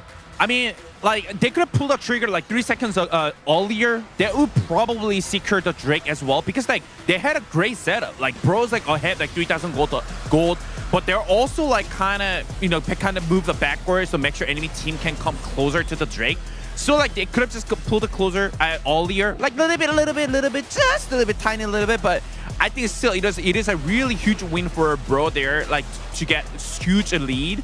And after, I think the Rumble ultimate was like super huge. Just there was no setup at all. Rumble was the one that actually started the fight. That is an extremely tough job. I mean, I think it was overall really great setup from Brion. I think they didn't give a chance to enemy team to engage on them, so the micromanage on their distance was really great. And also the flank from Rumble, as he mentioned, the equalizer, the Zonias when he was on target. I think Brion just showed up that it was not the lucky charm that they just got like insane winning streak against the legend teams. It was their things to do, and now it keeps continue. And you know how it is. When there's a Rumble in the game, we have the wonderful Mr. Worldwide, beautiful connoisseur of Rumble himself, Huni, to give his opinion here. And whoa, look at that. Pretty good, huh? That's pretty good. Welcome to the veteran connoisseur of Rumble. He was really good. He was really good. I mean, I would really like to would like to shout out the Rumble, the laning, especially from the laning. I watched the whole game like in his point of view, and he generated the lead like 30 CS by himself and opens up to be able to dive the top with a teammate. Like as what Digon mentioned, it wasn't clean, but still he made it's possible. And I think the item build as well, like the Banshees, it's kind of big brain, honestly, because like there was the champion that who can actually tank from the Nola's hook, and he's the one that willing to take the hook. So he built the Banshees. Yeah, so Banshees for the Nautilus. Was it big brain? Was it not? I don't know. It gets a question mark. Here is our final highlight, though. Over at the Baron, where Aiming did try to make something of it, just ended up falling short here. I mean, at this point, they're just too far ahead. Your Jarvan is jumping in with your GA, Equalizer coming in, enemy Nautilus just panicking, just flashing into the Jarvan ultimate, and there's nothing. Even though you hit insane ultimate from Yukal, there's no follow-up damage. Teddy is just cleaning up. So I think overall, Brion kind of knew how to neutralize the game after them getting insane lead. I think normally when we see the Rise teams, they panic. Even though they're really far ahead, maybe this is the case where like you could drop all the things, but here they just calmly just finish the Nasher and follow up. We have to escape together. He goes in, EQ flash, flag and drag, clean up. I think overall, Brion showed up that they're just good team enough. Yeah, I mean, also at the same time, I think individually knows their job, like what they need to do in every single moment from the bro, except just one dive. I think it was really perfect game, honestly. That's high praise from Super Galaxy Huni over here. As the bros are up 1-0 on Kiwoom DRX, will they be able to close it out? Let's find out as we send it back on over to the casters for game number 2. Thank you very much, gentlemen. And I do want to say I'm very impressed that Huni gave a score like that when the Rumble built steel caps. I saw that and I was like, oh man, it's doomed to be a 3.5 no matter what. Even praising a Banshee's Veil purchase, he's like, I would have thought, he's like, if it's not Sorks and Deathcap, I want nothing to do with it. But he built Zhonya's, he built the Banshees, he played frontline for the team, and the last team fight, which we didn't even see in the replay, was actually perfect. He solo killed aiming. He solo killed him in amongst 5 people. It was ridiculous. It was good. It was good stuff. Casting looking very good.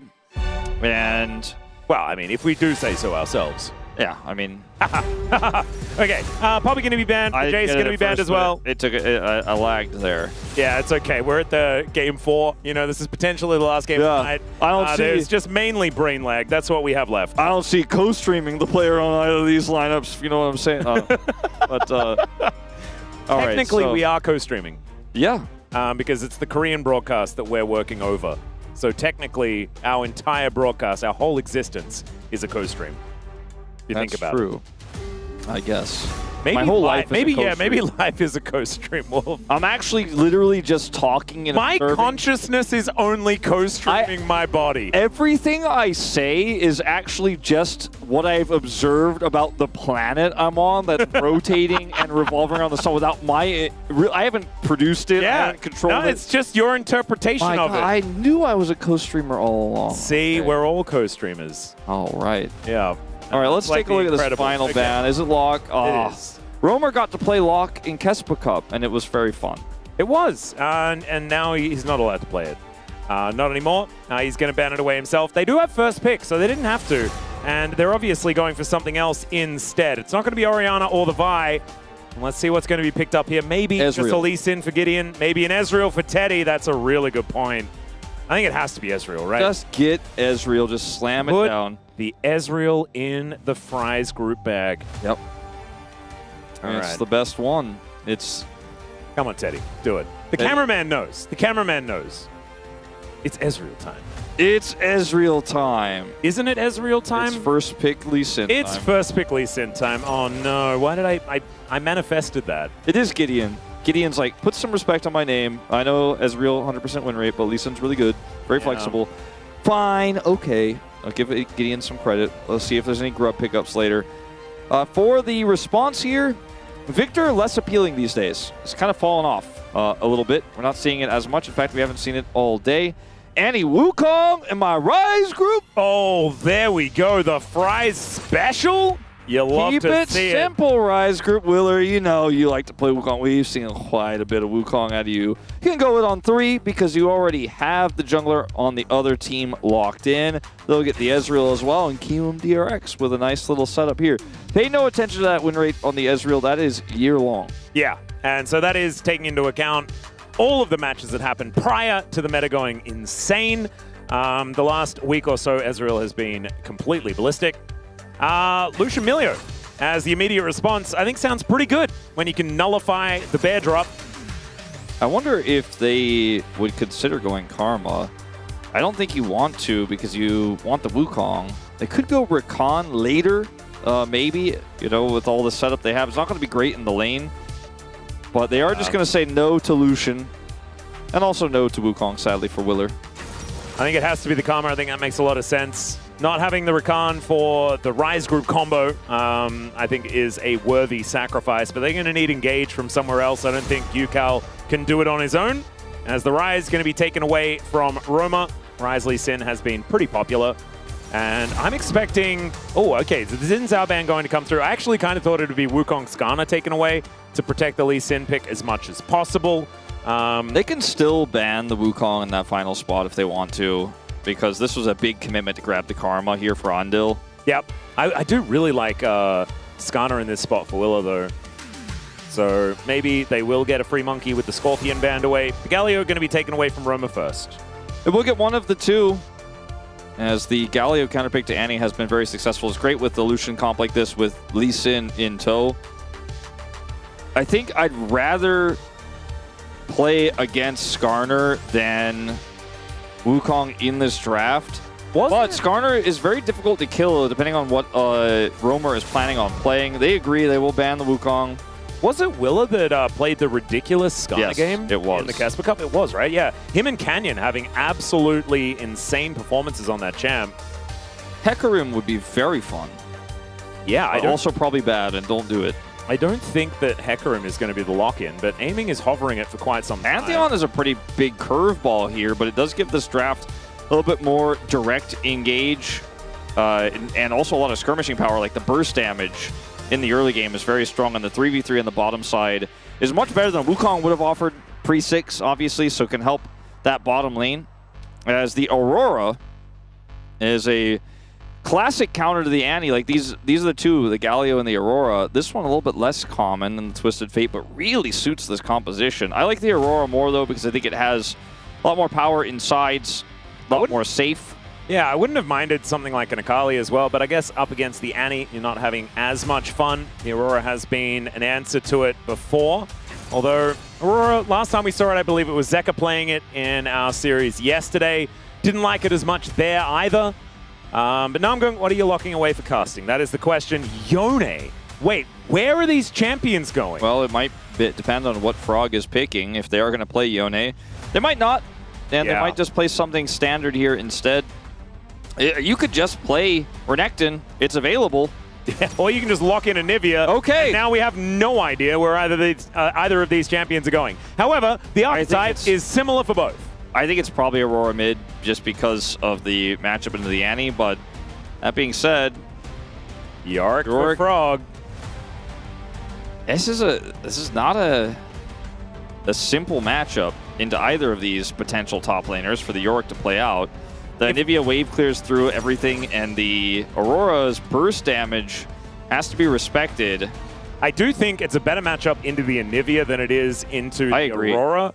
Aurora a lot more tricky, and the whole idea of playing Yorick is hit E. The bird flaps away from the E a little bit worse than the Aurora would. So I expect casting would have preferred to play the Aurora there, but they do want to make sure that they preserve that matchup into UCAL.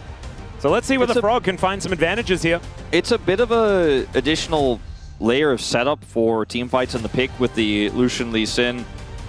I just think that they didn't need to reinvent the wheel with this one, with the Anivia and the curveball there. They certainly could have just played Renekton, which would have been really good for their comp. Maybe they're worried about Renekton counterpick, like the Gnar coming through. But ultimately, we end up with the weird draft, which makes it more fun. Yeah. And I believe that guy, was that his 10-year anniversary of watching the LCK? I didn't actually see what it said. I'm sorry. Oh, that's very I was slack. And I had in my mind's eye the compositions up, wondering which one I'd say in this moment where the color caster sums it up and sometimes says someone wins the draft. I think this one's going to be about execution, which is the color caster safe word for we'll see. It's Rise Group, baby. Yeah, and I don't know. Okay, here we are, ladies and gentlemen. We're getting onto the riff for game number 2.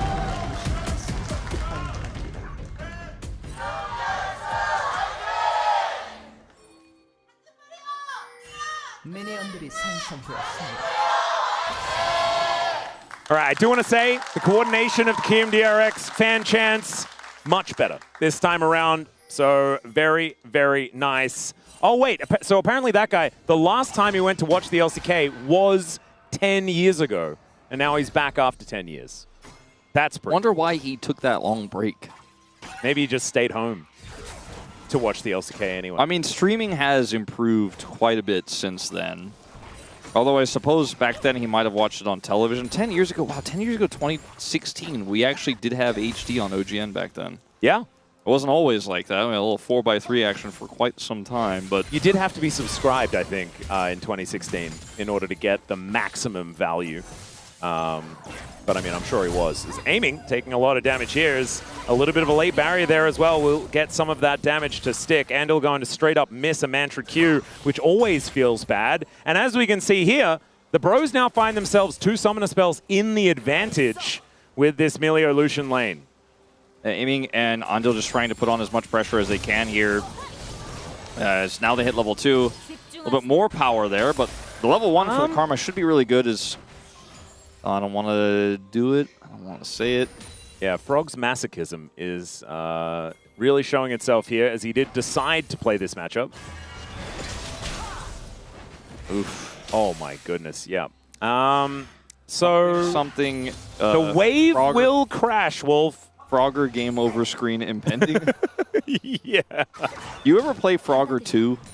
No, I didn't. I did hear about Frogger 2 as I did also hear about Roma possibly being dead. The flash to follow. There's first blood for Willa.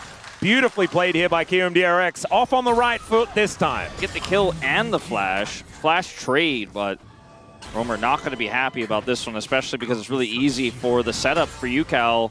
Yeah, immediate teleport back. Yeah, stun prep is going to be the name of the game. He's going to have to keep his eye on that, but Frogger 2 was a very, very late sequel to Frogger, which I'm sure there's a lot of versions of Frogger, but everyone's familiar with the concept. You cross the road, and then you cross the river, and there's crocodiles and stuff like that. I thought maybe Frog would be playing into Renekton. I was really hoping for it for the reference, but that was a 3D game. I think a lot of people didn't like it, but I actually really enjoyed it as a kid. Frogger 2 played on PC. You actually played Frogger 2. I'm very impressed. You get a double hop. You actually has like 3D elements. You can go upstairs. I thought Frogger 2 was actually just trying to avoid the slimes after patchwork in Nax Rammus. That's what I thought it was. I think that's a fair call. 야, 리신도 아래 3게임이야 이거 얘들아. 나 이거 So, 아까 맞고 웬만하면 he's 이겨서 basically 믿어 calling this way early about where he thinks the Lee Sin 잠깐만요. is, so he's looking for this pick in the mid lane, so calls it out early, and then stun comes through here. He's stacked up, so he can very easily follow up with the speed boost there. Oh, I can't believe that we are... Okay, never mind. We've got a little bit of an engage here as Namgung taking a lot of damage, aiming, looking for some revenge as the flash gets Namgung out of there. But the damage kind of being done as Gideon just kind of happy feeding around, trying to work out where to attack next. Willer is going to be moving over here as Gideon realizes that he's going to have to safeguard out. And man, the Bros well and truly on the back foot. 700 gold down as a team. And what I was going to say is that it's Frog versus Anivia in the top lane. And we haven't mentioned Froggen. Yeah, Icebird, Frog. Yeah. Frog in. Maybe Frog it would be more appropriate to mention Froggen if this was his debut game this season, but he already played earlier this week. Yeah, that's true. But I mean, he is into Anivia, which was the Froggen champion, you know? Yeah. So there's that. Well, either way, Andil is just waiting here, trying to soak as much XP as possible. We'll move back into the lane now. I do think that a conversation about Rich's individual performance has been happening all year long. It's been very up and down, right? But after watching 2 series of Frog, I'm not necessarily convinced. I feel like the biggest impact he's had on the LCK is letting us all know through Ox and some joking that, oh boy, Andil. Yeah, taking a lot of damage here. As aiming, trying to offer it back, and actually Teddy no mana. not left in the tank. As aiming flashes in, he gets fire kicked, but I think he's still got it. As another auto will need to land, and aiming's already looking for Namgung here instead. All that is right. a gorgeous kill, and aiming is angry. Aiming's back online here. They banned the Ezreal in game 1. And in game 2, he gets his hands on it here, and Teddy was a little out of the blue stuff there. As we'll watch it back again. Goes for a backstop and then commits further the dash. And now he's fully committed. They don't have damage with Melio to actually get back in here. And the heal comes back up for Andil, so that chase is really quite simple. I love the full commit from aiming as well. Like immediate arcane shift flash forward. He's like, you are dead. I mean, it kind of was checkmate the moment that Teddy went in one step further there. I just don't think that there was much he could have done. All right, there is the ulti trade. I think UCal missed the Tibbers damage, actually, but still Willer is going to show up in the nick of time. And Gideon does hit a Q.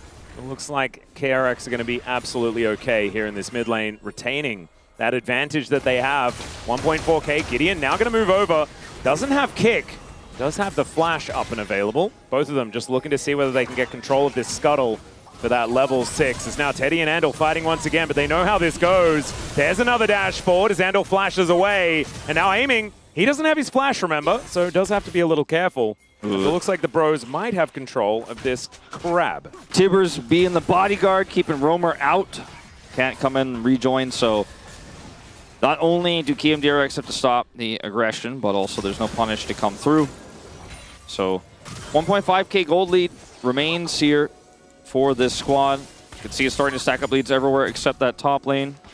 Yeah, and even that, it's only 130. Not anything to worry about as Gideon moving down towards his bottom side, trying to capitalize on the lack of flashes as Andal should be the target, but the Q is going to hit onto aiming, and they get both. Gideon on the board with a double kill in the bot lane. And like giving the Ezreal over to aiming, giving the Lee Sin over to Gideon is certainly a cause for alarm if you are a KMDRX fan. Target selection was brilliant there because they knew aiming is, or rather Andal is 100% going to die, so the shift is over onto aiming here with this flash sonic wave. Gideon is able to, as a result, guarantee both kills. I think he kicked aiming in the face when aiming had like 30 health. That is like, that's more about sending a message than it is doing the right thing. He could have autoed him and he would have died. But no, he kicked him in the head instead. Sometimes use all your cooldowns. Yeah. Really appreciated. All right, KRX going to move their bottom lane towards the top side, and we'll see whether they can get some plates for aiming up here. He still has the 300 gold lead, still feeling pretty good with that CS advantage, but Teddy will be able to eat this whole wave, and so therefore that deficit is not going to remain that large for that long. Will it here on the grubs? Gideon hates this. Yeah, this is Gideon grubs. He's going to have to let these grubs go because he used everything on that bottom side play and does not have control over this area. Man, Gideon really wanted to make that double happen on the bottom side. He's willing to give up grubs for it as a bear gets dropped. Yep. You know a little bit about that. Yeah, Romer is this time going to be able to handle it. And yes, drop bears are real and scary. As the maiden's blocked out. That was very cool from casting, causing her to just kind of malfunction. Yeah, that was pretty funny, actually. Another little nuance of the Anivia-Yorick matchup. There it is. We're learning here.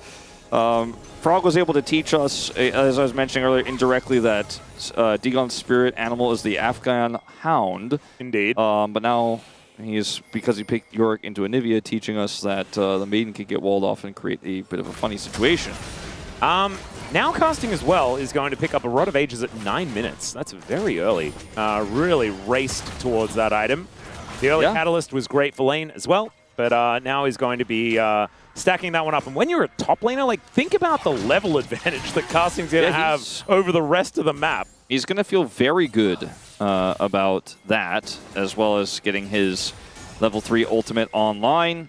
Gideon fishing for another bottom side pick here potentially, but sees with this ward the retreat, and will just settle for Drake control here with Namgun clearing up this control vision. Willer is here, so we do have a bit of a 3v3 potentially if we are going to see a Drake commit.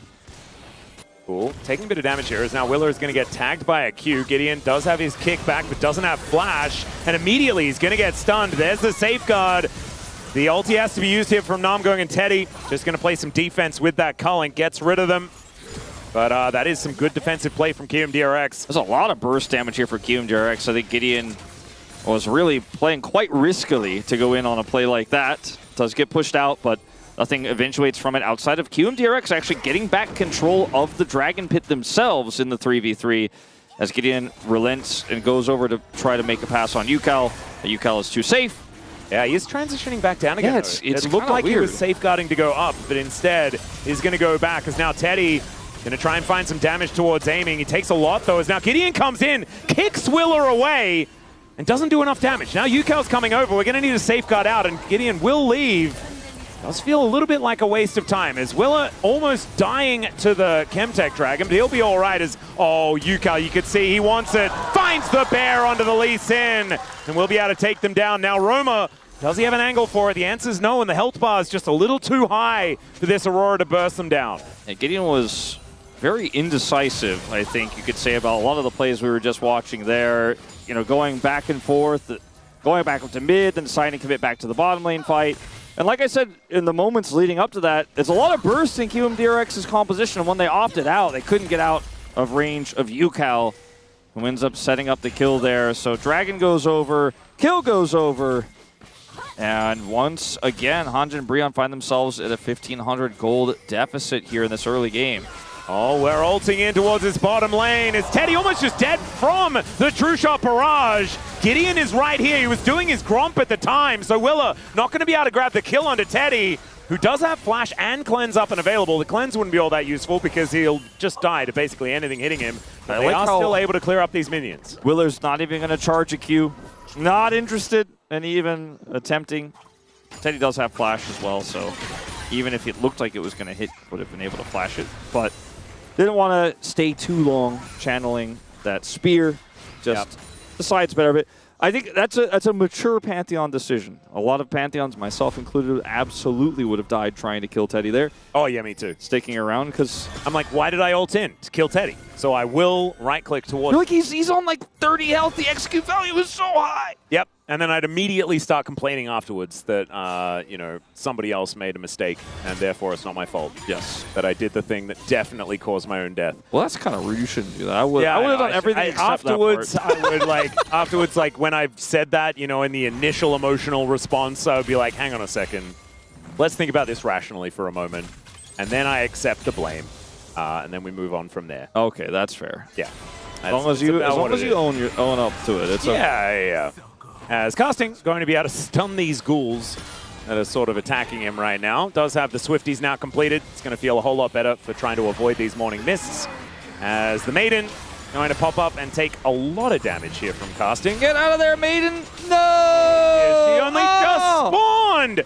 Man, I can't believe he picked Yorick. Oh, no. Clear counter pick of Anivia, man. It is broken into Yorick, as we can see. Well, it's going well so far, absolutely.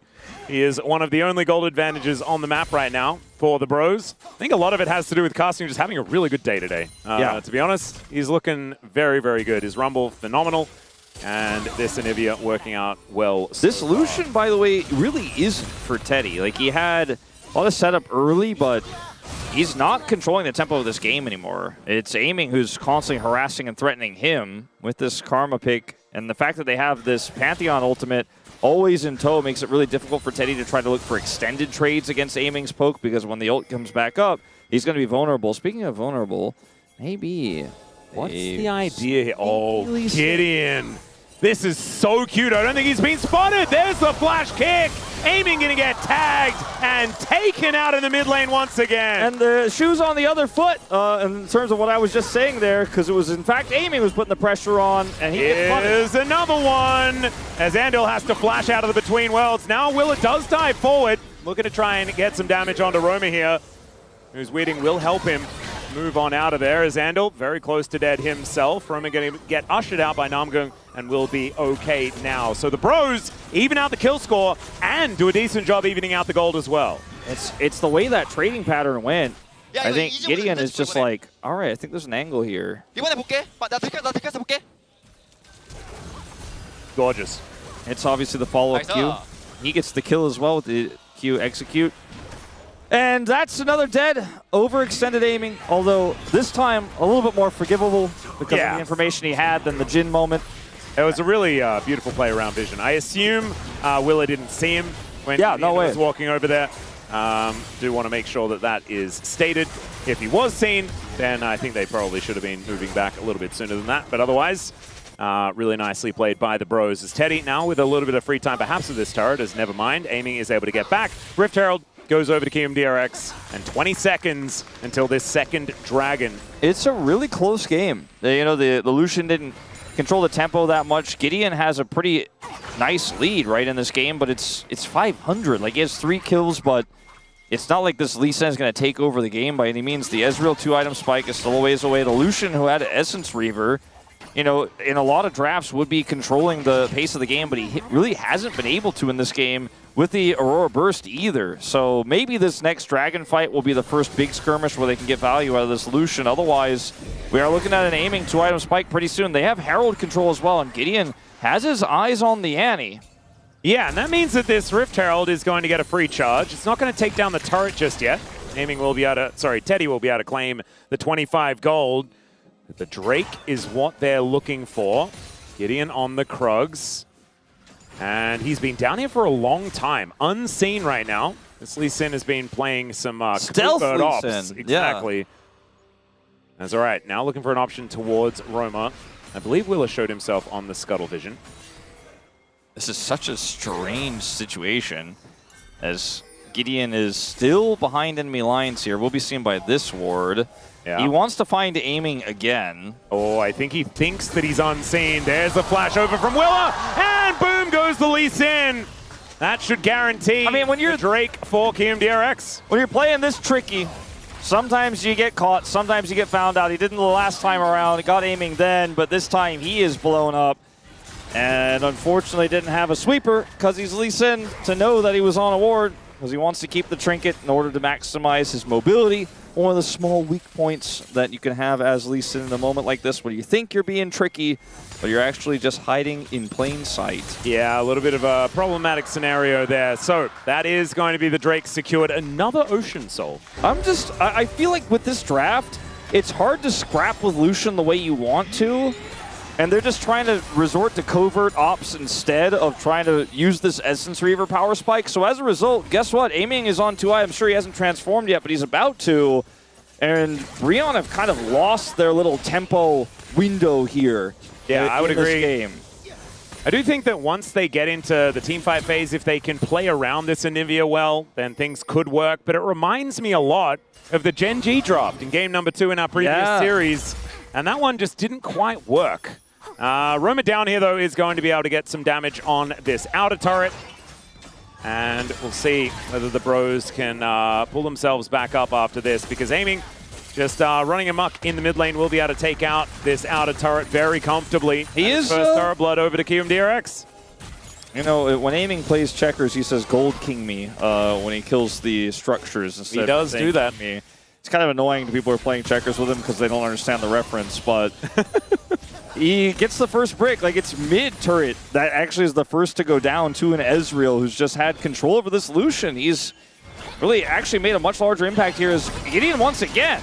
Yeah, Frog is going between the worlds, kicked into the wall, and nowhere to go. Does have a lot of healing, so it takes some time, but he was never going to survive that one. Does not use the flash, though, so pretty smart stuff there from Frog. Sort of accepted his fate. Well, Gideon finds another one. See if he can keep his team afloat in this game. Might be punished by a Pantheon. Yeah, Roma, let's see whether he can escape this. Does have flash, so I have a feeling he might be able to be tricky and get over it. Never mind, he's not going to use it. He's just going to die. He's just going to give the kill over to aiming, in fact. And we're on the Kiwoom side. Pretty big eruption in the crowd there after that play. As it's looking more and more likely like this mid-game and the power of this composition for Bro just isn't really going to come online the way that it's intended to, the way that this draft intended it to. As we're going to see Frog come up here to defend this turret. Gonna have to deal with the Glacial Storm, so even though he has completed the quest, he's running real fast, he's got his big old shield, he's not going to be able to catch up to casting at the moment. So you see this play once again as Frog takes a long time to die, but does eventually die. Got the Froggy, all right, but look at what's happening on the minimap. Critically, Teddy does not come down. However, who's down is Aiming and Pantheon, who has ult. So Aiming is coming down here naturally to catch the wave after they lost their top laner. And Romer just sacrifices himself so that the Lee Sin can escape. And even though he had flash, there were just too many members here. He didn't have his ult either to try to do some Pac-Man moves. Wow, it's a lot of old game references in this particular broadcast. I've been enjoying it. Yeah, I mean, it's... Sorry, you're casting with me. Yeah, it was always going to happen, wasn't it? I mean, at least I didn't bring up, like, Balloon Fight yet, but... That's true. What about Pilot Wings? They're going to be a reason to bring that up, because that game was pretty cool back My parents really liked giving me Pilot Wings because they're like, unlike the other games with some of the violence, this one seems to be about landing on a platform. Yeah, and you did do that over and over Pilot again. Wings was miserable as a child, though, because it was very hard, and I wasn't good at it. I liked the platforming. That one I could do. Well, looks like our top laners like platforming as well because they're both building them all over the place. That was a pretty sick segue, I'm not going to lie. That was pretty clean. Yeah, thank you very much. Let's just say you landed in the middle of the platform on that segue. Yeah! I should go play Pilot Wings again. Where's my N64? All right, Casting does hit level 16, though. He has hit 10 stacks on his Rod of Ages. And Frog now finds himself in a 2-level deficit out of nowhere. It's sort of unfair, but it's the Rod of Ages really allowing Casting to rocket ahead as far as experience is concerned.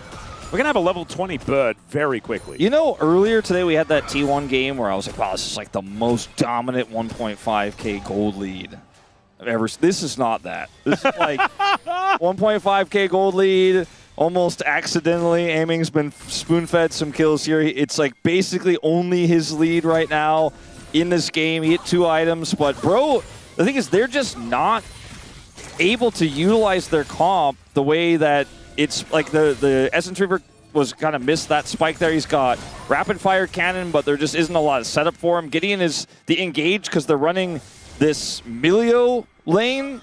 There isn't really anything else besides this Lee Sin, so if he can't find the angle, this Ezreal is so safe. He's so free to just kind of poke and do damage. Is Willa safe, though? That's the question, as he's taking a whole bunch of pokes, standing in the Glacial Storm. Does eventually have to flash to get out of there. Frog's moving up. Is the Ghoulie Wall going to land? As the Morning Mist is going to connect. Teddy still dashing forward. Crystallize just barely missing onto Aiming there, who Arcane shifts forward once again. Looking for angles towards Namgung. The Mystic Shot's really hurting. True Shot Barrage doing the same thing. Here's the man drop as Willa goes forward one more time. Gets kicked back, and the culling is eaten by everyone. Casting down to the egg. Frog still looking healthy, and so is Teddy. But the bear comes through. The ulti from Namgung is a little bit late as the bear is burning Teddy down. He needs another relentless pursuit, but he is not going to be fighting for his team anymore. And KRX, I mean, they lose one, but their health bars are looking a whole lot better. Yeah, they get a kill, but they lose the fight. They're not actually able to push any further. They're all going to have to retreat. They get a Maiden here for their troubles, as again, this is just a terrible matchup for the Maiden, at least. Yeah, the Maiden gets hard counted. I'm not sure about the Yorick. The Yorick's doing all right, but okay. The target selection was very messy in that exchange for KRX. When Willer ulted, I was like, what's his plan here? And then he focused down Gideon, who's incredibly mobile and very far away from the damage dealers. So he went very deep and I think didn't necessarily have a plan. He just knew he wanted to go in. So I don't think we should watch that replay because it will be very silly. Meanwhile, we're set up for another dragon fight here. Amy's got his ult back, but the rest of the team, not so much. We don't have Tibbers just yet here for UCal, getting closer and closer. Yeah, Frog missing out on the Maiden as well as the Morning Mist isn't going to land. Does put Casting in the pen, and Willer is going to join him there. Flash out from the bird. Oh my goodness, the damage! Doesn't have egg, just popped like a balloon. Yeah, there's a lot of engage here, by the way, as it turns out for KRX. They got Annie, they got a Pantheon, but they also got Ghoulie Wall! And that True Shot Barrage cut the donut in half. I like that. Well, the health bar that was a good one. The person inside the zombie donut. Yeah, no, we got it. It's beautiful. Yeah. Aiming this damage on an Namgung, like, he was out of the fight already. Willer is going super deep with Frog, and then Gideon just kicks back the Pantheon, and then Willer's like, oh, this seems to be a bad time. And then Gideon's chasing Frog. Well, the rest of the team is like, we should kill the carries, so they don't kill Frog. They don't get Aiming or UCal, and Aiming and UCal are trying to chase down Bro, and nobody else dies outside the Pantheon. But here on the side, Casting finally is actually countered the other way. Can't get out, gets stunned again, gets True Shot, and bye-bye Birdie. And that's it. That's the end of the engage. And I think that the Bros have learnt, maybe don't engage onto the Yorick because he takes a long time to kill. Yeah. They just don't quite have the damage to do so. Teddy very close to Infinity Edge, though, so that is going to be the beginnings of big damage for him. Aiming does have his first 3 items done. And so the Ezreal, looking pretty scary, went for the Endless Hunger instead of the Spirit Surgeon.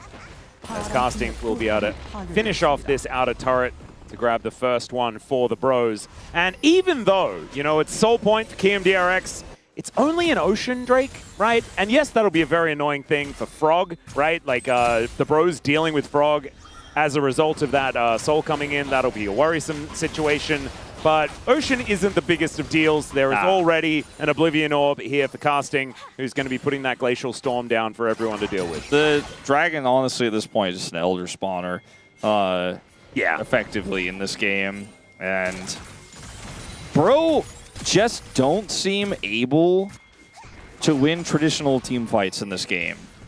And so every time we watch these fights, including the one where they just got a kill in the mid lane but lost the fight, you're left wondering if they can do it, if they know how to do it. Does anyone know how to run this composition? It's quite a weird one, but Bro, definitely looking a little bit lost in terms of actual impactful team fights, even though only 1,000 gold behind. Gideon over here for the contest. This is not a secure Baron by any means here, as Gideon is Lee Sin. They do have some vision in the pit. It will be cleared. Let's see if they decide to go in. Double teleports coming down onto this ward as Namgung looking very, very low. There is the Maiden being attacked as they put Roamer in the goalie. Well, Namgung in a lot of trouble but keeps himself alive. They pull off the Baron but lose their jungler. Now Frog's in trouble and Teddy making this Infinity Edge work, man. They tried to send Willer to kill the enemy jungler so he could secure the Baron, but the exact opposite occurs.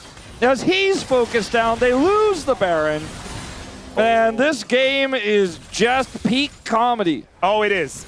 We are broing and brewing like we never have before in the original matchup that spawned it. Oh, it's gorgeous. I like how there's so much downtime, but then there's also just weird and wacky. All right, look at this. He goes in on the on the Namgung, and not even Gideon. Gideon's the one who kills him, but he wanted to taxi in to try to deny any sort of 50-50 here.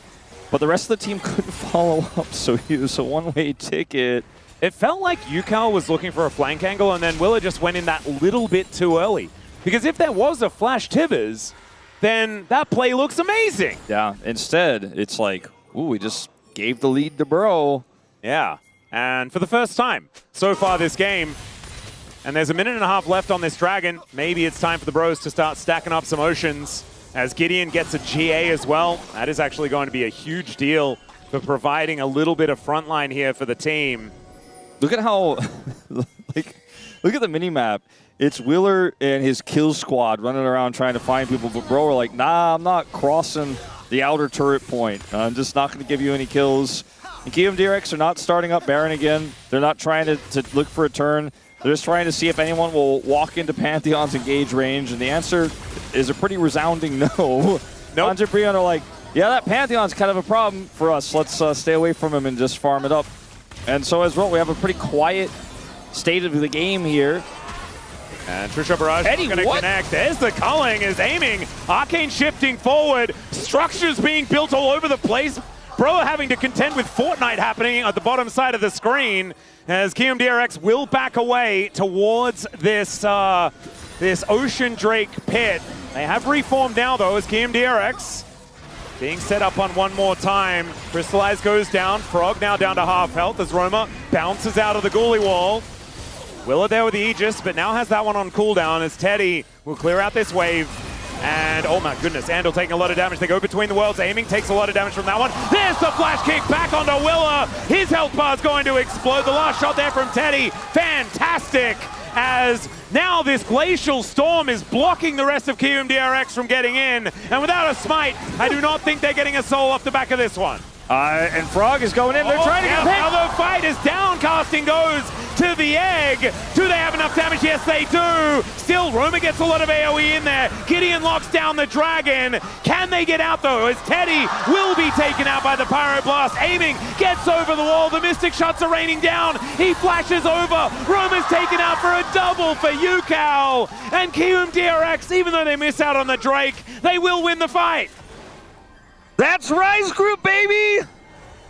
Oh my goodness. Got the kill! They did it! They got the one pick! They got the jungler! They did it in a 5-minute standoff, like that Dragon. But then Frog was able to just kind of keep walking at them, and eventually they start getting picked off piecemeal one by one. And Bro fall apart. Their gold lead swings back to KRX. A Baron will go over. They deny Ocean Soul. And the game just keeps going from here. It does. So, the Baron will go over, and KRX will have it on everyone. But let's check this fight out one more time. Willer gets flash kicked by Gideon. Takes a little while for him to go down. Frog's applying damage on the other side. Look at how much poke Frog actually layers in here. Now you can't chase down the Ezreal. This wall could have been game-changing, but not able to catch aiming there. And now both carries are like, all right, Frog's going in.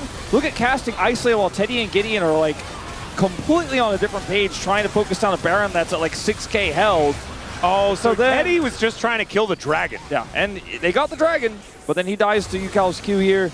Namgoong's incredibly low. Aiming has full control, can go over this wall here with a flash. And they line up and knock over the dominoes. So it's like, you look at some of these players' score lines, you're like, Yukal, 3-0 and 4, 600 gold lead, 1,400 gold lead for Teddy. Then you look at the goal at the top of your screen in a 31.5 minute game, you're like, well, it's only 1,600 because the top side has a lead as well. Gideon has so many kills, but the Lee Sin is just not using the gold as well here as Aiming is in this game. Not to mention his lead isn't as big either. And this time, Aiming is doing the damage. It's him that's doubling Teddy approximately on the back end of this one. So nicely done so far for KMDRX as the bear goes wide. There are a lot of like NPCs that can be thrown down by KMDRX as there is the turn on to Roma and he just explodes. Actually takes himself between worlds and would prefer to be back on this particular plane. They are going to break over the mace. Yeah, they're going to push to potentially end this game. Romer's not up for 45 seconds. We are super late in this game. As it's been a slow one, but it ended with a bang. Look at this. It looks like we're going the distance. Of siege minions here. There are 3 cannons walking towards these Nexus turrets, and my goodness, Aiming does so much damage to these structures. As Gideon looking to go in, doesn't have his flash, but does have the kick. As Teddy tidies up the minions at least with the culling and does a bit of damage to Aiming. So that will be 1 Nexus turret falling, and the inhibitor turret in this bottom lane will be falling down as well. Mid lane is open. The Glacial Storm comes down, and the Bros may live to fight one more day, but their base may not. All right, they are going to survive, but 2 inhibs down. And if anybody dies here, it's just over. True Shot, decent damage. Yukal, no flash, but is closing the gap here for a potential Tibbers setup. Yeah, Roma just trying to kill these minions as best he can. There are circles all over the place here for the Bros. And it looks like KMDRX are just going to back away. Pretty good play, right? 5,000 gold for the Red Bull Baron power play, 20 seconds to go. Biggest gold lead of the game so far. Crazy, crazy. I mean, this is after a really long game 1 where, yeah, unfortunately, Hanji and Breon took a really long time to close that one out. They ultimately did do it. It was not a turnaround from Yukal's Cassiopeia. This feels like the opposite side of game 1, except it's Gideon who's trying to get everything done and has been the only one who's been able to consistently get things done in this game, but he's a Lee Sin, so he doesn't really have that late game scaling power.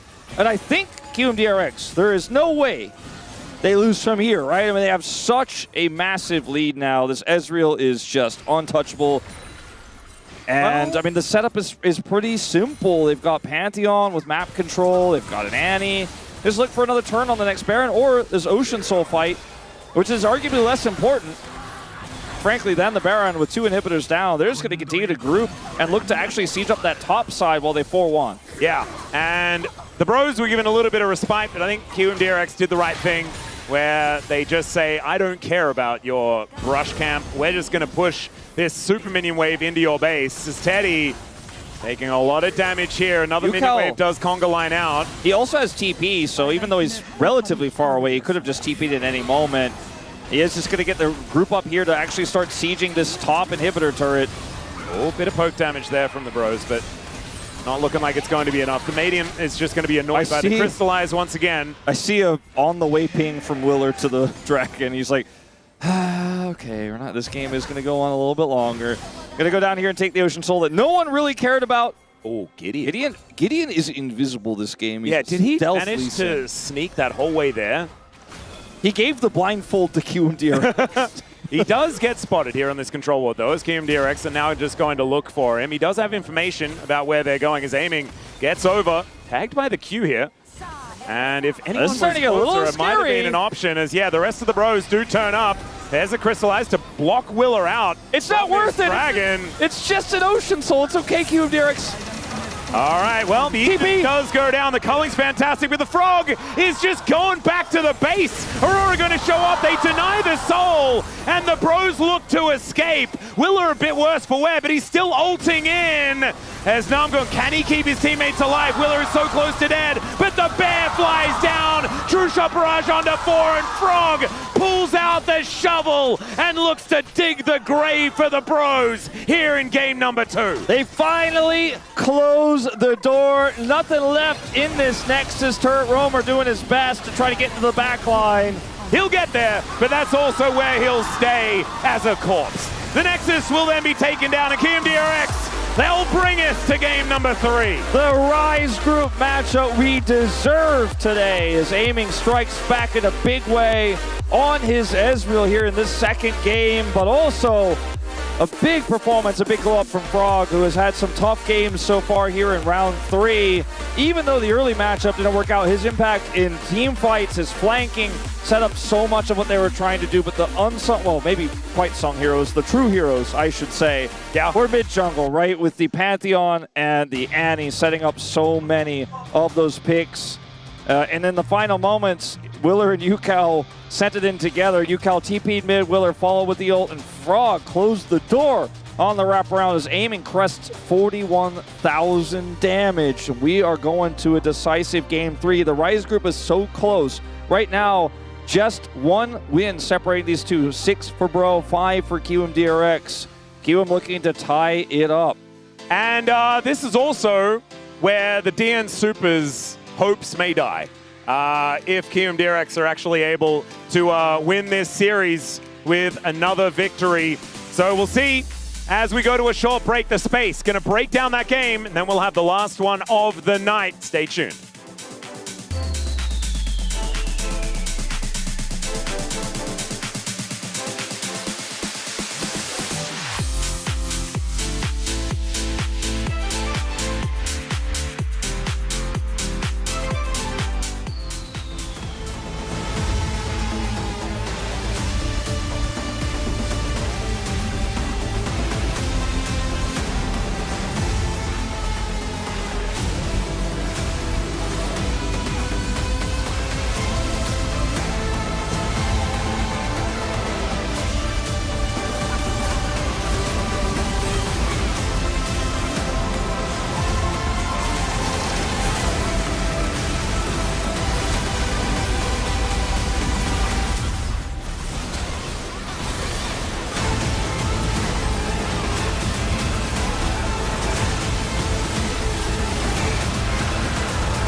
본진 텐트 생각해. 본진 텐트게. 본진 텐트게. 가자.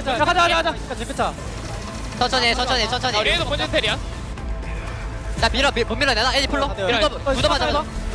야 리셋. 천천히. 나산 좋은데. 야나 디테일 살게. 디테일 살게 하나만 기다려봐. 옐로 찍. 하나만 나 디테일이야. 미신 노궁이야. 위에서 쪼인 중. 루시안. 루시안 잡았어. 야 끝내자. 가자.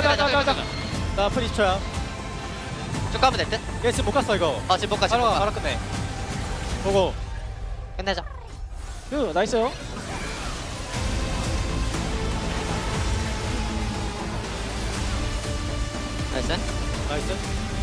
나이스요. After years of intense occult training, Locke became an expert at tracking down monsters and purging their evil without hesitation. Fearless in the face of danger, with no tolerance for the guilty, Locke is on a mission to make the world a more honest place, one exorcism at a time. In-game, Locke is an AP assassin who turns early skirmishes into major advantages, snowballing into a devastating weapon against squishy enemy targets.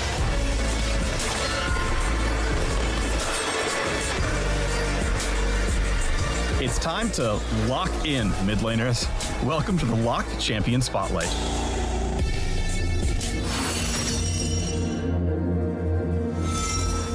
Let's start with Locke's passive Silver Stake, which empowers his auto attacks with bonus damage on hit. Silver Stake's damage increases based on the enemy's missing health, enabling him to deal more damage to weakened foes.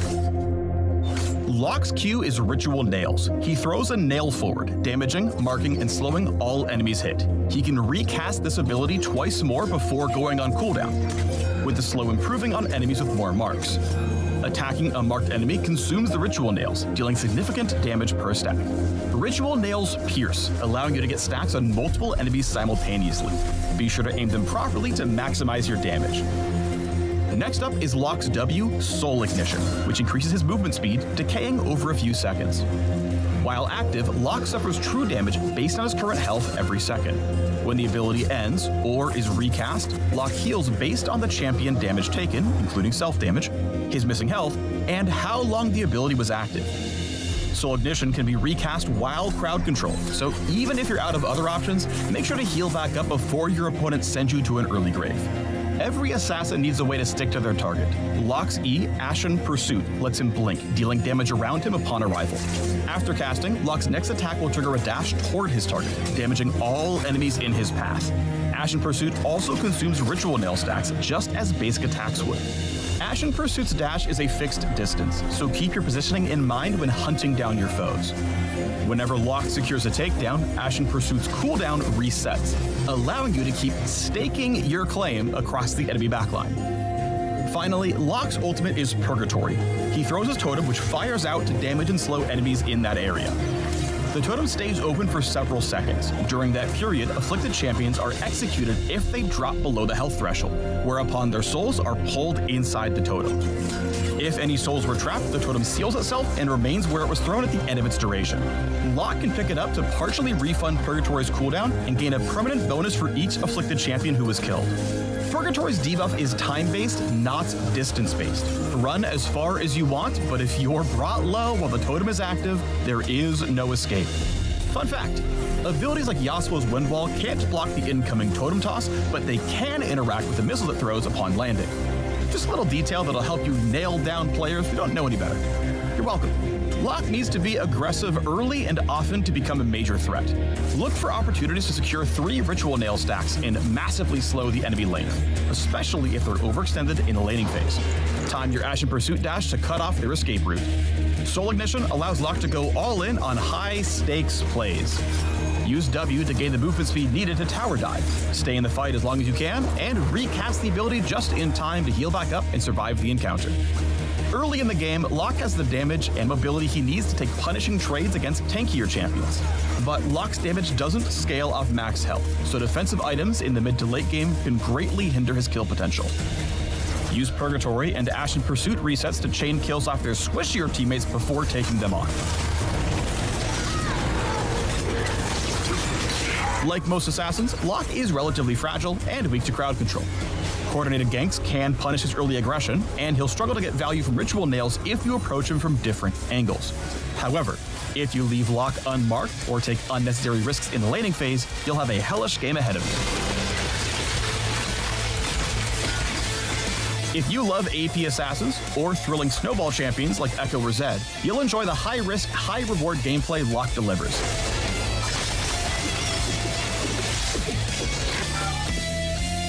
Exercise your inner and outer demons in style with Locke the Ashen Exorcist.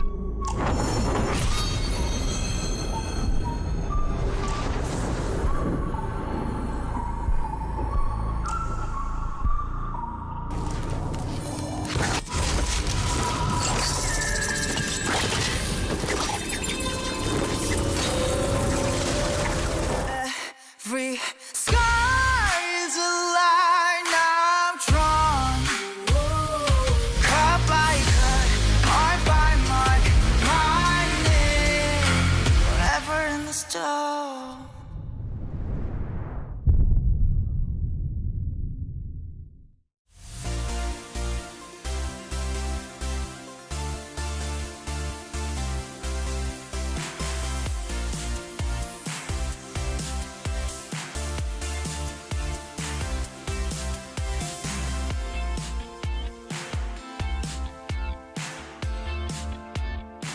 Hello everyone, welcome back to the LCK, where you may have heard the greatest players in the world reside. And after watching that first series, you might not have been convinced. And even after watching that second series, first game, you still might not be convinced. But after that second game, you're definitely a KRX fan, as Kiwoom DRX are now tied with Hanjin Brion. It is 1-1 here in our Rise group matchup that spawned the Fries group, as the guys said earlier. A great fight back here by Kiwoom DRX. They looked completely different, and I think the draft helped them a lot. Especially Wheeler having Pantheon, the early game plan was great. He tracked down the enemy Lee Sin so he could be able to gank really early in the level 3 mid gank. I think that helped a lot in the mid lane as well, so they could have insane pressure in the mid lane, and I think that helped the game overall. Yeah, I mean, also I think that from bottom, like especially the KRX, I think the Azure Karma, they used really well the prio, and also there was a dual kill Ollie. I don't know why the Lucian side wasn't willing to take more trade when Azure actually just Karma want to roll it in all the game, especially because just Lucian jobs to just wait for level 6 and calling, because the Karma Azure for sure level 6 it becomes a little bit weaker just using range, and it's like those kind of things were needed, but they didn't really. I would say like it was really impatient, I would say, and then they got punishment. It's been a lot of clean 2-0s, nothing to see here in the Rise group so far. And so it was great to see a team be able to make the adjustments necessary to bounce back, specifically Kiwoom DRX and their focus on the Drake here, as they were constantly in the right spot and making sure they had better setup than what they had in game 1. Yeah. Yukal having the mid priority because of level 3 gank, he was just getting perma mid pressure. And also in the bot lane, as Huni mentioned, Azure Karma is having insane advantage on this matchup. So even though I think Gideon having a great trade on Pantheon, it doesn't mean anything because you can't really do anything afterwards. Your mid laner is not following up, your bot lane is already low HP, so all you can do is just back out. But you're gonna die anyways because Annie is here to punish you. I mean, I would say like since already you kind of messed up all the game, like I would say like I think just play slower, like just bleeding as slow as you can and not lose too much. Like sure, I really respect it, like trying to make a creative to play, but the thing is like you have to understand like when you're losing team side, like especially the risk is like this high. Like I wouldn't do it. Like you just wait for Lucian actually chunk to someone using ulti. Like I think it was like we saw like some moment that like mid lane trading ulti. It was a really nice, like those kind of thing. It has to be step by step, taking small win to get the victory around the objective. I mean, I think that's because of the pressure on their draft. You know, the team comp wise, they have like Lee Sin, Lucian, Milio. So I think someone needs to make the play. But I think they were just like, all right, I'm a Lee Sin, so I'm going to just pull the trigger by myself. But it was the first Drake and the second Drake we just saw.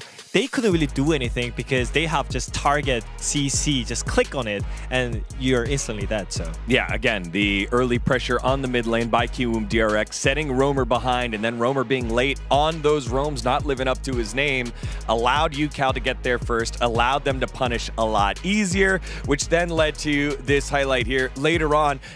Bros were hanging around, but here Kiwoom shut the door. I mean, it's literally the same scenario. So as Brion, you're trying to like kind of poke them down because you're trying to enter the objective here, but it's really hard. Yeah, you kicked Pantheon here, but he's completely fine. You know, like yeah, he died, but like what do you have after all? It's like you can't really chase them. It's just like you kind of have to like understand like this is not gonna be really easy. Like it's just more so I think it's just like that while there are the Drake, like Anivia is not the one that possible to zone the control by herself because like, they still have a 4-member, and as what he mentioned is like they use so much tool to kill the Pantheon. It's just like it's just pretty much impossible. Like they have to recognize like, oh, we can't take a Drake. Like we should just reset, or someone can hold the zone like together with Anivia. Like those kind of thing has to be more communicated. Like which member, exactly how many member need to be required to be there. So I think first the draft was really hard, but second they could play better. Like for example, on the last team fight, they could just pull the Drake towards the bottom side, so you can use Anivia like much better with your skill sets. But I think they were trying so much more than that they have. So I think that's why they were struggling even harder. Right idea, wrong execution. I do want to give the props there. UCal able to find the stun on the Anivia in the middle of the transition, as well as aiming, having a better game. we were wondering in the draft what the priority was going to be. The casters were calling out, should be Ezreal. They go Lee Sin and said, do the bros. Ezreal goes the way of aiming in Kiwoom DRX. He has a much more stable game, much more impactful game that leads us to this game number 3. The first one in the Rise group. Who is it going to, Kiwoom DRX or Hanjin Brion? Both these squads very close in the standings. That is a fantastic question, Degon, and to be perfectly honest, I don't even think anyone has any idea where it's going to go now. The bros have decided to go with first pick, so they will be on the red side for this game. And let's see whether that's going to give them something a little bit more fruitful this time around, because last time it didn't work. Well, they went first pick in game 3 of Fearless. Well, there's no Lee Sin. There's no Ezreal. There's no Cassiopeia. There might be a lock. Yeah, who knows? We could adjust the bans, but as you get deeper into Fearless, I think the bans get more set in stone because you ban away the strong stuff, and then you use the next tier of strong stuff. And when you're already like 2 matches deep, then there's 20 strong stuff missing. I think one of the big picks that no one's really talking about right now going into this draft, well, 2 of them are support picks. They are Bard and Leona. Because there's not a lot of it engaged. If you want to win that bottom lane, you're going to want to have that Bard pick. They're going to ban it, so that one's off the table. Poppy also technically could be a support, but is also banned, generally strong in the jungle right now. Orianna, I'm going to write in right now as the next ban, and then I'll just write in the lock ban to immediately follow up. And then there will be a Vi ban in the next. I think the Vi ban might be Hanjin's. Oh, it's Xin Zhao instead. Okay, never mind. I'll just cross that out. Use that cross as an X to write Xin. What if they leave both Orianna and Lock up? That'd be crazy. Well, I mean, I don't know if we're going to have to leave something up. Lock doesn't necessarily work unless you have a really strong bottom lane and a matchup you really enjoy in the mid lane that you can get out of to roam. So, do they maybe ban Vi here? Because I think if you either want to get the Lock or the Vi as, okay, never mind, they might make it a trade. That'd be kind of crazy. I think that might be where we're headed. We did see in the previous series, the Lock went all the way through the first round of picks. Goes like this, first pick does feel very valuable. Yeah. And I think this puts Kiwoom DRX in a position where they're going to actually not allow the trade and just give Vi over.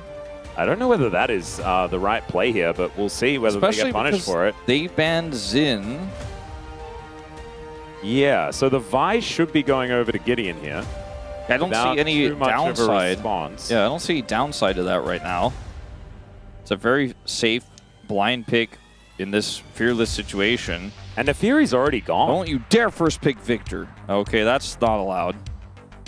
Well, it's going to be Vi. It takes them a very long time to find it. Yeah, there's a lot of discussion, I think, about what they do next with this, because Fearless gets really complicated in these types of situations. So if you know you're going to pick Vi no matter what, you don't want to slam lock it. You want to use as much time as possible to actually consider all outcomes. And if I'm Kiwoom DRX, I'm most concerned about my outcome right now because they got Vi, and the response isn't necessarily that inspiring because Rise is not doing very well right now. Did see Faker pick up a win on it, but was like 0-5 for most of that game. Yeah, that's the first win for Rise in round 3. Nocturne going to be the response here. No Pantheon, but they have the next best global jungler to pair with the Realm Warp. So up engage range here and does weaken a lot of those immobile 80 carries that are left in the pool. I assume that an Ahri pick should be pretty comfortable here. Or a Taliyah for Roamer as well. I like Taliyah more into the Rise. Yep, answer the roams quite effectively. So they might just lock that one away. I wonder whether then they'll go towards a casting pick. But the Victor is the choice instead. Surprised by this. Could be Teddy's pick, of course. But we'll just have to see exactly where it is going. So we're going to see a casting blind pick now. Can be protected, but... Oh, just the Alistar. Okay. So Vi, Victor, and Alistar. Bit of an arcane vibe at the beginning of this, but not on the KRX side. Ando pick is he just going to go for the Leona dive type setup here into this? Or do they have something else in mind? Could be going for... We're looking for engage. Like Rakan is still available. Gnar is going to be blinded here this time by Frog, since that wasn't taken by casting there. Now they can protect it on the other side. I think you need to ban Varus and Vayne, absolutely, but you will get Tristana'd. By the way, consider also that they have a Nocturne, so the Nocturne isn't really going to be able to help out. He's not going to have the same amount of power as a Vi in the early levels, so this is a really risky call that I can't really get behind. Yeah, I would agree with you. On the other side, casting could have blinded the Gnar and I would have felt good about it, but this way, when the Vi's on the other side, just feels like you're asking for trouble. It's a scary prospect. The Olaf going to be taken away instead of the Varus. They're not worried about that one as much as they are the Viking. And so one final ban to come through here for the Bros.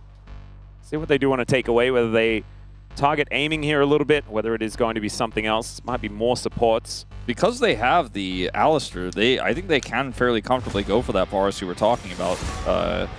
Hanjin Brion, that Rakan I mentioned is going to be taken away, which leaves us really with Leona maybe as the only way to set up some dive here with this Nocturne. The Rel is another option. Misfortune Rel doesn't really feel that great in this draft. Shen, I guess, is one that we haven't really talked about, but is a form of engage. Yeah, Ninja Delivery as well with the Paranoia. I like that one a lot. There's the Taliyah we were talking about. So the bot lane Victor is almost confirmed. A lot of damage here. Just give me Taliyah Tristana, and I'm very happy with what the Bros have put together. I am too, because I think the Tristana is pretty safe here into this draft. Yep. It's low range at the moment, even though it has a long engage range with the Nocturne. And if they Realm Warp in, you can basically guarantee to Buster Shot all of them away. Like, it's kind of crazy, the disengage that you have. It's up to casting and his confidence. His face doesn't fill me with confidence at the moment about the discussion, but see what he decides to do. Hopefully he's been putting in some time on. I mean, you gotta be. It's such an important counter pick to have in your wheelhouse right now. Also, she's been around for like 15 years. Yeah. So there's no real excuse. Ooh, this isn't it. That's not what I'd choose myself, but that is going to be the Renekton lock-in. I mean, it's one of his best picks, so Comfort, I guess, wins out. But has been doing better in that matchup KRX, as well. I am very happy with this when I see that Renekton, because otherwise you were so worried about, like, Wheeler's like, I can't help you out, by the way, so don't mess it up. As aiming, we'll just do the aiming thing and pull out the Sivir, even into the Alistair. Just going to look for scaling. Sivir Rise, so much wave clear, so much power. They have triple global.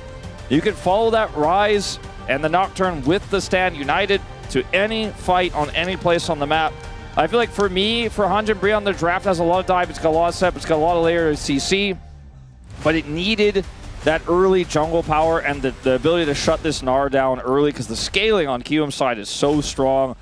I have to give a big edge to Kiwum. I think that the miss of putting the Renekton topside here into the Gnar is just too volatile for me. I can't trust, especially after how Bro played game 2, that Hanjin are going to be able to slam dunk this one. The coordination wasn't good enough for me.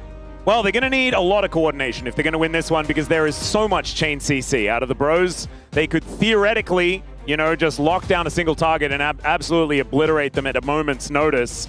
The question is whether they can do that, because if they fail, then aiming kills everyone, right? Ricochets go all over the team. They don't have the range, and it could be a really tough time. And on the hunt value is actually gigantic. It's crazy. In this composition as well. They are just going to be going to kill whoever they want, whenever they want. And if this Rise gets the 3 items, you can kiss your chances of winning this 3rd game goodbye. Well, they'll have to make sure that it happens, as the Bros are tenacious, and see whether they can actually turn this composition into a win as we get onto the Rift for game number 3.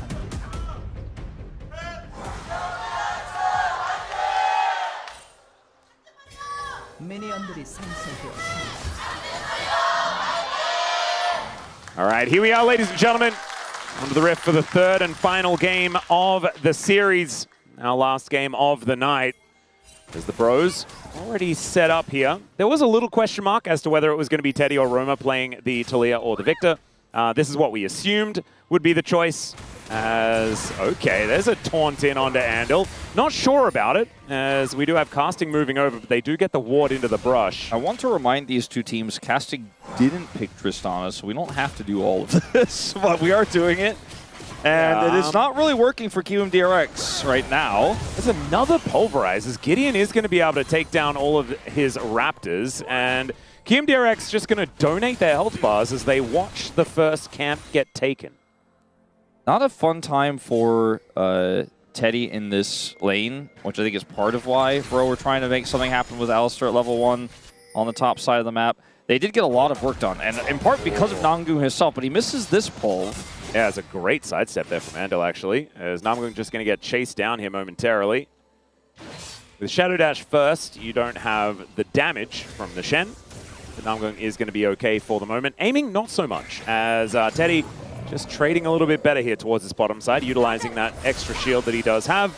Heal comes out from Namgung, pretty happy to press that button, as he was looking a little worse for wear, as casting. You were talking about this. He's good at this champion. One of his favorite champs. Yeah. And definitely trading well so far. We have seen in the early levels Renekton's do quite well into the Gnar matchup, but it's as the game goes later and later that things can get a little bit more problematic. All right, the Bro's going for a freeze here towards his bottom side, is aiming. May not actually be able to go for a back. I don't know how he got so low at level 1. He might have taken a turret shot somehow. So we kind of came in a little bit late. I don't think that's the case, but it's pretty hard for Victor to be Teddy winning just hit him with a whole bunch of Qs. That's got to, I mean, that's the only explanation if he didn't get hit by a turret shot at level 1, because Sivir has auto attacks, and Victor technically does, but they don't hurt. Yeah, there's a nice double pull there from Namgung. As Teddy, once again, going to be finding that Q. The Death Ray is not going to hit the mark, but that is okay. Just going to convince them to leave. Yeah, this is going to be a back here from aiming. Doesn't feel great. Well, I have to head back to lane as soon as possible. Grabs a Cull. Not going to ghost back to lane, but won't get as fast as he can. Yeah, and Teddy has teleport, actually, so he can go for a Cheetah recall pretty comfortably as they make sure that this wave does crash, not wanting Andal to catch it. As Pulverize, I mean, he has to get out of here. That's a lot of damage. So, yes, the minions are going to largely fall over, but aiming does at least get here, take away a few of them. They could stop a back here. I don't even think it would necessarily be advantageous as the support has to leave. Andal has to go back, so. Ooh, Namgung's first Alistar game. Kind of interesting. Yeah, we don't see that much Alistar this year. It's been more recent after, obviously, Bro were, unfortunately for them, eliminated in Road to MSI. It's been a really long time since they played. Alistar's been coming up a little bit more these days, as it is an engaged support technically, just not really the flavor of Namgung, because he likes to do the ones that do damage. I think you put it best earlier. Yep. Alistar doesn't do a whole lot of that. Not current year anyways. It's been headbutting some players around though quite nicely. This Gravity Well does come on through here. Ravenous Hunter is going to... Wait, is it Ruthless Predator? Yeah. That's the W. It's a really silly name that I probably shouldn't say, but anyway, he is going to be able to stun Frog after the hop. Wait, it's not Ruthless? Ruthless? Ruthless? It's not Ruthless? I don't think so. Oh, okay. It was Ruth the whole time, like Babe Ruth. Got yeah, it. yeah. I always thought it was Ruthless Predator. He didn't have any Ruths, so he was really upset about it and went for the stun. Yeah, what you going to do? Sometimes we just don't have enough Ruths to give. Yeah. That's all right. The Bros, I'll just, once again, hold this wave. This is just really annoying. Yeah, it is. And Victor could do this so well. He's very safe. Gets a shield from his Q. Is just chilling, man. He can get the extra auto in to secure minions. And the gravity field can be really annoying for Shen as well. So whenever you're shadow dashing forward, Teddy's able to just press that button, and things can get really rough as, yeah, aiming takes half of his health bar here. The Spell Shield not exactly being the most helpful. It's funny because normally the Victor can't go toe. Okay, Yukal may be in serious trouble. Yeah, this is not where he wants to be. Seismic Shove needs to be flashed. Does at least do that, but uses every summoner spell available. Well, I was going to say that, like, normally the Victor doesn't get to actually trade aggressively with most AD carries because it just doesn't have the same damage throughput, especially with an Alistar in the lane. But because of how the level 1 went and the tempo they've had ever since, if you look at the inventories here, you know, we have a slingshot now for him, which isn't really good news, but it's been 2 amp totems compared to a call. So Teddy actually has that AP to even hit with his Qs a little bit harder in those little bursty trades. And he's just having such a good time right now. This is perfect positioning here as Namgung comes in, spots out Willa, and Gideon wanting to hit that level 6, as Willa does have control of the Crab. Bolt Breaker doesn't get them out of there. Headbutt Pulverize onto the Flashless Rise, but Paranoia comes in. He did manage to take down that Crab, and now Willa, he's got a Spell Shield. He's going to take down Gideon, and First Blood goes over to the Shen. Roma now, can he actually land another shove? The answer is no, as Teddy just slowly lumbering his way over. He's there too late, and KRX off to a great start. Do you know what the passive of Nocturne is called when he does a little spin? Umbral Blade. Umbral Blade, thank you. I know you're the only person in the world know. The Umbral Blade value in that skirmish was pretty high, actually. Yeah. You know, normally it's just kind of a little wave clear thing, but that was actually some AoE champion damage. Teddy's going to have to flash. This is kind of normally how the Sivir versus Victor goes, where the Victor presses his buttons, but the Sivir keeps hitting the Victor. And so this time Teddy has to flash. But this is the timing which level 6 is hit for the Nocturne, and they don't have enough damage to actually burst UCal down here despite trying. And then look at that. Big damage from the cleave here from Willer in this extended fight. Romer is just forced away. Namgung is too low. Teddy forced a flash in the aftermath as well. Well, good sidestep there from Casting as we come back to live. Frog having a good time though, as you can see, 50 gold in the lead. The CS is pretty close. But Casting just having to navigate this difficult stage of the matchup now. I'm moving towards this mid lane, but isn't going to be able to find an angle. The good news, at least now Gideon does have level 6. Good news for Brion is that was a Shen kill. As Realm Warp coming in, Teddy is pretty far forward. Yeah, Arcane Storm goes down. He realizes that he is going to have to try and kill aiming because he is definitely going to die to UCal. And now just going to deal with the wave where he can. Doesn't have flash, so didn't even have the opportunity to use it because he used it to escape aiming before. Losing the Dragon as well. Now, some extra push here for Romer, but I do think QMDRX, because they get the Dragon, are feeling pretty happy about this. The happiest person, though, yeah, is Gideon, because he's getting his grubs. He has been out-camped a little bit in this game, and we'll at least be able to get these back. A lot of money lost in the mid lane here for QMDRX because of that play bottom side, but again, I think worth it. I think because of the wave and the consequence of a roam like that from UCal, Teddy just didn't see it coming. The team weren't able to communicate that was a possibility, so he was trying to push forward there. But without the flash from the previous play from aiming, he is going to die. Yep. It's always a surprise when the mid laner just straight up drops a wave, right? Yeah. There was certainly the cross map available there for the bros. So Teddy just caught off guard there just a little bit. He does now have his Burn Urn building towards his Blackfire Torch. As Andal is spotted on that ward, Namgung is looking to try and push him away. But Paranoia up and available again here for Willa as we zoom out. This is a scary moment. UCal moving down once again. No Realm Warp this time. Might be able to just run his way down. As the bros... Yeah, Romer has Weaver's Wall, right? I mean, he could try to follow some of these plays. Last time, obviously, would have been futile, but this maybe is part of why I think they're not... angled top side is Roma. As he did cheat up there, but does just move back to catch the wave. And the bros, I think they know that this is a dangerous time. It's still level 1 Weaver's Wall. It still doesn't go that far, and the Nara's sitting close to turret, so it would have been tough for Romer there. You know, it's... Casting starting to lose a little bit of control over this lane. Was doing a lot in the early levels, of course, but Frog is starting to bounce back, or, like, leap back a little bit. A little hopping happening. X-Blade is done for Willa already. Yeah, he got that early assist. Obviously, that's a lot of extra farm he's picked up too in this game, and his cooldown is going to start getting reduced if he can get a few more takedowns, start stacking that ultimate hunter. Yeah, pings here onto Teddy on the top side of the map. I have a feeling that KMDRX actually spotted him. UCal coming up for the defense as well, and this is a mega, so it's going to take a little while here. And Willer has ult, so... this could backfire in a huge way for Bro, especially with no wave. They're just going to have to walk away. A lot of time wasted. Yeah, Teddy actually snagged by the Q here. So Frog, good heads-up play, but great ward in that brush to make sure that he spotted it out. And so now KMDRX, with so much tempo here in this game, being able to take a couple of plates here towards his bottom side, extend that gold advantage. Like, look at how many more creeps he was able to take. Like, it is absolutely absurd. He has 1,000 gold, the advantage now over Teddy. And in mid, they just let Andal push the wave, so a few minions were lost there as well for Romer.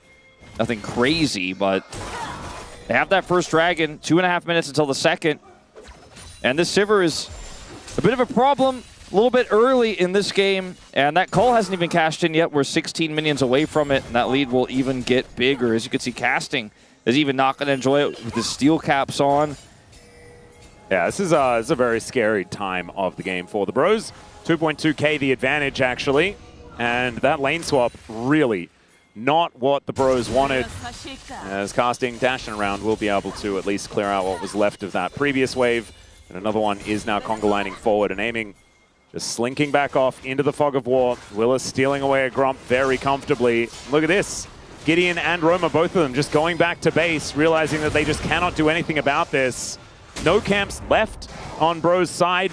And so this, what is it, almost 4 camp lead that Willa has, soon to be 5. He's just out farming. Teddy is getting out farmed. And right now, there's just no agency for Hanjin Brion. This Victor is really going to take a long time before he's going to be able to put out the damage numbers they want. And this Vi Talia has 0 that they have been able to do together. No setups, nothing. We haven't even seen a cease and desist yet from Gideon. We just saw 1 flash forced by a shove from Romer, and otherwise the 2 of them have been practically invisible outside of obviously the first death for Gideon. Yeah, so at least Roma does get himself to a slight gold advantage by picking up that wave. Yukal has been dropping waves to make sure that aiming gets as fed as possible. Casting going to shove this wave towards him, and that crystalline overgrowth still there, just building up. Just doesn't look like the Bros are going to be able to get towards this turret anytime soon. Only 1 plate remaining on the bottom outer turret, and this is just more and more money pouring in towards KRX. And we were talking about it in the draft, and I feel like it's just kind of gone that way. Look at and the it makes me sad for aiming, because he got his roll quest. Oh, and he's got to be actually significantly further away than you normally be at 13 minutes here because of all the time he spent topside. He just isn't getting that extra gold on minion, whereas aiming's had it for so long. That's a huge part of his lead, plus the plates. He's just huge right now. Yeah, so Teddy is going to be able to go back to base. See what he can actually purchase here. Blackfire Torch is done. So they have 2 of those. And teleports to the mid lane, will be able to pick up that wave, but needs to head towards the bottom side to complete that quest. Is just fully under control of QMDRX as well. They're looking to take it. Double Dragon. No prio anywhere. Nothing, not even a modicum of control or power anywhere for Hanjin Brion with this draft. And the game state, they just cannot use their Vi Talia. And they don't have any control. And this Renekton pick, I don't know if it were Tristana, it would have necessarily solved the game, but maybe they would have had a pressure point there, but they don't have that either. Yeah, maybe then they'd have like a pseudo bot lane that they could use, leave Teddy on the bottom lane, and then have that Tristana to try and add that bit of extra consistent damage. But it's mainly for team fights later on that we'd be talking about. Maybe Frog would be having a worse time in that matchup, because this feels a little bit more like a concede type scenario with the Renekton, even though right now he's doing absolutely fine. The Tristana is more like a hard winning lane. The aiming farming numbers. Yeah, no, He's it's ridiculous. Massively ahead of the clock. You mentioned Yukal dropped some waves for him to pick up as well, but this is like serious Gold King material here. He doesn't even have any kills, but he is so large, so quickly. You can see just how quickly he cuts through those waves with his ricochet. And he's taken a bunch of turret plates as well. Like, so much of this is his access to turrets. And that play towards the top lane from the Bros really not working out. And Teddy still doesn't have his role quest yet. Yeah, I mean, hasn't been bot lane. Everybody else has been bot lane instead. So the teleport in from Casting, he will be able to head up here and at least clear out these minions. But this will... they got first brick. Yeah. All right. So there is that. They do pull a little bit of the money back. That was the Vi Talia value, hitting the turret down the bottom side together. So when will Teddy complete this quest? That's my question. Yeah, he's looking like Johnny Quest right now. He's going to be questing for a while. Yeah. Maybe it's one of those fetch quests. It's just going to sit in his inventory forever. He knows that he should do it, but man, you just don't want to. There's just not as much dopamine there. It's definitely should, though. Yeah, I mean, this is rough. Like, they have no control here. Yeah, Paranoia comes in. The Cow sitting at 50%. Level 7, though, so it does have that unbreakable will. And Teddy, please go to the bottom lane, sir. Just want that to happen. Eventually, he'll get it. by the matter of the game time passing. That does help for getting it. Yeah. But, like, every single minion killed after you get it, plus the actual completion gold, matters. So he'll just be missing out the longer this game goes on without him having it. I mean, it's not the end of the world, but it's pretty close. It's not good. I mean, I'm sure he'll get it before he would have filled his whole inventory with items, so he actually gets the extra boot spot. Yeah. He'll be fine. In terms of the quest, it's not that big of a deal, but the rest of the map is quite a big deal. The fact that aiming is pretty huge is a problem, as this taunt could also be a problem for Namgu. Yep, there's the pulverizers. Andal's taking a lot of damage. Gravity Well goes down. There's the weave as well. Namgun gets the headbutt back onto Andal, who does flash away. And now the rest of them are looking to take down the cow. They do so. Cease and assist onto the escaping Shen. I imagine there's probably a better use for that one, as it's a trade of supports, but the Rift Herald is bearing down on this mid lane. We'll be able to get a big old charge, and KRX, there is still a minute and a half left until this Dragon, but they are in such a good position here in this game. They really, really are. 2 kills here to Yukal on this rise. His lead is starting to form as well. And now we're looking for a bit of a response scuttle take here from Prion. There you go. As Frog is taking another plate here on the bottom side. No turret yet for KRX, who are 2.5k ahead. But with all the damage they've done, they're about to get likely 3 turrets worth of local gold to add to that. As aiming is about to be, I mean, he and Yukal are like, it's Mage Ricochet and it's normal Ricochet. It's time to just rip through all the health bars of this low-range composition that doesn't have an 80 carry. I think this draft for Bro, I mean, I said it at the outset, I think it is very, very tough to find success with something like this, but they've already fallen so far behind so early that... I mean, it does just require so much coordination and control, right? Everyone has to be sort of standing in place, getting pulverized, getting shoved back, and it has to be one of aiming or Yukal that dies very early in these fights. As this even the Rift Herald goes down in the middle of this fight, which I mean, you mentioned it. The fact that the ult is used on the Shen as almost an escape for the Vi in itself just shows the state of the game. Like, they don't have any agency. They can't ult anybody aggressively. There wasn't really a proper play there. And Teddy built a Rod of Ages second. That's wacky. But at least he did complete it, so it might be finished by the end of the game.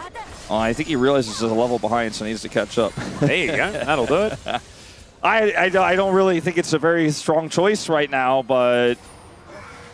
Well, I also think that the Bros are just in a little bit of a rough state right now, as Willa doesn't quite spot Gideon going back, but it looks like this Dragon is on their mind. Casting, not going to be able to defend this turret. It is very, very low already. Namgun can at least get into the river. But can they do anything about this Dragon being taken? That is the big question. Willa going to move on over. Paranoia in hand. As Gideon is now moving down. Cease and desist is there. There's a seismic shove. The combo that they're looking for is Casting, standing on the blast cone, looking for a flank angle. It's kind of what he has to do. He was great at it in game number 1. Where is that Bro? You know, that Bro that was so coordinated, knew exactly what they needed to do. This draft is really from behind, though. Like, you have the Talia Vi, you've got Weaver's Wall, but if you go in with these carries already as large as they are, whoever goes in just goes straight into a meat grinder and dies. You know, there's so much setup here for aiming and Yukal to say, thank you very much for coming into melee range of us. That's what we want at this point. Spell shield available for aiming. He's on 2 items, and they're going to try to get this Dragon. They will be successful. How do they escape? Okay, not going to see a commitment here from KRX, as Frog wasn't here, didn't have teleport.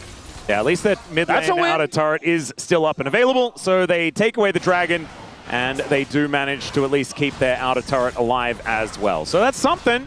But the gold lead has not changed, right? KRX is still in a great spot, as Andal just going to try and get pushed away here by Gideon. But even this Shen is pretty safe, getting very deep vision down here for KRX. And they are under no threat, right? As Bro are going to press the R button. There's a pulverize onto aiming as he's thrown out of the way. Does have on the hunt though, so it's very hard to hit him with a seismic shove or keep him in a gravity field. So a trade of ultimates for Talia and Nocturne on this one. Yeah, they'll get the ghost out of aiming as well, so I guess there's that at the same time. And the turret stays alive. If that turret goes down, this Nocturne gets even more powerful, even more scary for these immobile carries on the side of Bro.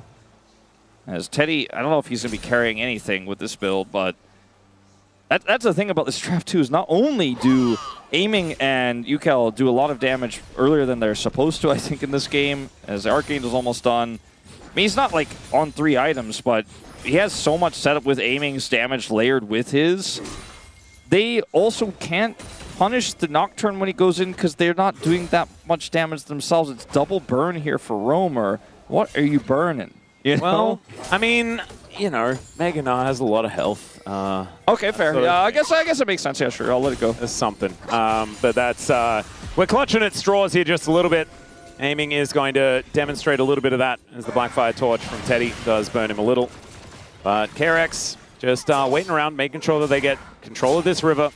3 minutes until another opportunity for Soul Point, and the Bros just going to have to try and deny it over and over again throughout the rest of this game. All right, Gideon was thinking about trying to do something here. And the Bros Wombo combo, it does exist. Like, it is a thing. They're going to need a few of them, though, if they're going to make something happen. I mean, I've seen what the champions have done in prior games. So I do understand that it's possible. Would you say as far as in order to set up the combo, you have to be in range of a Vi ultimate or a seismic shove? Yes. Okay. Yes. So that seems to be a bit of a sticking point. That seems to be the kind of tricky part about it. Because I see what you're saying, because if you use the Vi ultimate, then the Talia's shove comes on top, and vice versa. If someone hits a shove, the Vi is just going to follow up with a charged Q into an ultimate, and that person's not going to have a good time. If you get someone to land something at the beginning, generally it's pretty possible. Now, consider there's a bunch of minion waves coming at you constantly because there's a Rise in one lane, there's a Sivir in the other, and it's hard to then deal with the minions first to then close the gap. Does it get a little bit harder to pull off that combo? I would say yes, because then you probably don't get to be in the same lane. Yeah. Yeah. I mean, I see the combo in my mind's eye. I can imagine it, but when I look at the game, I'm like, ooh, it seems pretty hard though. You know. Yeah.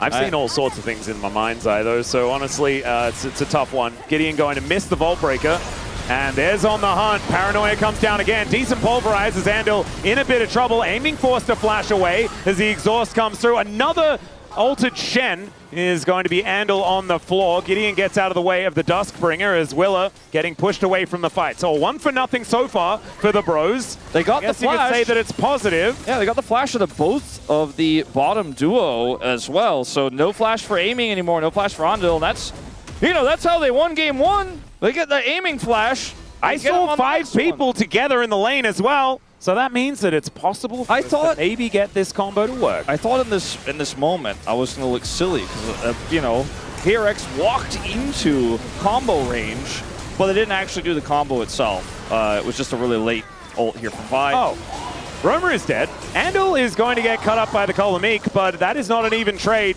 Mid lane for support. Yeah, okay.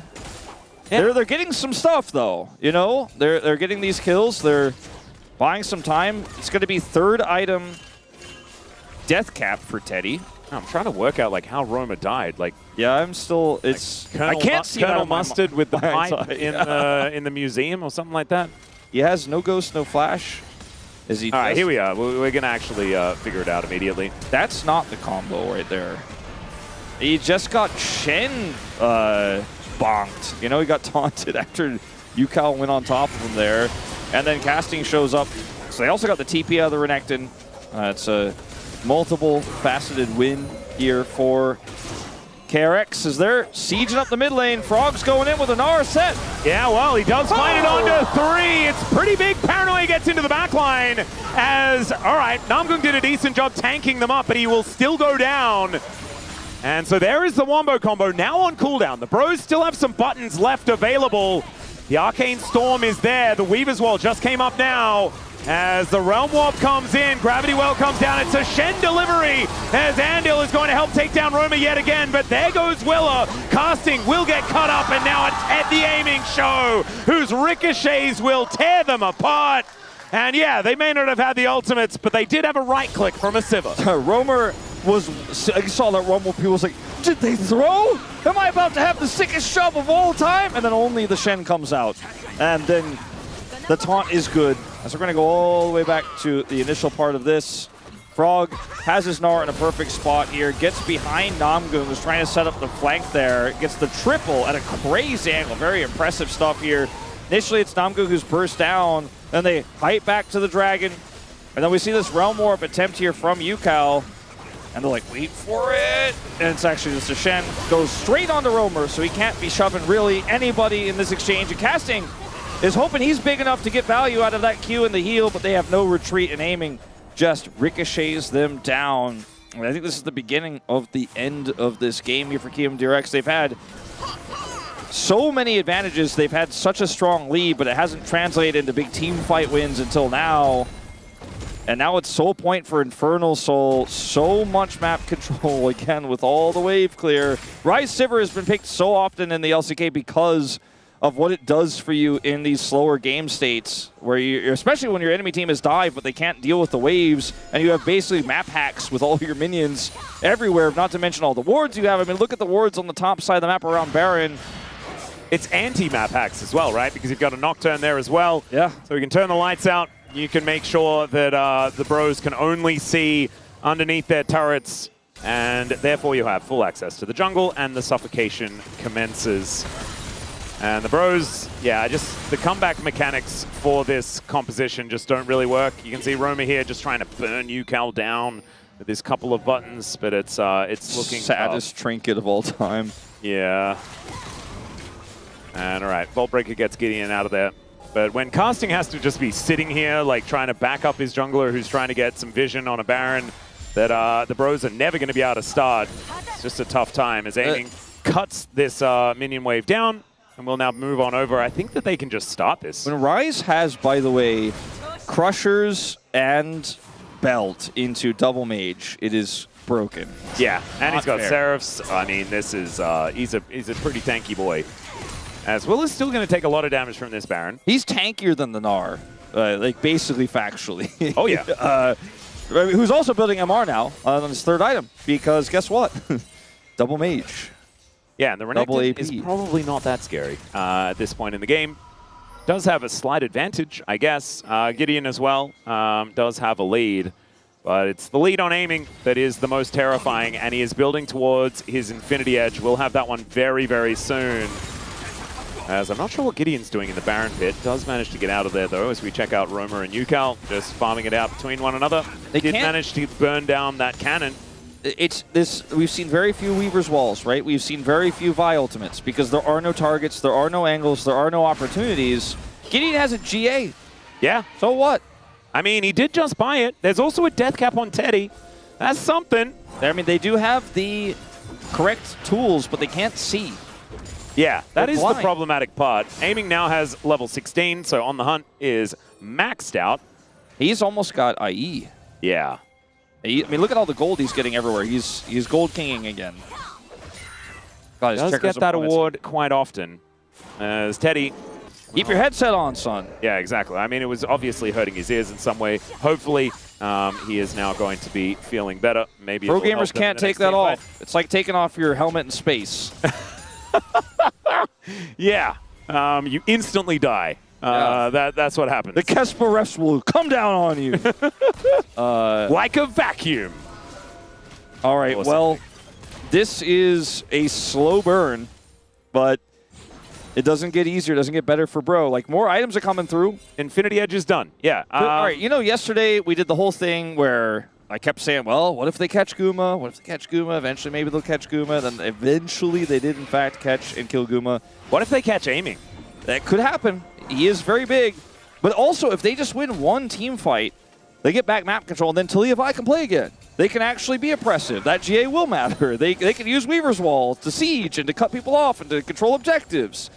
You know, all they have to do is win one team fight. If KRX make a big mistake, somehow, some way, then Bro are back in the driver's seat, like with a snap of your fingers. 5,000 gold will turn into, 3 or less, and then the advantage that is, and then you know, Bro can actually control the game and play this comp the way it's supposed to be played.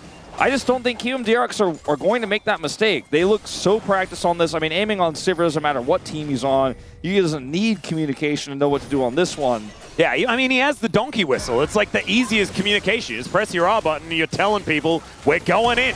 And in goes Andil. He's going to do it himself. My God, the damage.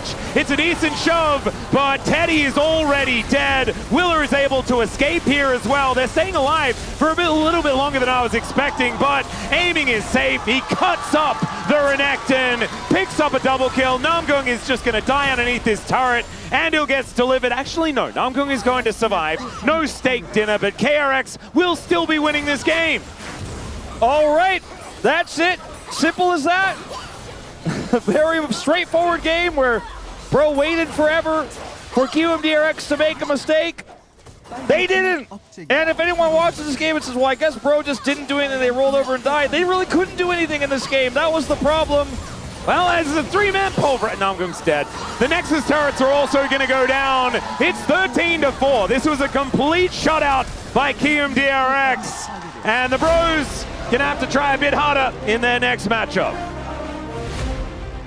A reverse sweep after a rough start by aiming on the Jhin, getting caught, flashing, dying, getting caught a second time without flash and dying, costing his team in a big way.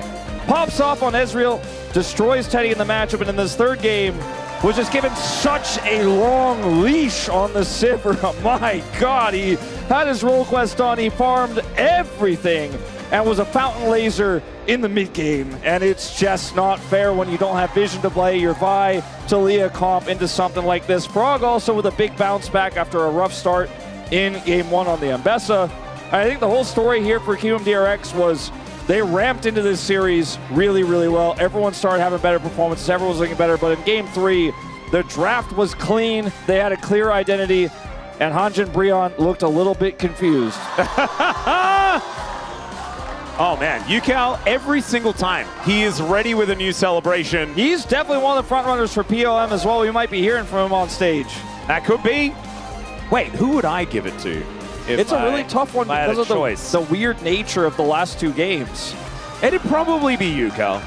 It'd probably be Yukal. Cassiopeia game, even though he lost. Yeah, he was the only one really playing in that one. Andil having a decent one there, but you can see definitely feeling like the battle is still ahead of them. This is also a very sad moment for the DN Supers, whose chances of play-ins, I think, may have just died. It's still technically possible. It is still technically possible because right now they're only 5 games behind and they have 6 games left to play. Sorry, they have 7 games left to play. All right, so if they lose their next one, though, they are definitely not even able to make it to play in. They are behind in game score right now by 20 games. It is a large number. So if they lose the next one, I think actually mathematically, even if they tie with KRX and Nongshimu are currently both on negative 13. They can't get 20 games. Oh, but it's bottom 2. That's true, yeah. That would be guaranteed. Okay, so I'm pretty sure it's guaranteed. But either way, it's a little bit of a rough one. Don't do math on stream, but yeah, it's bad. Yeah. If not, then they can only lose one more, so it is already very, very dire. The Bros, though, not having the best time here, as they navigated their first draft quite nicely. I think things got a little bit awkward in the next ones. Frog having a great performance here, but wasn't punished with a blind Gnar pick at all, when there are a lot of things that can go into the Gnar quite effectively up and available. I think maybe it was KRX doing their homework well about what casting is actually able to play into the Gnar pick. Maybe hadn't demonstrated very much Tristana, very much ADTF or Varus or any of those things to be used towards the top side effectively enough in order to make that one worthwhile. As my goodness, even like the Willa damage diving in there on top of the Bros cut them up like butter. That early skirmish, right, was super impactful for getting them ahead. KRX just looked very, very confident with what they were setting up here. Yukao's just so good right now. Like, it's crazy like how consistent he has remained on this roster that's constantly changing around him. Yeah, and he's also just such a positive force as well. So when you do get momentum in a series, Yukao will help you grow further forward. And aiming, doing massive amounts of damage on this Sivir, but was just given so much room in this game. It was ridiculous. Perhaps unpopular, but I voted for him. He had an incredible Ezreal game, and in game 3, the game was all about him. I mean, I think he's probably going to get it, but he wouldn't have got my vote if I had one. The Jhin game didn't do him any favors. Yukao will ultimately get it. 0 deaths across the wins on Justice for Yukao's has been achieved here. They must have taken my vote into consideration, which didn't exist, so they didn't. I imagine it's probably a few spat votes over to aiming, though. I was really conflicted because especially the Cassiopeia, like if you consider the lost game, it's like, man, of course it's you. I mean, he had a 4-man, 5-man Petrifying Gaze, even in that game that they lost. He was the only one really playing in that one, so having an undying performance and then the only performance probably means that by process of elimination, he just has the most performances so far. Yeah, it was definitely going to be one of the 2 damage dealers here. You know, shout-outs to Andil, shout-outs to Frog bouncing back, but... bouncing, because he's a frog. I get Hopping, leaping. Yep. Hopping back. And also, you know, he played a champion with an ability called Hop. We probably should have known that his Gnar was going to be able to find the angles, especially like that one in the mid lane. It was really nicely done. So maybe KRX have actually finally found themselves a roster that they can settle on with Frog on the top side of the map, their newly acquired aiming in the AD carry position, and maybe this is going to be only up for them, which is definitely very bad news for any DNS fans, but also makes the Rise group very, very interesting. Though it is time for us to go towards an interview with Yukao, so here's DF the translation. Thank you for the handoff, guys. This is here for the POM interview translation, joined by Yukao on the side of DRX. Congratulations. Hello. Thank you. What a precious one win against Hanjin Brion. How do you feel? You know, with not much matches left, every single win we are so desperate for. And, you know, I was trying really, really hard today, and I'm happy that we're able to win. Of course, from our LCK dance machine, Yukao, nice ceremony. What was the meaning behind that? Actually, during a team content shoot, Just Jerk were the ones actually teaching us how to dance, and I was able to just kind of reenact that. Anything you would like to say to them? Thank you so much for teaching us such a nice dance, and you know, I'm gonna make use out of it from now on. DRX had a roster change. Aiming had to play right after joining, and you guys were able to win. And Yukao, you actually played with him before, so maybe you had a smoother transition, so how was it? It's honestly been so long since I last played with him, and I was wondering, will I be able to adapt? But I was really happy to see him after a while, and he's such a great player, so I had no concerns. And, you know, let's keep it up, Aiming. And between DRX and Hanjin Brion, it went the full distance since 2025, over 10 matches, and today was yet another 3-game series. So what gave you the edge today? I think it really was all about the resilience. I think that's what really helped us secure that victory today. And what are your thoughts on just always going the full distance? Yeah, we were talking about how we always end up playing 3-game series against Brion, and you know, I'm just really surprised. I'm kind of shocked that it happened yet again. And in Game 2, the enemy Lee Sin had immense pressure and presence, yet your gameplay really stood out. So what role did your Annie fulfill the best? I think with Annie, just being able to show up in those crucial moments, maybe once or twice, that actually really made a difference. And yeah, it looks like you went no death in that game, and also no death in Game 3 as well. And your form has improved so much, so did you go through some special training for round 3? Yeah, I've just always had faith in, the ceiling that my team had. So I think it's just all the effort and just the patience that really is showing up. And every win counts for rounds 3 and 4. So how do you plan to prepare for the remaining matches? I mean, from now on, Aiming's going to carry our team, so I'm just going to leave it up to him. And now that the first win of round 3 is secured, your next opponent is DN Supers. What is your mindset? Not only is our match against DN Supers is important, the rest of our matches will be just as crucial. So we're just going to try our best. And that is all from UCal and back to the desk. Thank you. Thank you so much, dear Yaya and Subin, for the interview with you, Cal, as Kiwoom DRX stay undefeated against Hanjin Brion in 2026. Hanjin Brion fans should have known. I guess it was pretty much scripted, huh? Yes. Yeah. There's a happy Drago Razor somewhere.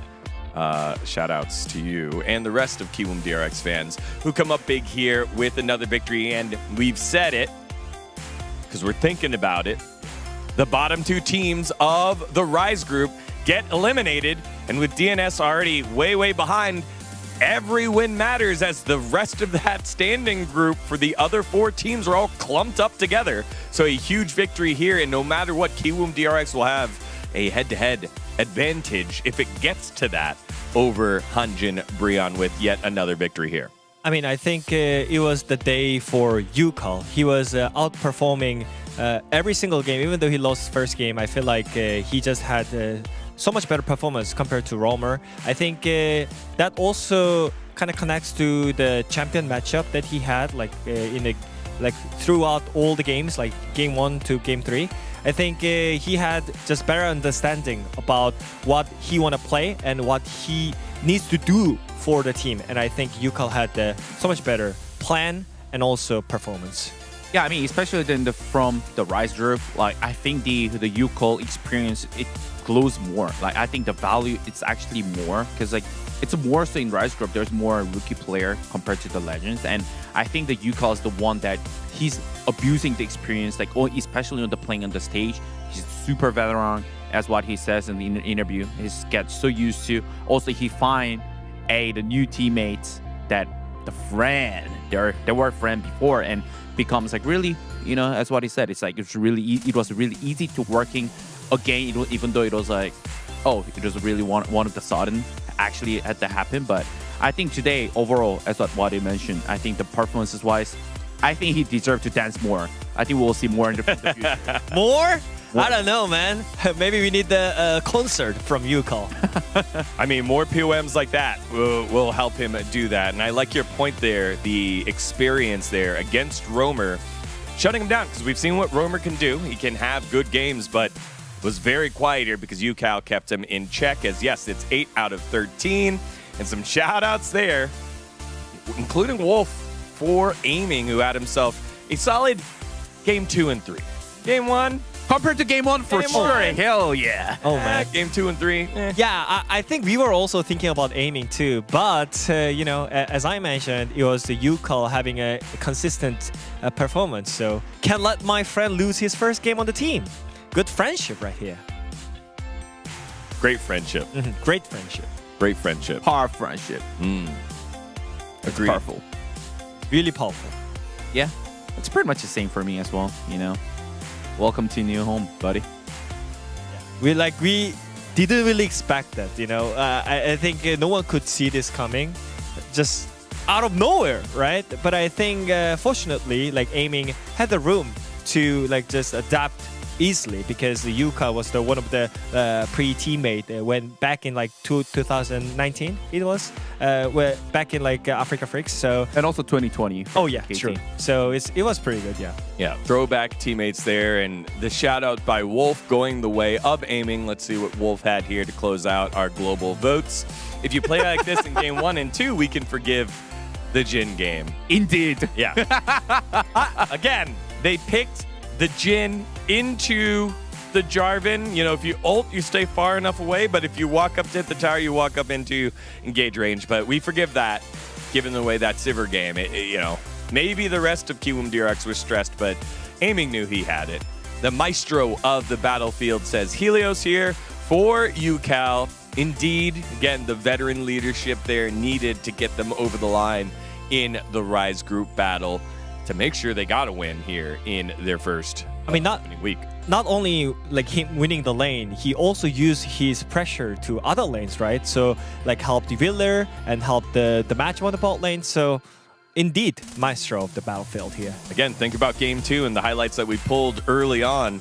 All that Drake pressure because the Annie was able to roam first. Legendary gameplay, legendary dance moves. I don't even know what dance it was. Like he just like shook his hands on like left and right. Oh! Apparently, it's in the Korean baseball. That's one of the dance that you actually do when there's out. So you say like kind of goodbye to the player, you know, because that you're See out. you later, right? See you later action. dance. See you later, you're out. All right, it was like see you later, like that. It's like trying to make opponents annoying. Yeah, like that was it's like a BM, you know, like oh you're out, goodbye, my friend. That was it. Definitely that was not the annoyed at all. Thanks, UCal. It was a great dance. I think it was by Jerk something. It was the dance crew that they used during the photo shoot. Did he realize something? Peak UCal that reminds me of the old UCal. Cloud Templar going down the memory lane there and wondering if UCal went with him, showing off some of his old moves on the Rift before he showed off his new moves. Oh yeah, in the dance. So I think after this, yeah, Rise Group is definitely frying. Like it's on a really high temperature right now. It's crazy. It's a stimuli. I don't know, man.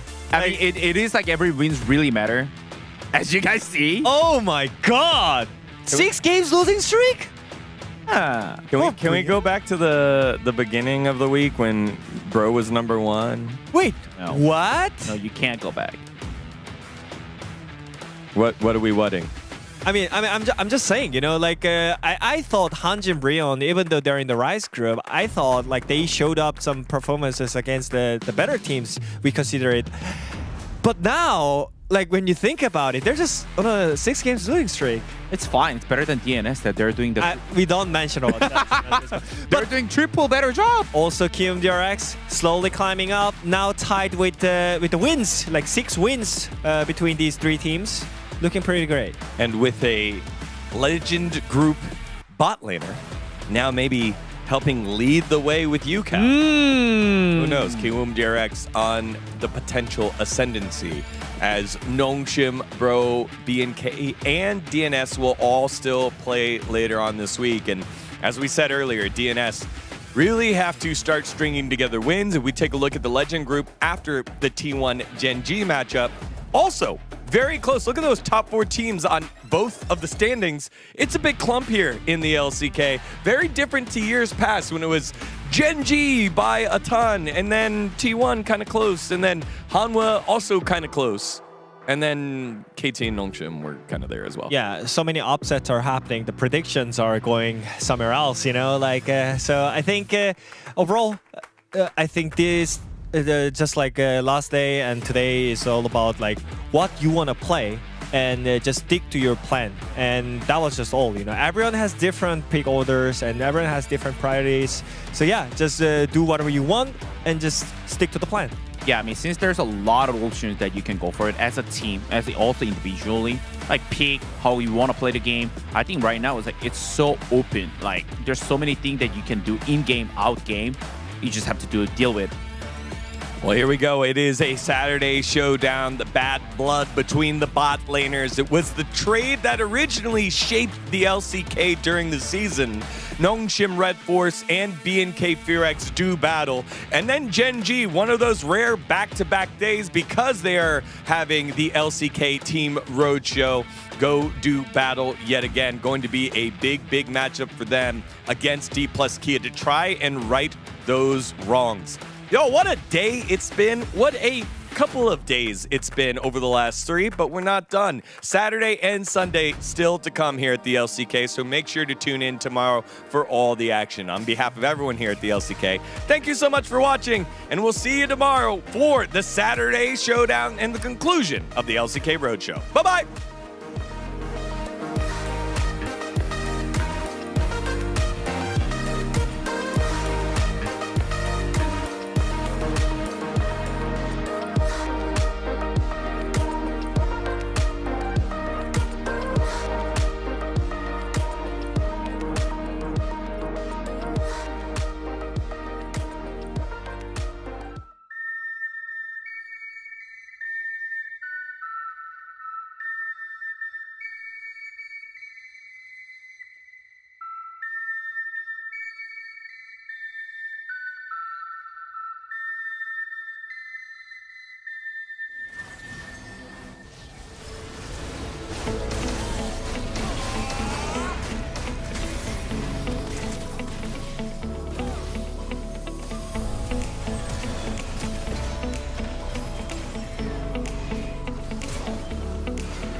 굉장히 뜨거운 관계가 돼버린 두 팀. 안 되겠다 이거. 유니폼 보는데 못 참겠다. 이겨야겠다. 야!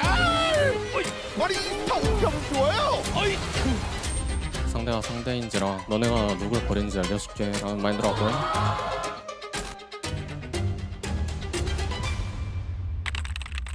원딜 대전, 이것이 진짜 쇼다운 아니냐. Every sky is a line I've drawn. Every wall is a sign I've worn. I don't just win, I carve my name into the stone against a